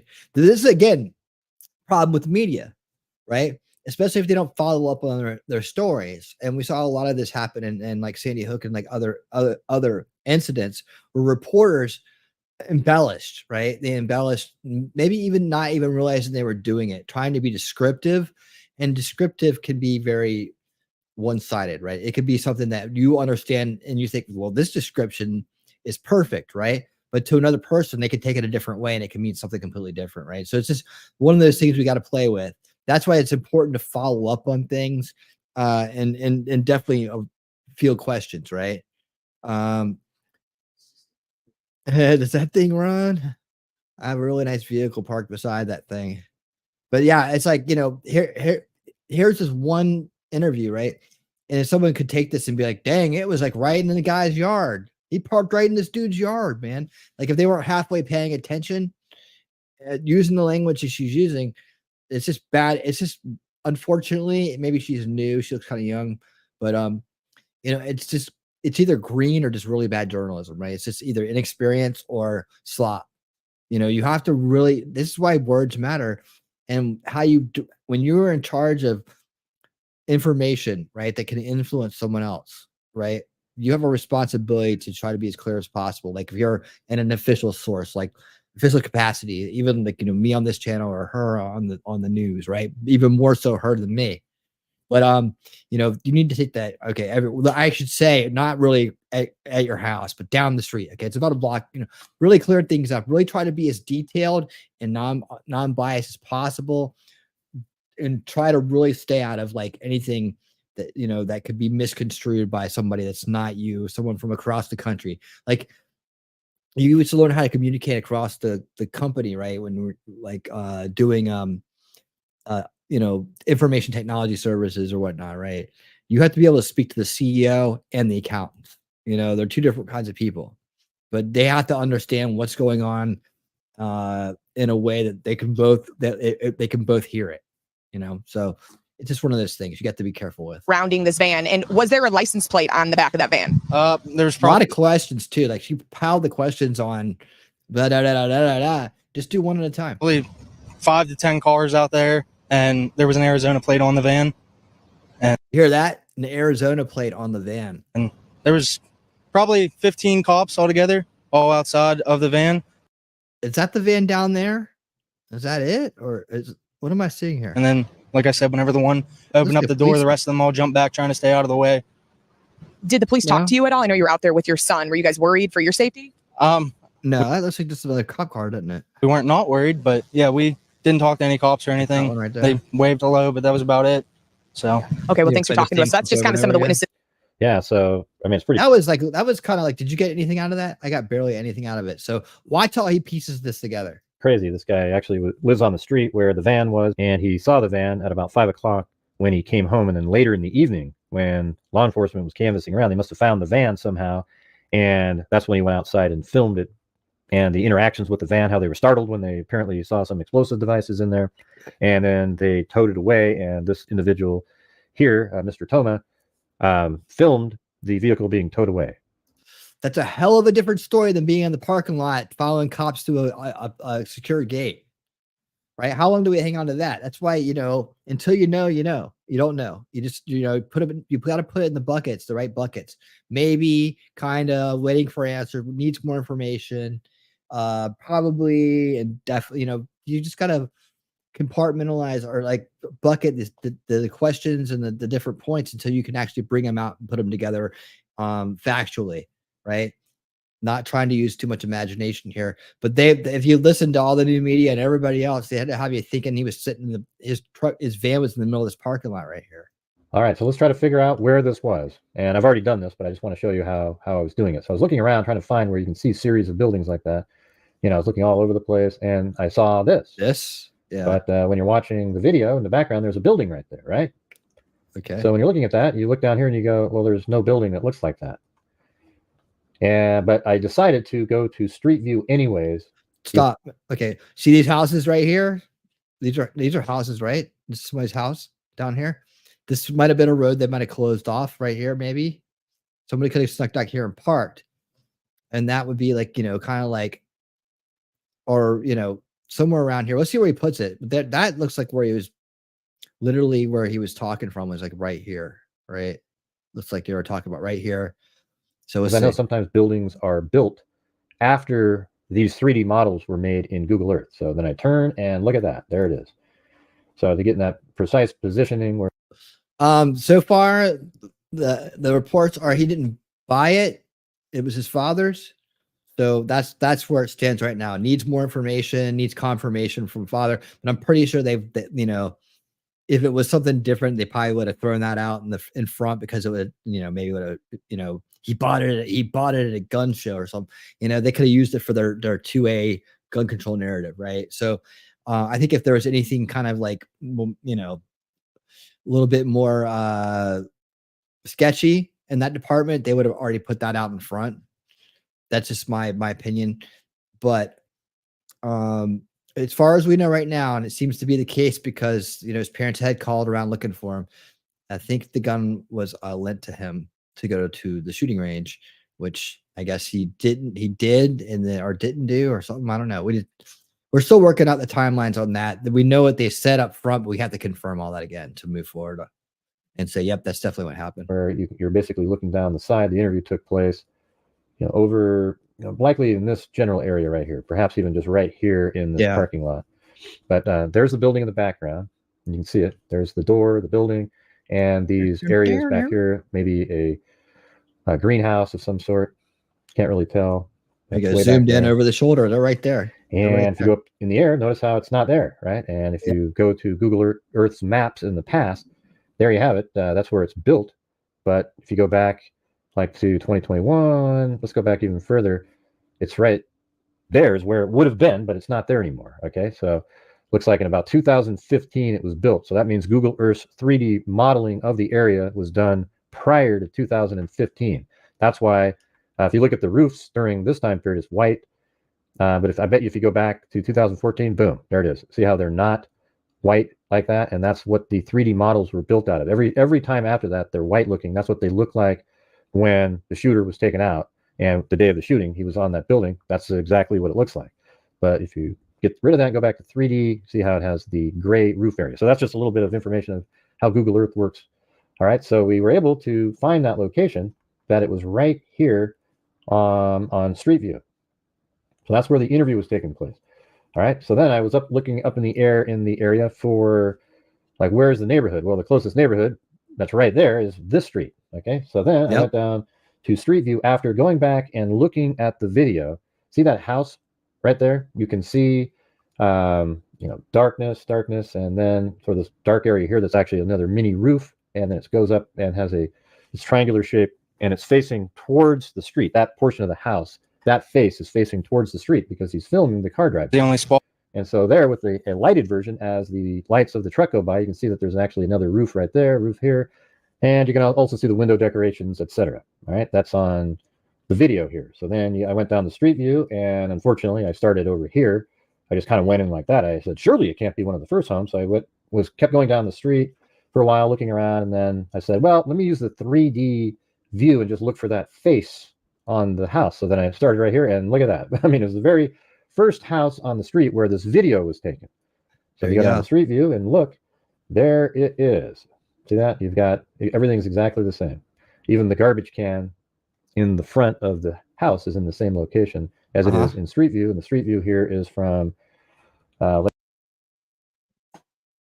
see, November of 2023. So only about 8 months ago.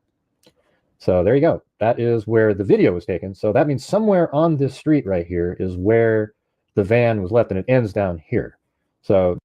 Oh man, who's feeling embarrassed for Tim Pool right now?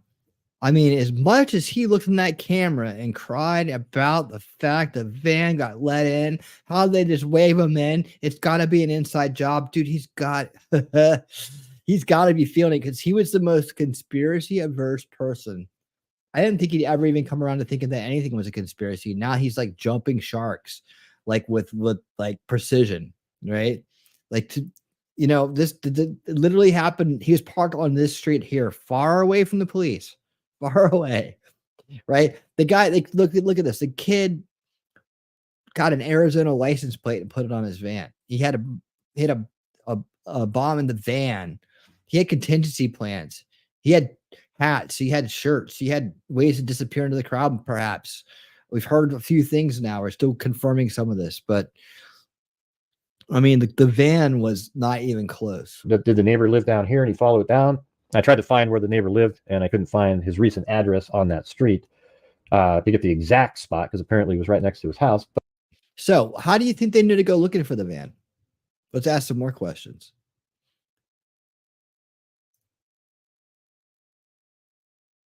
Who was that? I don't know. I only regret when I tune into Tim. No, I don't. I think he does good work on a lot of things. I think that he's way out of his wheelhouse here, and the sensationalism and the knee jerk reactions to this are astounding. Like from him, like this is like Tim 3 years ago would never have tolerated this from Tim today. So I don't know what the difference is, but it seems like he's really, really jumping the shark on this one. I mean, well, it didn't seem like it. He did. He completely did it.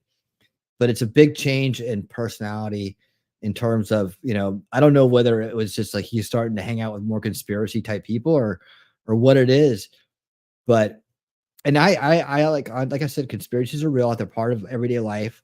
And, but there's different kinds of conspiracies, and there's ones that are just grifts, right? And I call out the grifts. I call out the ones that are there to exploit people or make money off them and to keep them discredited and down in rabbit holes where they are completely useless and completely create bad optics for our entire side. So I'm not conspiracy adverse, right? Because I believe we should be focusing on the open conspiracies, the ones that are right in front of us, like Agenda 2030, what the WEF has planned for us, what the UN has planned for us. That's the clear and present danger. That's what's really coming at us. Those are conspiracies. But the election conspiracies, things like that. That's things we need to focus on, not this bullshit. It was an inside job that it happened. It's because you've been thinking your entire time that it was going to be like a Kennedy kind of thing with him because he had beaten them at every turn. And what else could they do, right? Besides spinning up an entire population and see who triggers first, right? Which is what they do now. That's their new MK Ultra Manchurian candidate, mind controlled assassin. They just do it. They start training them from birth. It's called everybody, right? And they indoctrinate us all the way up. And the people whose personalities and whose situation and whose conditions, who's been abused, who's been on what medications, whatever it takes to snap them, right, at the right time, it'll happen because the numbers will just say it will, right? It's more of an analytical approach, just knowing that this rapid cycle of abuse, the indoctrination, that the information abuse, the physical abuse, the crime, whatever, something gets to somebody at some point. They're indoctrinated and they snap at the right time. Yeah, it's a lot to bank on, but it's better than trying to put it all together yourself and getting caught. In this day and age, you're probably more likely to get caught than not. So when you have like a system in place that just generates people, that causes mental collapses, right? Like that inspires mental collapses, that will cause someone to come do something like this. That's how we started off talking about this. Is like what drives a young man to this point? Oh, he's just some of these people, they write him off and they're like, he's just a fucking retardo, and this person. They're all mad about what he did without asking about how he became that monster, how he got to the point where he didn't care anymore, because he was just born an innocent little baby like the rest of us. He wasn't born evil. Something happened to him. Someone happened to him. I think this is one of the biggest examples of information abuse out there, because he obviously just doing really good in school. He didn't seem to have, his parents seem to have loved him. He was very well cared for and provided for. He had a job. He was getting ready to go to a 4-year university. He had a future. So what activated him? What made him lose his mind? That's the more interesting question than trying just to, let's blame the parents. Let's blame him. Let's blame the guns. Let's blame everybody else. What the fuck happened to this human being? That's the real question, right? And so, Tim is I'm surprised he doesn't think more like that, anymore. And to say that, oh my God, to take half-ass information on his $1 million platform and spew it everywhere, that's the problem. So I guess I did do a little conspiracy degrifting tonight, but it's just that it was so clearly obvious from the beginning that he was all these knee-jerk conspiracy reactions about this being some kind of inside job, stand down, more than one shooter, all this other crap, foreign hired assassin, all this other stuff that people have come up with, they were all going to completely fail because they were all coming out without any information at all and saying it. I mean, it's like it's recipe for disaster. Just what is waiting a few weeks to get your story right? What's the harm in that? That's what I've done here the entire time, and I've been pretty much right on for the most part, besides some stuff we had to like keep on the board and drill down further to get the right answers for. It's no harm, no foul. I've made no crazy predictions about anything. I just said, let's figure out the truth. Let me show you guys how I do it. Let's find some base people that are doing real research, like these people that I show you, right? And then we'll go through and I'll show you what all the conspiracy grifters are doing wrong. But he filmed it right here as it was leaving. So perhaps he does live just at the end of the street down here. That's really not really significant. It's just that we know now that the van was parked on this street. So did he go there in the morning? We know that he was there in the morning. Did he go and park the car here? And apparently it had Arizona plates on the van. So likely he went and found a car somewhere and removed those plates and put them on his van so that it wouldn't easily be tracked. It doesn't really make a lot of sense, because once you get in the already more clever than the Pakistani guy who flew over here and be like, now I will go on hitman.com and look for someone to do our dirty work for me. It's just like, it's like, I mean, and people are like, how the hell did these old senators on the Senate and Congress or whatever, and they're like, how in the hell did a 20-year-old do this to us? Well, he's obviously smarter than the people that are working there. He's smarter than the guy, the trained terrorist or whatever that came over from Pakistan and working with Iran. He was smarter than that guy. Obviously he thought this way out in advance. So if he went through the trouble of getting an out-of-state license plate to avoid suspicion, he changes the clothes, a contingency plan. I guarantee you, he was trying to he was gonna haul ass back as fast. He's gonna get off that building and start running this way as fast as he could, using those trees right there for cover from the snipers that are over here, right? He figured he would just boom, roll off that building and start running, maybe have to take a few people out on the way, hit these woods, drop everything in here, come out the other side with maybe a new look or something like that. He may be, I wouldn't be surprised if something was stashed back in these woods. Honestly, I wonder if they look back there for another change of clothes or something, the way this guy's thinking, right? Book it to these woods, hold them off. Maybe if you have to hold some people off, change, get out of here. He could have had a mask back there, for all something, make it back to your van, pull out, go down there, got your form, you got your license plate number changed, you got your foreign plates, out-of-state plates on, truck it to wherever you're going next. The car, you can just check the VIN number and see who the owner was. Maybe he destroyed that. Don't really know. He apparently was maybe going to blow up that van. So perhaps that could have been the other thing too. He could have been that could have been his distraction. So he goes to the woods and maybe he's going to fake his own death with that. I don't know. I mean, he could have done a lot of things, right? Who knows? There's probably more to be found, but if everybody had just stopped at one thing, we probably wouldn't know. I would go search these woods. Right? I would look for other vehicles he may have been associated with. He thought that would destroy everything, and maybe what would survive would be this license plate from Arizona, and it would throw them off. We don't really know. So it's right in this location. Let's put the pins there. So this is where the interview took place, somewhere around in this area, and the van was parked somewhere on this street. So he would park the van here, and he obviously had the bike in the van. So perhaps at around 3:45 or something like that, he bikes over and parks over here. Now, I think if you take a look at this, it was about 200 yards. Like I said, like this is this is 13 days old, so he probably didn't know about the bike yet. So that part he's got wrong, but he's just trying to spitball. He's just trying to figure it out. He hadn't quite got the news the bike wasn't his yet. So we'll give him a break on that, of course, because this is good work. Away where the drone was flying. So I think it was likely in this parking lot. So he took his bike and he had the drone in the backpack this time. I think early in the morning when he got there, it's just a theory I have with absolutely nothing to back it up. But I think that he placed. Being honest about it, we know it was a stand down. That's the other thing coming out, man. And it's like, man, you guys know how I feel about this, man. I'm really bummed out that our top reaching new media people that are some of the top that are out there are really taking a dump right now. The gun, as a theory, inside this tree right here. Look how thick that is. You go on the back side, you put the folded up none of these theories actually end up working out, but I guess see, is there Anything else left in this worth watching here?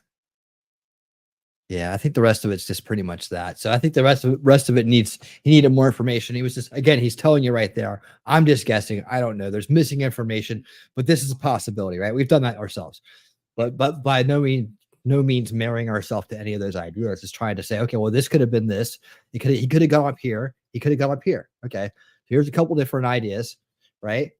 And then we go back and we keep an eye on it. We see what new information we get, and we slowly question to the void, because that's the way you do it. Question to the void.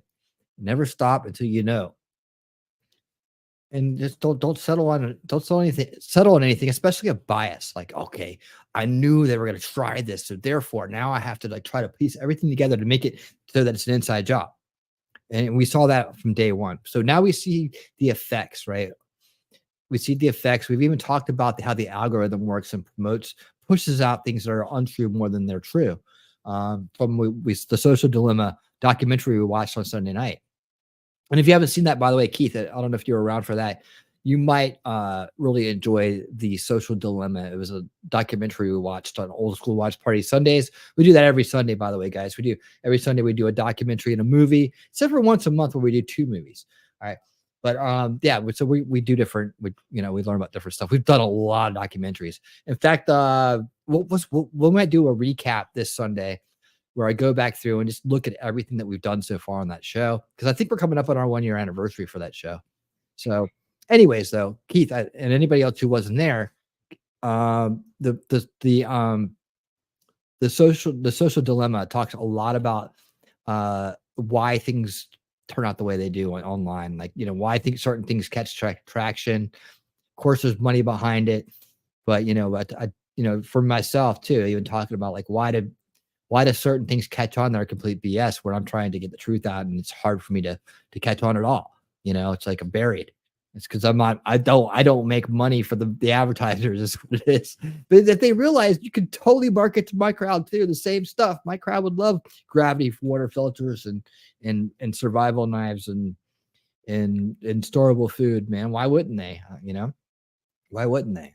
We all want that stuff because it means that we're more self-sufficient, right? And that we're they're healthier, right? So yeah, we're into that kind of stuff in this scene over here. So why not? I don't know. Also, I'm a very niche audience. I'm very niche. I'm not jumping sharks, and I'm not for the establishment. So I'm this new thing, this new idea called winning reality. All right. So guys, speaking of which, yeah, I was going to do Unveiling Reality last night, and we were going to watch this Tucker Carlson, Mike Lee interview. It's like 2 hours long. Then I realized that I was going to run into the YouTube problem with that. Right. And I didn't want to do a kickoff show and jump from Unveiling over there. And I feel like really I need to have like 2 nights a week off. So Unveiling Reality will need to be something that needs to happen. Right. So I'll leave that night open. I could still fill it with something.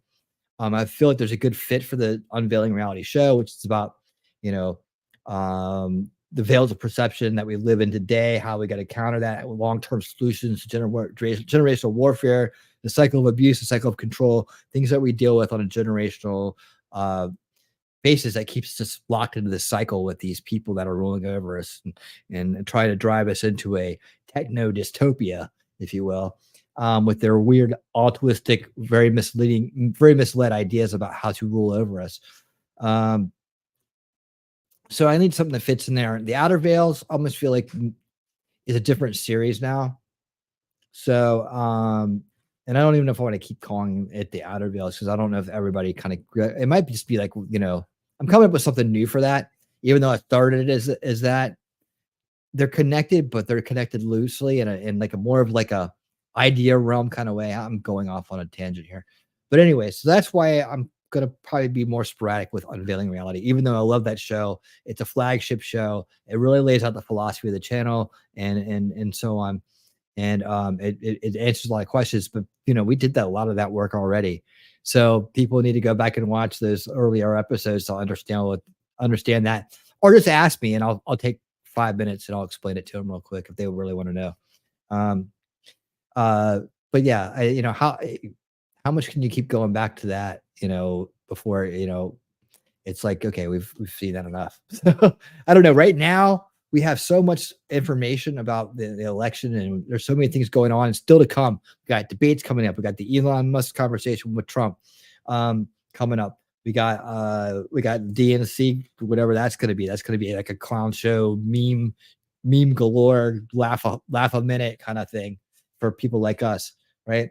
We got the elections coming up. We got the October surprises coming up. We got all kinds of more BS coming up. We got the vice presidential debates, which is going to be awesome. So look forward to all that. And so we have so much to do. And this is kind of like what I thought might happen is like by this time, end of summer, that we may just be, going with winning 2024 most of the time, right? Of course, this Saturday night, I'll be back at 9 p.m. Eastern for Winning Saturday Night. It is the first of the month. So that means Shelly will be there. She's feeling up for it. Hopefully she'll be better by then. They may try to start another George Floyd moment. They may. I don't know. They're going to do something. The media, man, it's one of these moments where if we can really, really expose the media with their pants down in a way that's undeniable to the first veil dwellers, the establishment people, the people that buy into the establishment narrative in a way that's so utterly undeniable that we may cause a mass moment of clarity that would do a lot of good, right? We can go into more strategies next time we talk, next time we meet. We'll talk, about that. But we're up against a lot of things right now, and that's the way they do it. Multi-pronged approach, man. And so this is the way war works, and this is what we're in. It just doesn't look like any kind of war we've ever seen in history. But it's for real. It's for real. Because there's people that want to take over our country, and they're trying to do it right now, and they've been doing it for a long time as they gobble up the resources and destroy the majority population here and try to break this place into what they're going to do is divvy it all up and take everything we've worked hard to build and use it for tyranny. And we can't let that happen. But anyways, to be back 9 p.m. Eastern on Saturday night for Winning Saturday Night. That's our just chill out show. That's a show where we're just like, hey, let's find some good news, talk about, let's find some funny videos to watch and whatever else comes up. So that's what we're going to do on Saturday night. That's what we do. What did that come up? Is that new? Did he just put it out? Because actually Jeff does put out videos about the time I get off. That just came out, didn't it? It's premiering right now.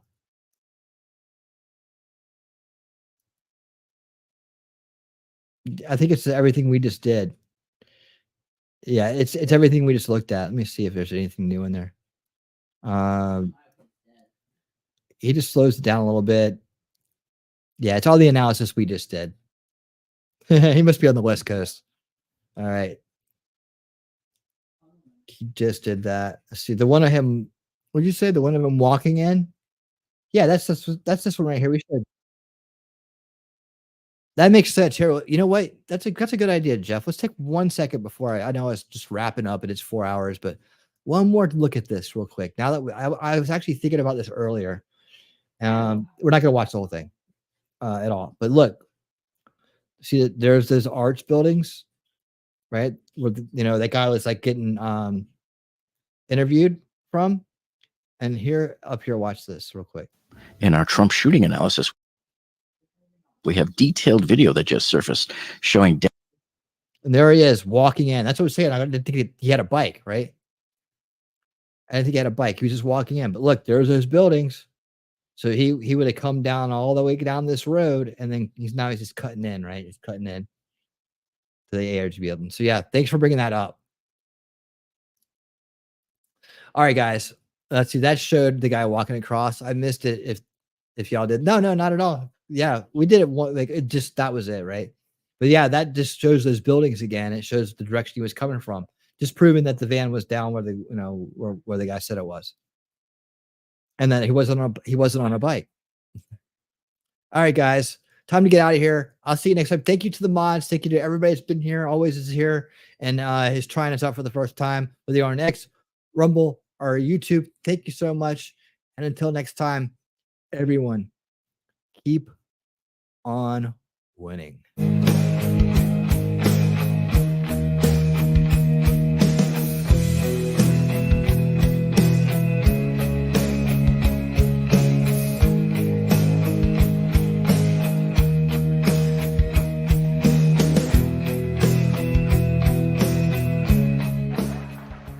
I'm going to leave you with this one final message. We're going to win the election. We're going to win it big. We're going to win it bigger than ever before. We're going to do things that nobody believed. It's going to be more important even than 2016. We are going to make America great again. Thank you. Thank you very much, everybody.